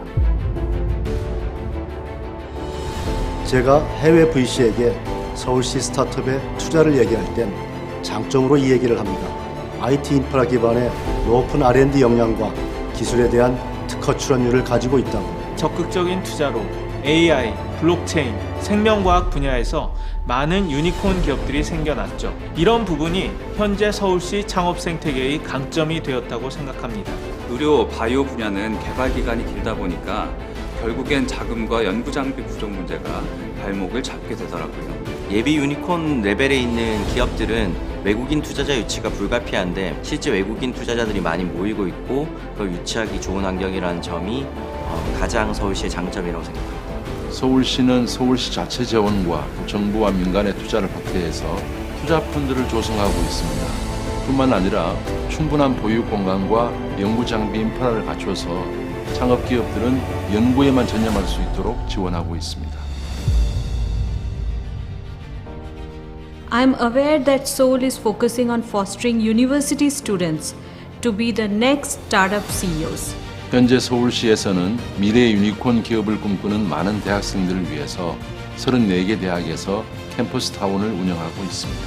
현재 272개 창업팀들이 활동 중에 있는데요. 2020년 저희의 목표는 모두 600개의 창업팀이 글로벌 시장에 도전할 수 있는 환경을 만드는 것입니다. 서울시에서는 양재 AI 허브, 또 여의도 금융대학원에서 현장형 인재를 육성하고 있습니다. 이 밖에도 마포의 프론트원, 강남의 팁스타운 등 서울의 곳곳에서 다양한 창업 생태계가 조성되고 있습니다. 국내외 VC들이 서울시 창업 기업에 투자하고 싶어하는 이유는 예비 유니콘 27개 중 20개 기업이 서울에 위치해 있다는 점입니다. 뛰어난 인재와 인프라를 갖춘 유망 기업들이 서울에서 성장하고 있는 만큼 투자자들 입장에선 매력적인 투자라고 할 수 있죠. Seoul has been very helpful in two major ways. The first is helping us to be a very good test bed for our technology. And then secondly, the access to venture capital resources has been very helpful to our business. Through the network and through the events that Seoul has helped us and invited us to, we've been able to get in touch with those very important people much easier. That startups that benefited from this Seoul incubating program have attracted over 300 billion Korean won investments. Also, it has created over 4,000 jobs. 현재 서울시의 스타트업 입주 공간은 2019년 한 해에만 2만 4천 제곱미터가 늘어났습니다. 한 예로 서울 핀테크 랩은 100개의 기업, 1,000명의 인원이 상주할 수 있게 되었습니다.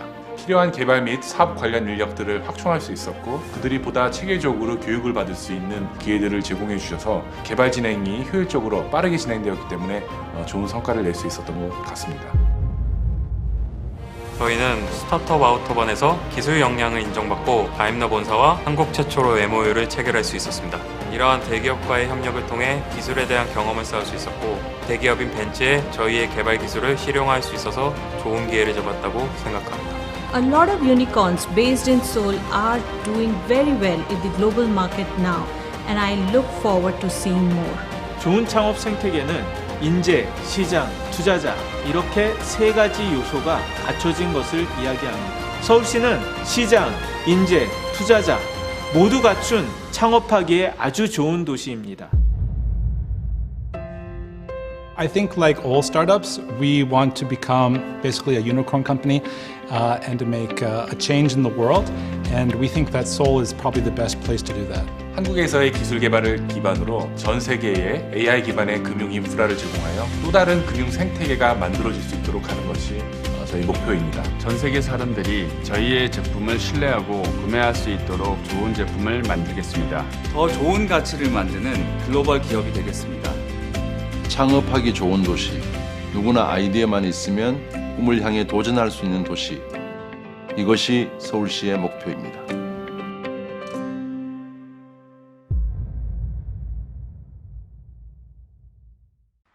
Seoul, city of speed, city of tourism.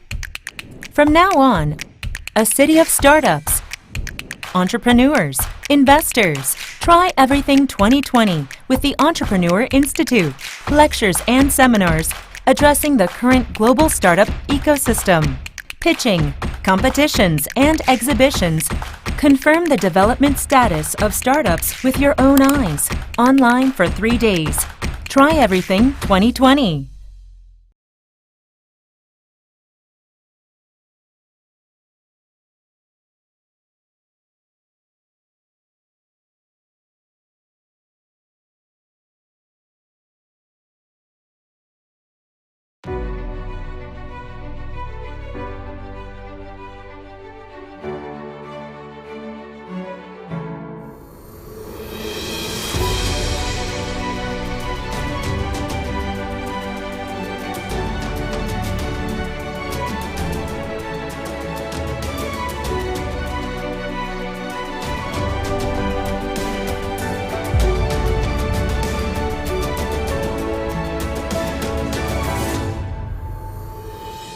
창업 참 힘들죠. 창업이란 게 아이디어만 가지고 할 수 있는 분야가 아니잖아요.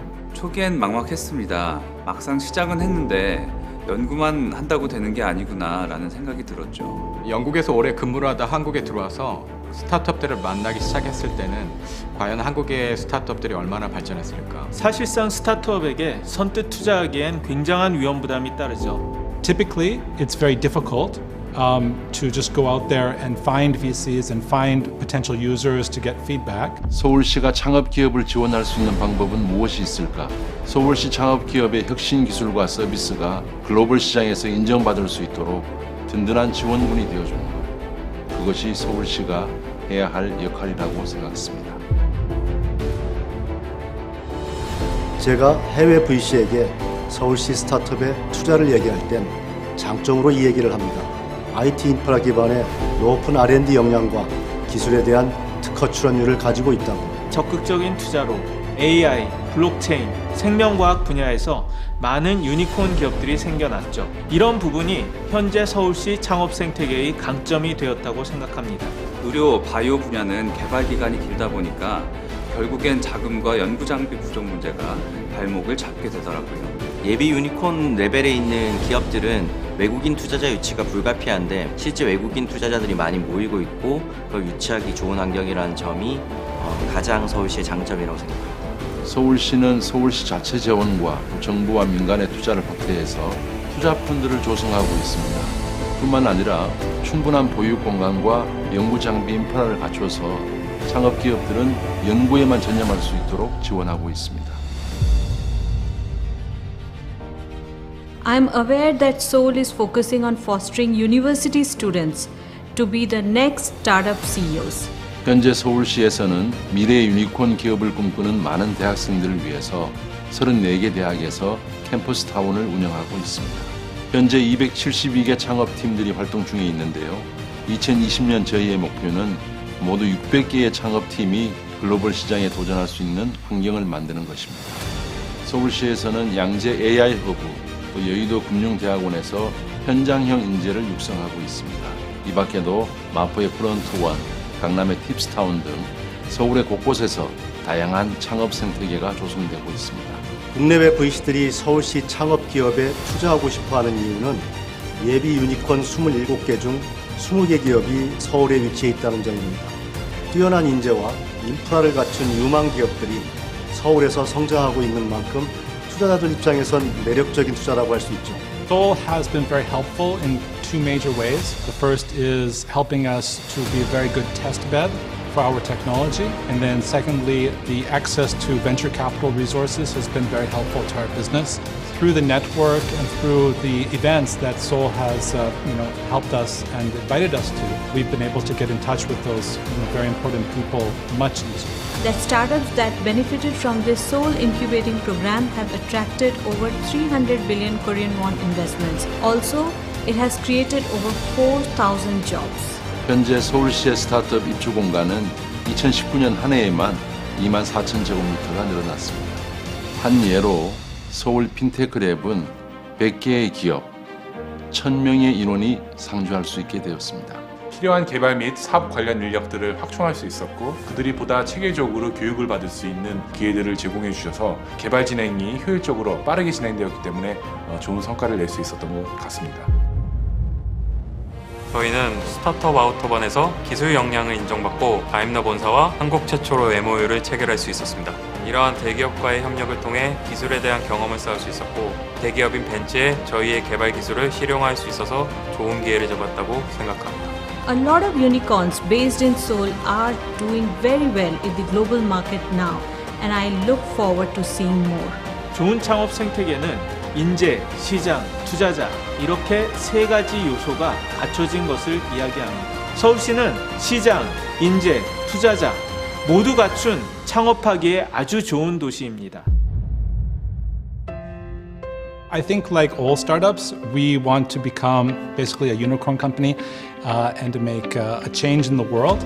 And we think that Seoul is probably the best place to do that. 한국에서의 기술 개발을 기반으로 전 세계에 AI 기반의 금융 인프라를 제공하여 또 다른 금융 생태계가 만들어질 수 있도록 하는 것이 저희 목표입니다. 전 세계 사람들이 저희의 제품을 신뢰하고 구매할 수 있도록 좋은 제품을 만들겠습니다. 더 좋은 가치를 만드는 글로벌 기업이 되겠습니다. 창업하기 좋은 도시, 누구나 아이디어만 있으면 꿈을 향해 도전할 수 있는 도시. 이것이 서울시의 목표입니다.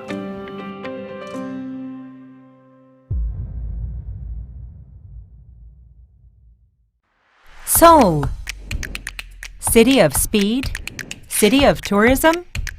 From now on, a city of startups, entrepreneurs, investors. Try Everything 2020 with the Entrepreneur Institute.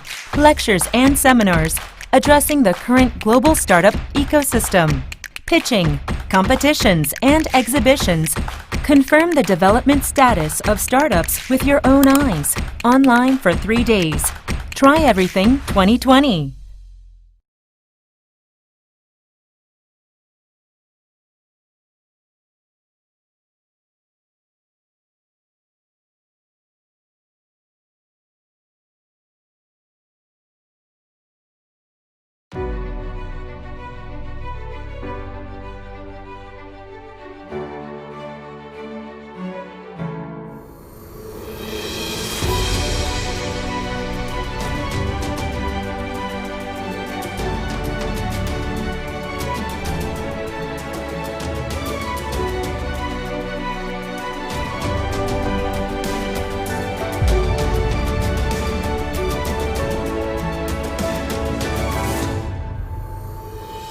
창업 참 힘들죠.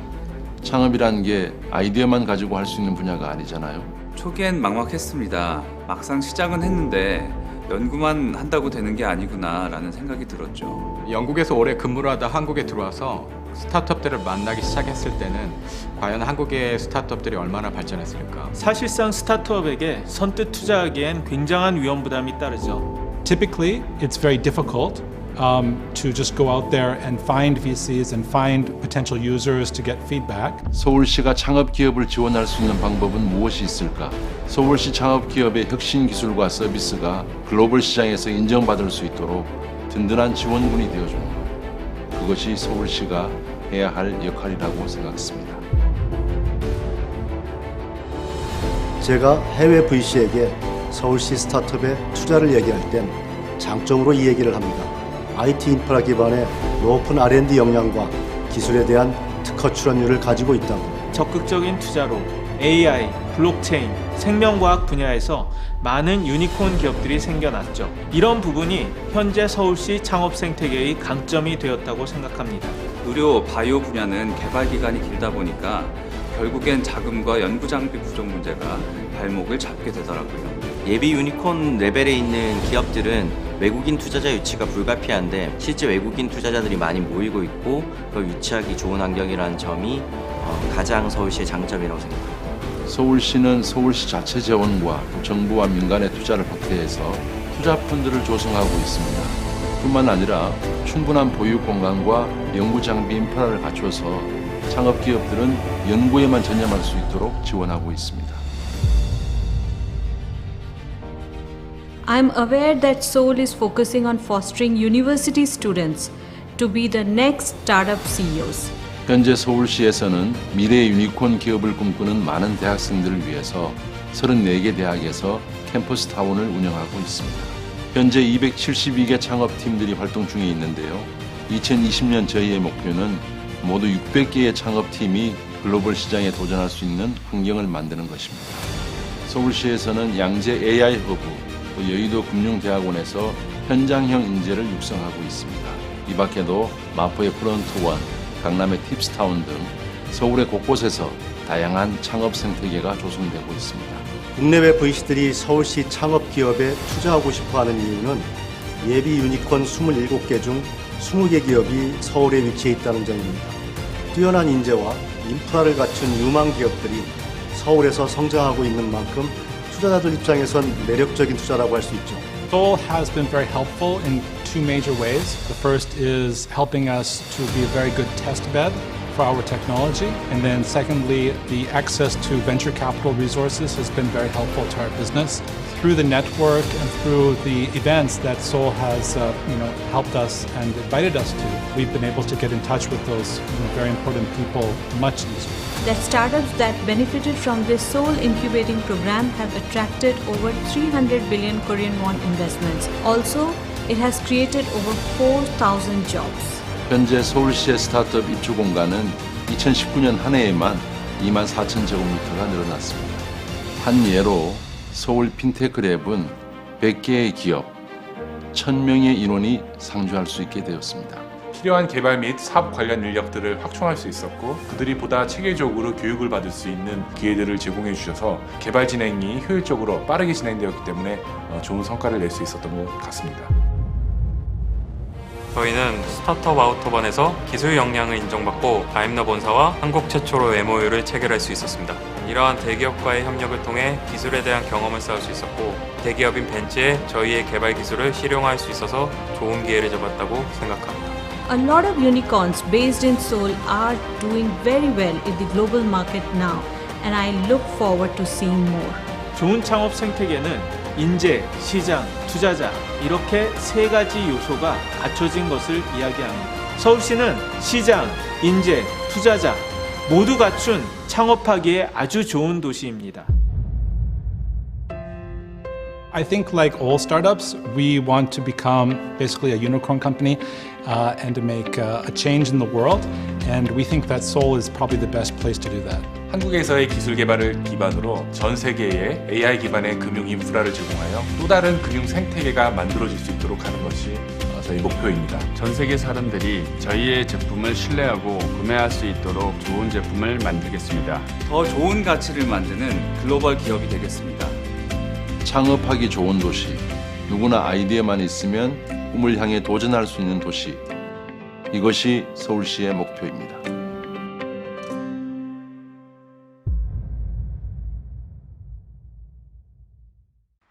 Seoul, city of speed, city of tourism.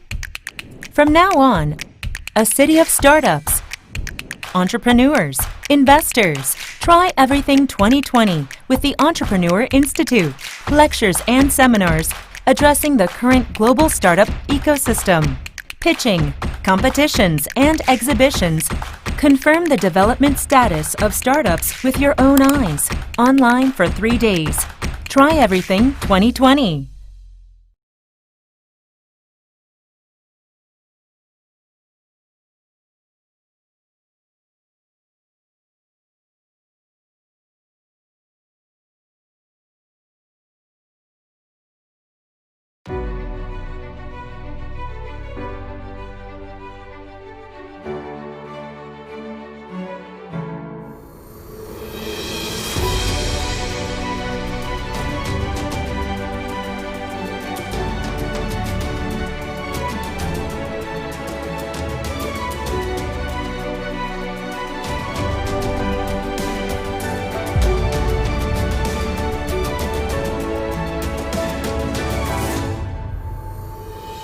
창업 참 힘들죠.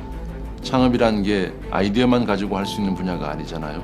초기엔 막막했습니다. 막상 시작은 했는데 연구만 한다고 되는 게 아니구나 라는 생각이 들었죠. 영국에서 오래 근무를 하다 한국에 들어와서 스타트업들을 만나기 시작했을 때는 과연 한국의 스타트업들이 얼마나 발전했을까? 사실상 스타트업에게 선뜻 투자하기엔 굉장한 위험 부담이 따르죠. Typically, it's very difficult to just go out there and find VCs and find potential users to get feedback. 서울시가 창업 기업을 지원할 수 있는 방법은 무엇이 있을까?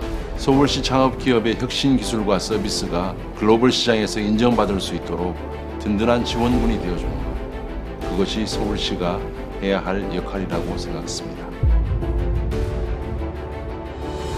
제가 해외 VC에게 서울시 스타트업에 투자를 얘기할 땐 장점으로 이 얘기를 합니다. IT 인프라 기반의 높은 R&D 역량과 기술에 대한 특허 출원율을 가지고 있다고. 적극적인 투자로 AI, 블록체인, 생명과학 분야에서 많은 유니콘 기업들이 생겨났죠. 이런 부분이 현재 서울시 창업 생태계의 강점이 되었다고 생각합니다. 의료, 바이오 분야는 개발 기간이 길다 보니까 결국엔 자금과 연구 장비 부족 문제가 발목을 잡게 되더라고요. 예비 유니콘 레벨에 있는 기업들은 외국인 투자자 유치가 불가피한데 실제 외국인 투자자들이 많이 모이고 있고 그걸 유치하기 좋은 환경이라는 점이 가장 서울시의 장점이라고 생각합니다. 서울시는 서울시 자체 재원과 정부와 민간의 투자를 확대해서 투자 펀드를 조성하고 있습니다. 뿐만 아니라 충분한 보유 공간과 연구 장비 인프라를 갖춰서 창업 기업들은 연구에만 전념할 수 있도록 지원하고 있습니다. I'm aware that Seoul is focusing on fostering university students to be the next startup CEOs. 현재 서울시에서는 미래 유니콘 기업을 꿈꾸는 많은 대학생들을 위해서 34개 대학에서 캠퍼스 타운을 운영하고 있습니다. 현재 272개 창업팀들이 활동 중에 있는데요. 2020년 저희의 목표는 모두 600개의 창업팀이 글로벌 시장에 도전할 수 있는 환경을 만드는 것입니다. 서울시에서는 양재 AI 허브, 또 여의도 금융대학원에서 현장형 인재를 육성하고 있습니다. 이 밖에도 마포의 프론트원, 강남의 팁스타운 등 서울의 곳곳에서 다양한 창업 생태계가 조성되고 있습니다.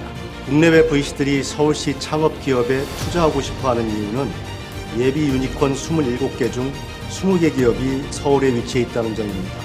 뛰어난 인재와 인프라를 갖춘 유망 기업들이 서울에서 성장하고 있는 만큼 투자자들 입장에선 매력적인 투자라고 할 수 있죠. Seoul has been very helpful in two major ways. The first is helping us to be a very good test bed for our technology. And then secondly, the access to venture capital resources has been very helpful to our business.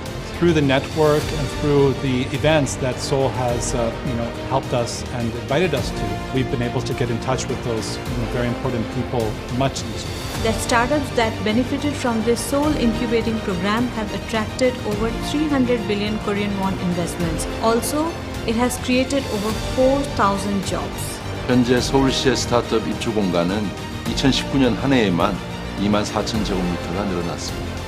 한 예로 서울 핀테크랩은 100개의 기업, 1,000명의 인원이 상주할 수 있게 되었습니다. 필요한 개발 및 사업 관련 인력들을 확충할 수 있었고 그들이 보다 체계적으로 교육을 받을 수 있는 기회들을 제공해 주셔서 개발 진행이 효율적으로 빠르게 진행되었기 때문에 좋은 성과를 낼 수 있었던 것 같습니다. 저희는 스타트업 아우터반에서 기술 역량을 인정받고 다임러 본사와 한국 최초로 MOU를 체결할 수 있었습니다. 이러한 대기업과의 협력을 통해 기술에 대한 경험을 쌓을 수 있었고 대기업인 벤츠에 저희의 개발 기술을 실용화할 수 있어서 좋은 기회를 잡았다고 생각합니다. A lot of unicorns based in Seoul are doing very well in the global market now, and I look forward to seeing more. 좋은 창업 생태계는 인재, 시장, 투자자 이렇게 세 가지 요소가 갖춰진 것을 이야기합니다. 서울시는 시장, 인재, 투자자 모두 갖춘 창업하기에 아주 좋은 도시입니다. I think like all startups, we want to become basically a unicorn company and to make a change in the world. And we think that Seoul is probably the best place to do that. 한국에서의 기술 개발을 기반으로 전 세계에 AI 기반의 금융 인프라를 제공하여 또 다른 금융 생태계가 만들어질 수 있도록 하는 것이 저희 목표입니다. 전 세계 사람들이 저희의 제품을 신뢰하고 구매할 수 있도록 좋은 제품을 만들겠습니다. 더 좋은 가치를 만드는 글로벌 기업이 되겠습니다. 창업하기 좋은 도시, 누구나 아이디어만 있으면 꿈을 향해 도전할 수 있는 도시. 이것이 서울시의 목표입니다.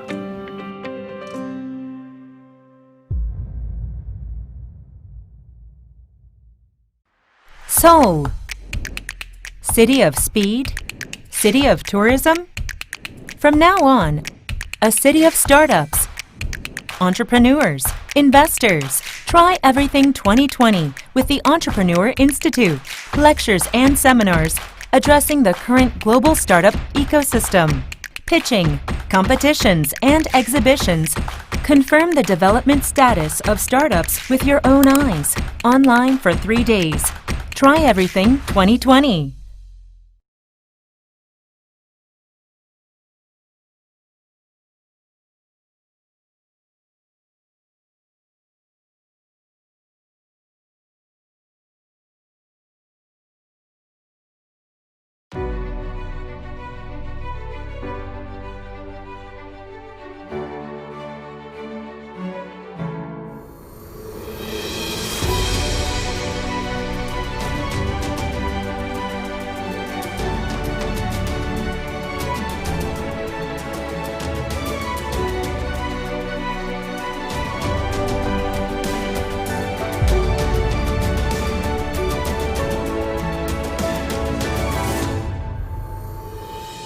창업 참 힘들죠.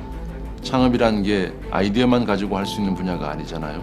초기엔 막막했습니다. 막상 시작은 했는데 연구만 한다고 되는 게 아니구나 라는 생각이 들었죠. 영국에서 오래 근무를 하다 한국에 들어와서 스타트업들을 만나기 시작했을 때는 과연 한국의 스타트업들이 얼마나 발전했을까? 사실상 스타트업에게 선뜻 투자하기엔 굉장한 위험 부담이 따르죠. Typically, it's very difficult to just go out there and find VCs and find potential users to get feedback. 서울시가 창업 기업을 지원할 수 있는 방법은 무엇이 있을까?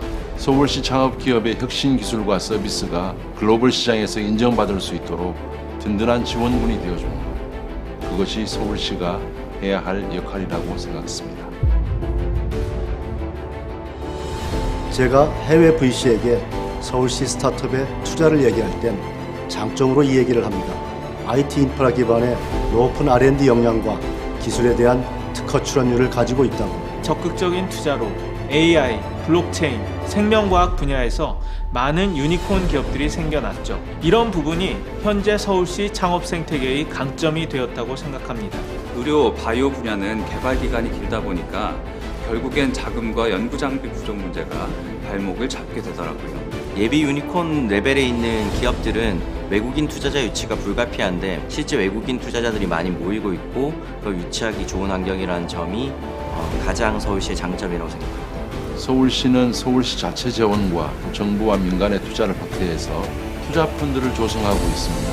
뿐만 아니라 충분한 보유 공간과 연구 장비 인프라를 갖춰서 창업 기업들은 연구에만 전념할 수 있도록 지원하고 있습니다. I'm aware that Seoul is focusing on fostering university students to be the next startup CEOs. 현재 서울시에서는 미래의 유니콘 기업을 꿈꾸는 많은 대학생들을 위해서 34개 대학에서 캠퍼스 타운을 운영하고 있습니다. 현재 272개 창업팀들이 활동 중에 있는데요. 2020년 저희의 목표는 모두 600개의 창업팀이 글로벌 시장에 도전할 수 있는 환경을 만드는 것입니다. 서울시에서는 양재 AI 허브, 또 여의도 금융대학원에서 현장형 인재를 육성하고 있습니다. 이 밖에도 마포의 프론트원, 강남의 팁스타운 등 서울의 곳곳에서 다양한 창업 생태계가 조성되고 있습니다. 국내외 VC들이 서울시 창업 기업에 투자하고 싶어하는 이유는 예비 유니콘 27개 중 20개 기업이 서울에 위치해 있다는 점입니다. 뛰어난 인재와 인프라를 갖춘 유망 기업들이 서울에서 성장하고 있는 만큼 투자자들 입장에선 매력적인 투자라고 할 수 있죠. Seoul has been very helpful in two major ways. The first is helping us to be a very good test bed for our technology. And then secondly, the access to venture capital resources has been very helpful to our business. Through the network and through the events that Seoul has helped us and invited us to, we've been able to get in touch with those very important people much easier. That startups that benefited from this Seoul incubating program have attracted over 300 billion Korean won investments. Also, it has created over 4,000 jobs. 현재 서울시의 스타트업 입주 공간은 2019년 한 해에만 24,000제곱미터가 늘어났습니다. 한 예로 서울 핀테크랩은 100개의 기업, 1,000명의 인원이 상주할 수 있게 되었습니다. 필요한 개발 및 사업 관련 인력들을 확충할 수 있었고 그들이 보다 체계적으로 교육을 받을 수 있는 기회들을 제공해 주셔서 개발 진행이 효율적으로 빠르게 진행되었기 때문에 좋은 성과를 낼 수 있었던 것 같습니다. 저희는 스타트업 아우터반에서 기술 역량을 인정받고 다임러 본사와 한국 최초로 MOU를 체결할 수 있었습니다. 이러한 대기업과의 협력을 통해 기술에 대한 경험을 쌓을 수 있었고 대기업인 벤츠에 저희의 개발 기술을 실용화할 수 있어서 좋은 기회를 잡았다고 생각합니다. A lot of unicorns based in Seoul are doing very well in the global market now, and I look forward to seeing more. 좋은 창업 생태계는 인재, 시장, 투자자 이렇게 세 가지 요소가 갖춰진 것을 이야기합니다. 서울시는 시장, 인재, 투자자 모두 갖춘 창업하기에 아주 좋은 도시입니다. I think like all startups, we want to become basically a unicorn company and to make a change in the world. And we think that Seoul is probably the best place to do that.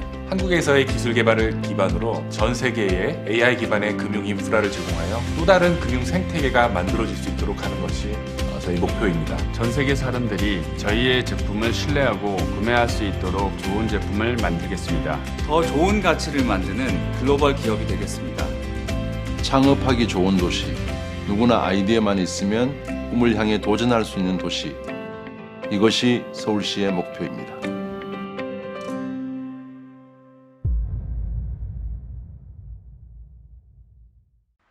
Seoul, city of speed, city of tourism.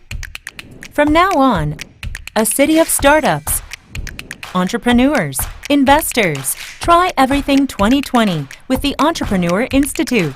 Lectures and seminars addressing the current global startup ecosystem. Pitching, competitions, and exhibitions. Confirm the development status of startups with your own eyes. Online for 3 days. Try Everything 2020.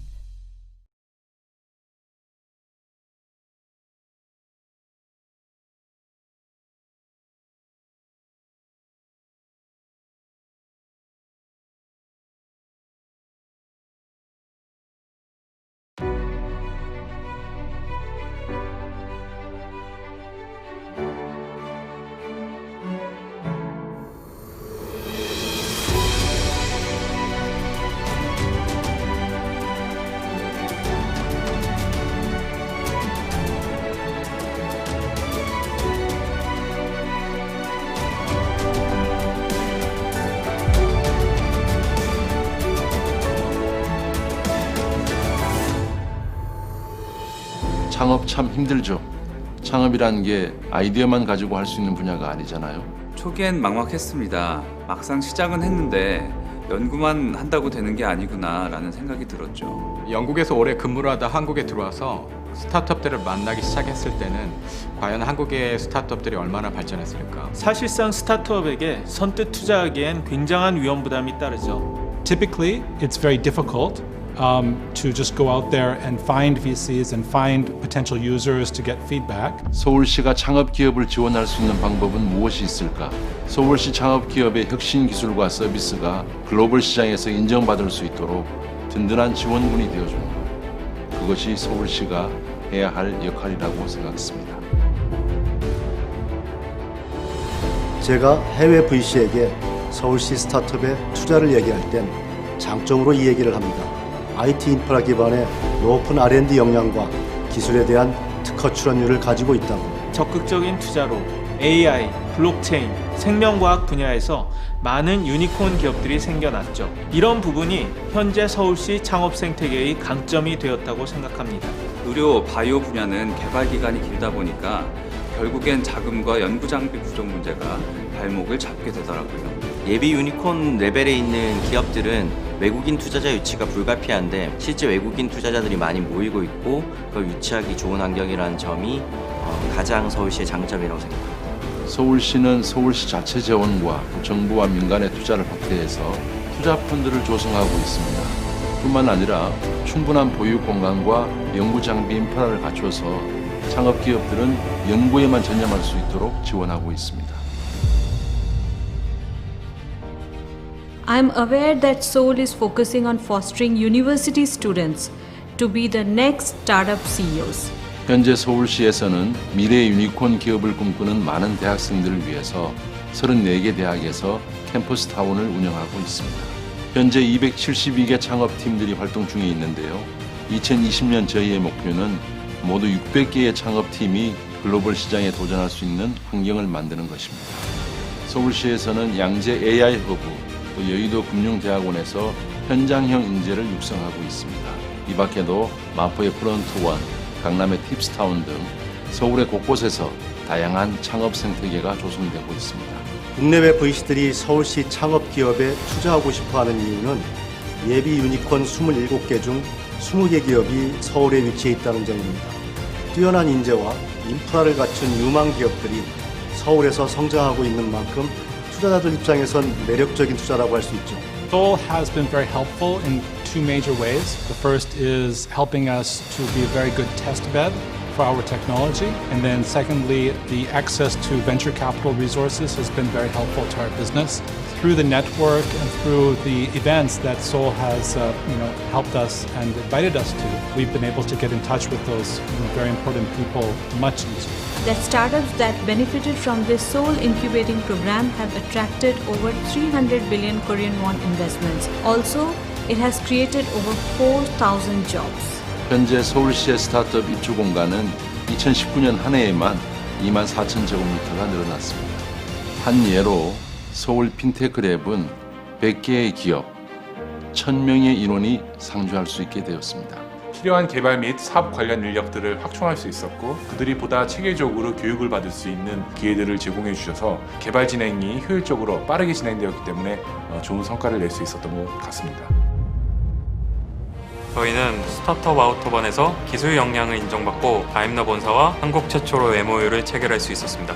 이러한 대기업과의 협력을 통해 기술에 대한 경험을 쌓을 수 있었고 대기업인 벤츠에 저희의 개발 기술을 실용화할 수 있어서 좋은 기회를 잡았다고 생각합니다.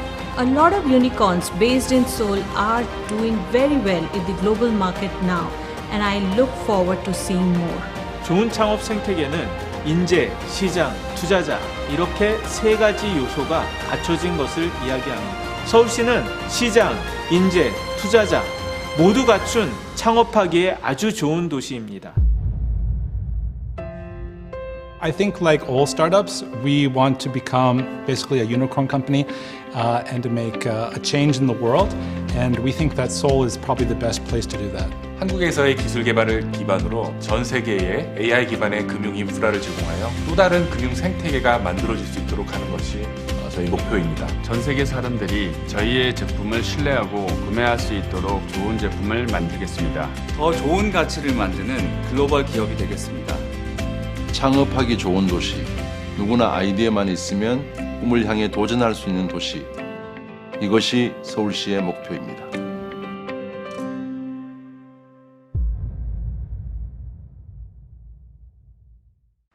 Seoul, city of speed, city of tourism.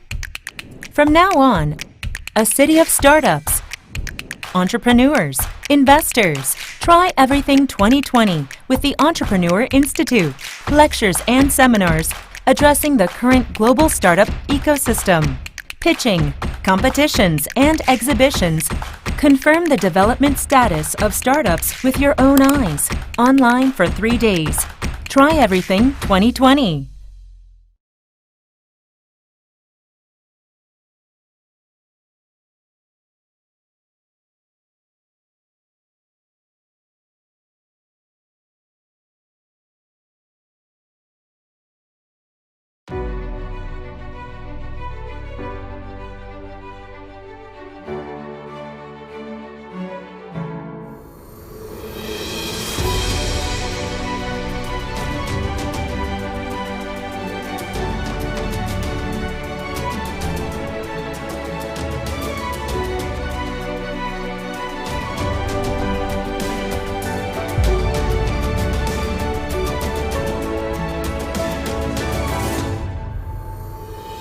창업 참 힘들죠.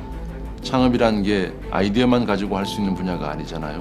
초기엔 막막했습니다. 막상 시작은 했는데 연구만 한다고 되는 게 아니구나 라는 생각이 들었죠. 영국에서 오래 근무를 하다 한국에 들어와서 스타트업들을 만나기 시작했을 때는 과연 한국의 스타트업들이 얼마나 발전했을까? 사실상 스타트업에게 선뜻 투자하기엔 굉장한 위험 부담이 따르죠. Typically, it's very difficult to just go out there and find VCs and find potential users to get feedback. 서울시가 창업 기업을 지원할 수 있는 방법은 무엇이 있을까?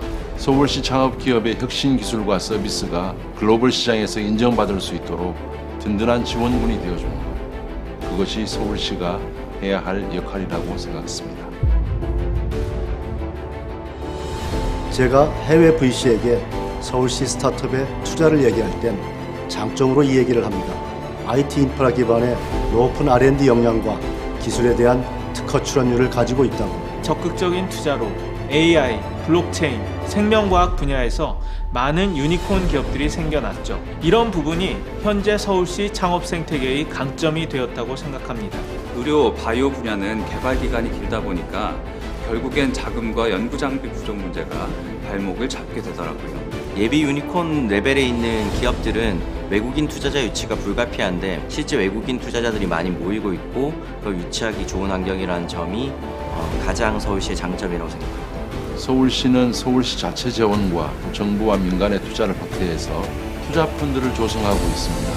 뿐만 아니라 충분한 보유 공간과 연구 장비 인프라를 갖춰서 창업 기업들은 연구에만 전념할 수 있도록 지원하고 있습니다. I'm aware that Seoul is focusing on fostering university students to be the next startup CEOs. 현재 서울시에서는 미래의 유니콘 기업을 꿈꾸는 많은 대학생들을 위해서 34개 대학에서 캠퍼스 타운을 운영하고 있습니다. 현재 272개 창업팀들이 활동 중에 있는데요. 2020년 저희의 목표는 모두 600개의 창업팀이 글로벌 시장에 도전할 수 있는 환경을 만드는 것입니다. 서울시에서는 양재 AI 허브, 여의도 금융대학원에서 현장형 인재를 육성하고 있습니다. 이 밖에도 마포의 프론트원, 강남의 팁스타운 등 서울의 곳곳에서 다양한 창업 생태계가 조성되고 있습니다.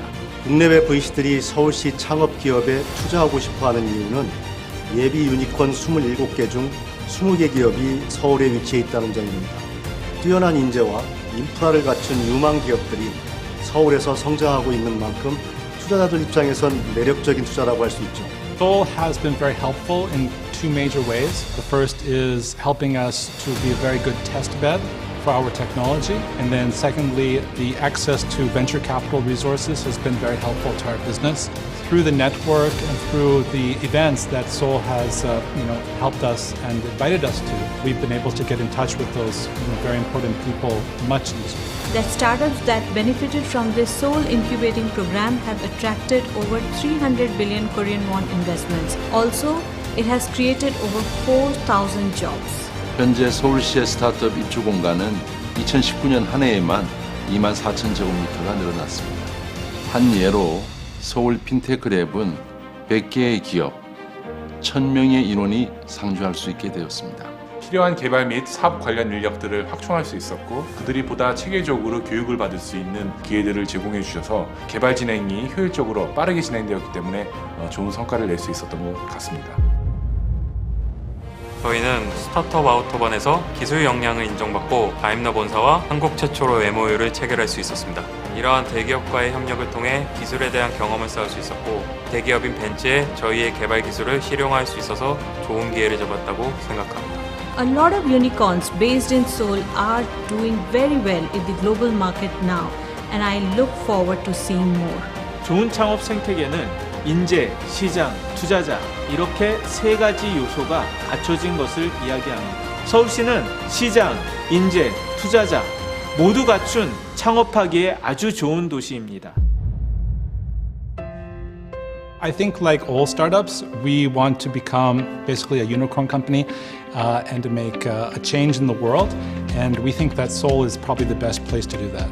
한국에서의 기술 개발을 기반으로 전 세계의 AI 기반의 금융 인프라를 제공하여 또 다른 금융 생태계가 만들어질 수 있도록 하는 것이 저희 목표입니다. 전 세계 사람들이 저희의 제품을 신뢰하고 구매할 수 있도록 좋은 제품을 만들겠습니다. 더 좋은 가치를 만드는 글로벌 기업이 되겠습니다. 창업하기 좋은 도시, 누구나 아이디어만 있으면 꿈을 향해 도전할 수 있는 도시, 이것이 서울시의 목표입니다.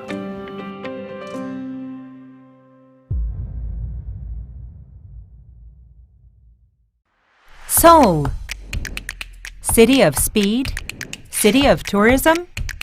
From now on, a city of startups, entrepreneurs, investors. Try Everything 2020 with the Entrepreneur Institute. Lectures and seminars addressing the current global startup ecosystem. Pitching, competitions, and exhibitions. Confirm the development status of startups with your own eyes. Online for 3 days. Try Everything 2020.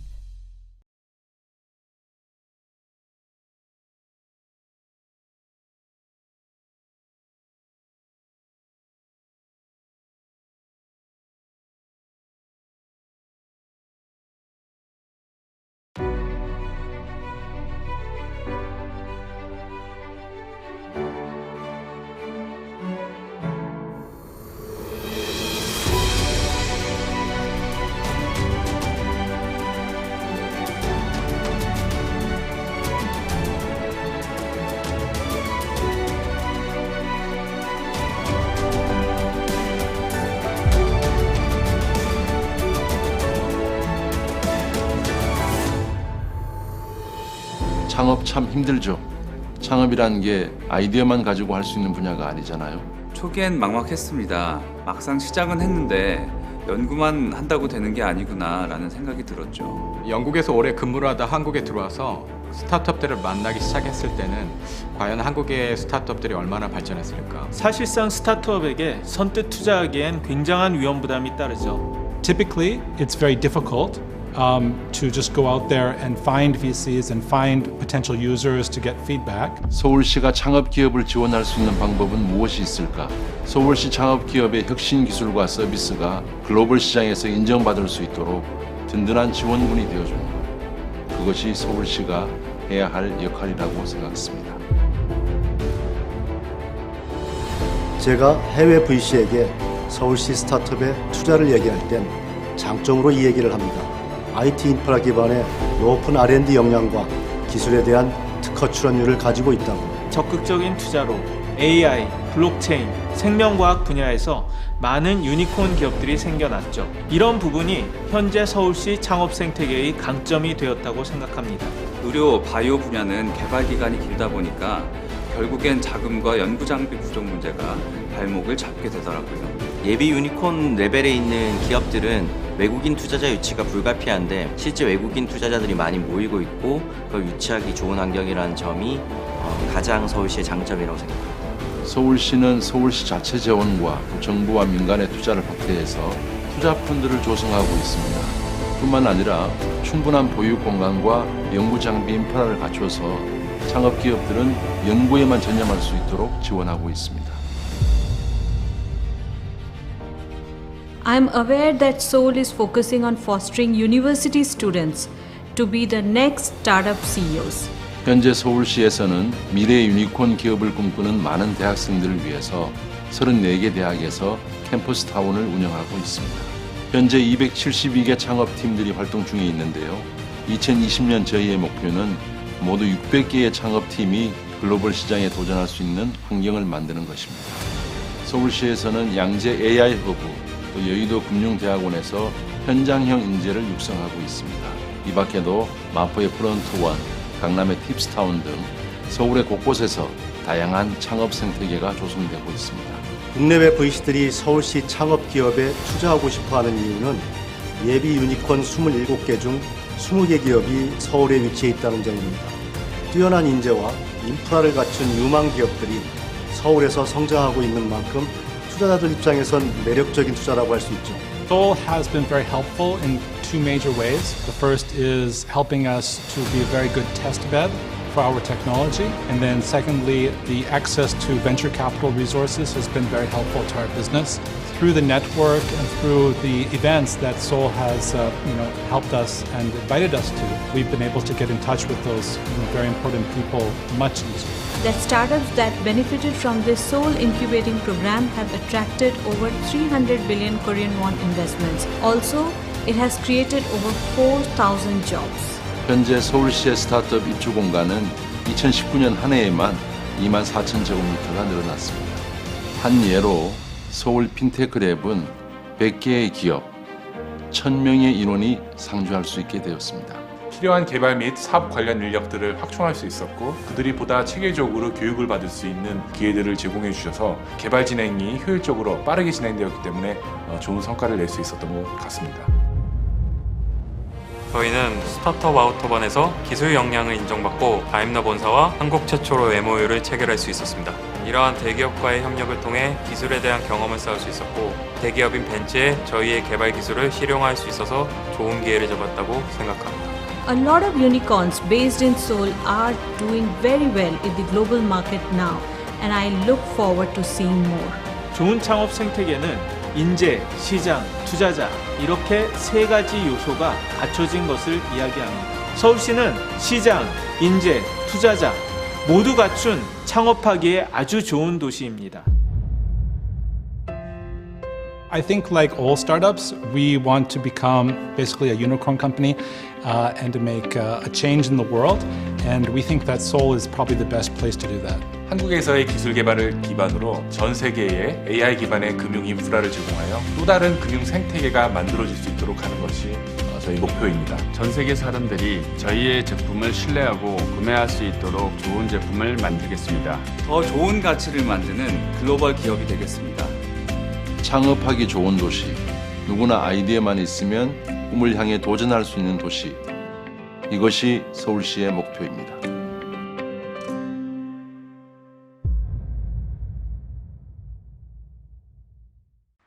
Seoul, city of speed, city of tourism.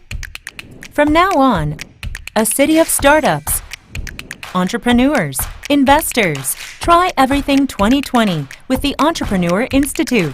Lectures and seminars addressing the current global startup ecosystem.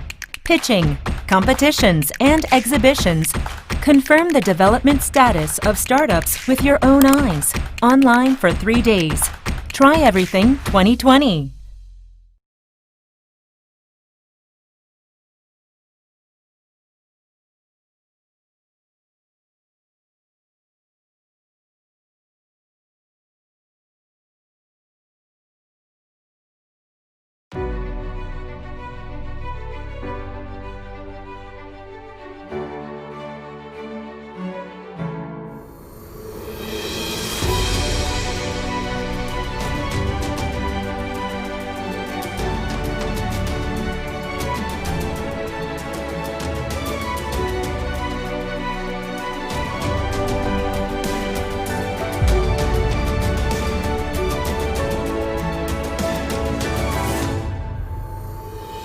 창업 참 힘들죠.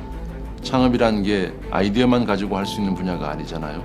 초기엔 막막했습니다. 막상 시작은 했는데 연구만 한다고 되는 게 아니구나 라는 생각이 들었죠. 영국에서 오래 근무를 하다 한국에 들어와서 스타트업들을 만나기 시작했을 때는 과연 한국의 스타트업들이 얼마나 발전했을까? 사실상 스타트업에게 선뜻 투자하기엔 굉장한 위험 부담이 따르죠. Typically, it's very difficult to just go out there and find VCs and find potential users to get feedback. 서울시가 창업 기업을 지원할 수 있는 방법은 무엇이 있을까?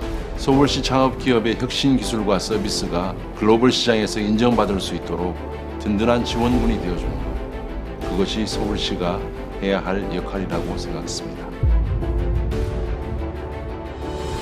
제가 해외 VC에게 서울시 스타트업에 투자를 얘기할 땐 장점으로 이 얘기를 합니다.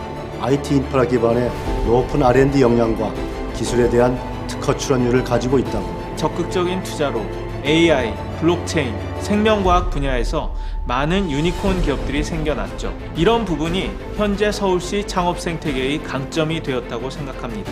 의료, 바이오 분야는 개발 기간이 길다 보니까 결국엔 자금과 연구 장비 부족 문제가 발목을 잡게 되더라고요. 예비 유니콘 레벨에 있는 기업들은 외국인 투자자 유치가 불가피한데 실제 외국인 투자자들이 많이 모이고 있고 그걸 유치하기 좋은 환경이라는 점이 가장 서울시의 장점이라고 생각합니다. 서울시는 서울시 자체 재원과 정부와 민간의 투자를 확대해서 투자펀드를 조성하고 있습니다.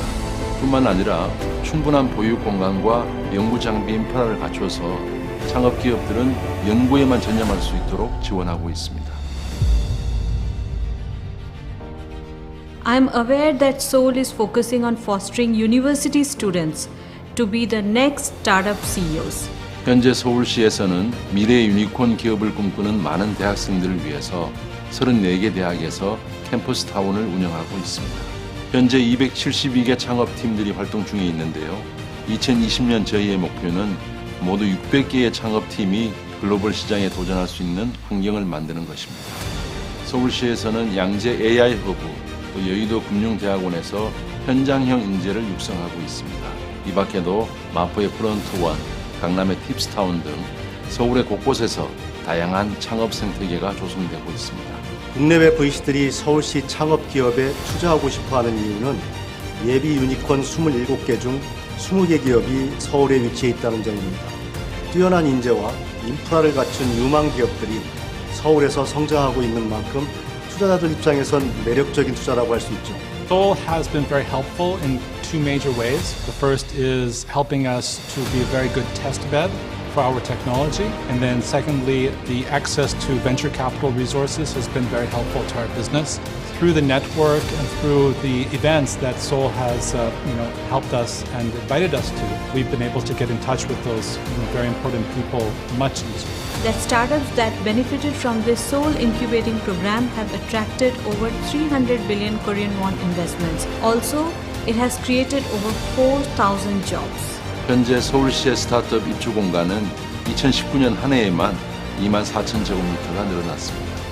한 예로 서울 핀테크 랩은 100개의 기업, 1,000명의 인원이 상주할 수 있게 되었습니다. 필요한 개발 및 사업 관련 인력들을 확충할 수 있었고 그들이 보다 체계적으로 교육을 받을 수 있는 기회들을 제공해 주셔서 개발 진행이 효율적으로 빠르게 진행되었기 때문에 좋은 성과를 낼 수 있었던 것 같습니다. 저희는 스타트업 아우터반에서 기술 역량을 인정받고 다임러 본사와 한국 최초로 MOU를 체결할 수 있었습니다. 이러한 대기업과의 협력을 통해 기술에 대한 경험을 쌓을 수 있었고 대기업인 벤츠에 저희의 개발 기술을 실용화할 수 있어서 좋은 기회를 잡았다고 생각합니다. A lot of unicorns based in Seoul are doing very well in the global market now, and I look forward to seeing more. 좋은 창업 생태계는 인재, 시장, 투자자 이렇게 세 가지 요소가 갖춰진 것을 이야기합니다. 서울시는 시장, 인재, 투자자 모두 갖춘 창업하기에 아주 좋은 도시입니다. I think like all startups, we want to become basically a unicorn company and to make a change in the world. And we think that Seoul is probably the AI Open Stage Meetup LITE session.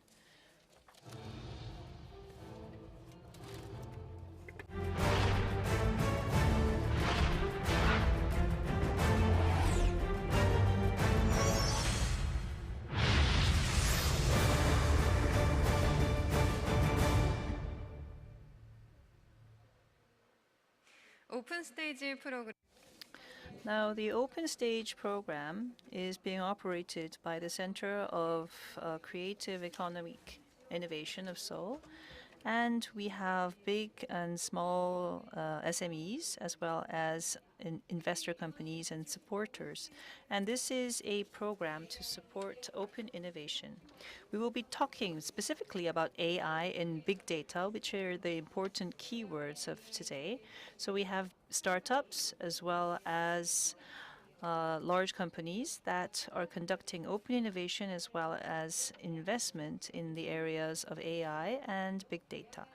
And we will be sharing many stories with you of how AI technology is being incorporated into our lives to make it a lot more easier. We have 2 startup pitching teams in the areas of AI and big data, a total of 8 teams. And then we have 1 team respectively from large companies and investor. So a total of 12 companies will be sharing their contents with you over a period of 120 minutes or 2 hours. First, we would like to introduce to you Mr. Song Seok-gyu, CEO of P-Curate. Let's give him a warm round of applause.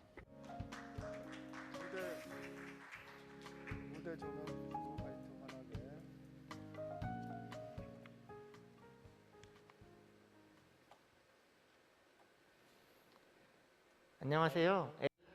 Good afternoon. I am from P-Curate, an AI bookmark service. I was a CEO of a startup that had revenues of 4 billion won, but actually I gave up that position to start my own company. I was 35 and I actually had a family of 4. My twins were born at 23 weeks old, and so they were actually quite behind in their development. But I decided to go to Babson to conduct the MBA course there, which was very expensive in both tuition and living cost. My hope was not to find a job in the US, but to start a startup in the US. I actually ran out of money along the way. I couldn't pay my tuition. I didn't have any living cost either. What do you think I tried to do? I worked very hard on my online research. whether it be insurance, visa, finding my company, or tax. I didn't have anyone to help me with these topics, and so online research was the only thing that I could do. But I lost all my research results, although I worked so hard on research results. So I used bookmarks, and I used Evernote, I used Google Keep. I tried to utilize all the tools that I could get my hands on, but I wasn't satisfied with any of the tools. The painful research that I have conducted was being repeated by other Babson students, and for a whole year, I researched, but I wasn't able to systematically share that knowledge with other students. And I realized that this is not an issue that I'm facing alone, but I realized it's a fundamental issue being faced by the whole world. So I conducted a market research. I had a respondent base of about 3,000 people, and close to 80% of the respondents 관리하는 방식에 큰 불만을 가지고 있었습니다. 가장 큰 불만은 일단 이 정돈이 너무너무 스트레스 받는다는 것이었고요. 두 번째는 가장 원하는 기능은 협업과 공유 기능이었습니다. 제가 2만 명이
피큐레이트는 사람들이 가장 불편해했었던 이 정돈의 번거로움부터 해결을 해야 됐습니다.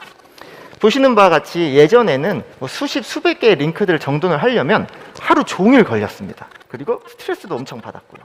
그런데 피큐레이트에서는 이렇게 단순히 머신러닝과 AI 알고리즘의 도움으로 버튼만 누르면 수초 안에 수백 개의 링크들도 관리가 된 상태로 나타납니다. 또한 사람들이 가장 원했었던 협업과 공유 기능도 필요했습니다. 물론 북마크 혼자서도 만들 수 있지만 여러 사람이 함께 만들 수 있도록 다양한 레벨의 협업 기능을 추가하였습니다. 북마크를 기존의 북마크, 지금 여러분들이 가용한 북마크 서비스를 사용하는 사람들은 한결같은 대답이 하나 있습니다. 여러분은 지금 저장하는 이 북마크를 나중에 다시 찾아올 수 있을 거라고 생각하나요? 사람들은 아니라고 생각을 했어요. 아니라고 답변을 했습니다. 하지만 피큐레이트는 쓰고 나면 사람들이 반드시 찾을 수 있다라는 답변을 했습니다. 제가 미국에서 5번의 MVP를 걸쳐서 시장 검증을 할 때 꼭 검증하고 싶었던 가설이 2가지가 있었습니다.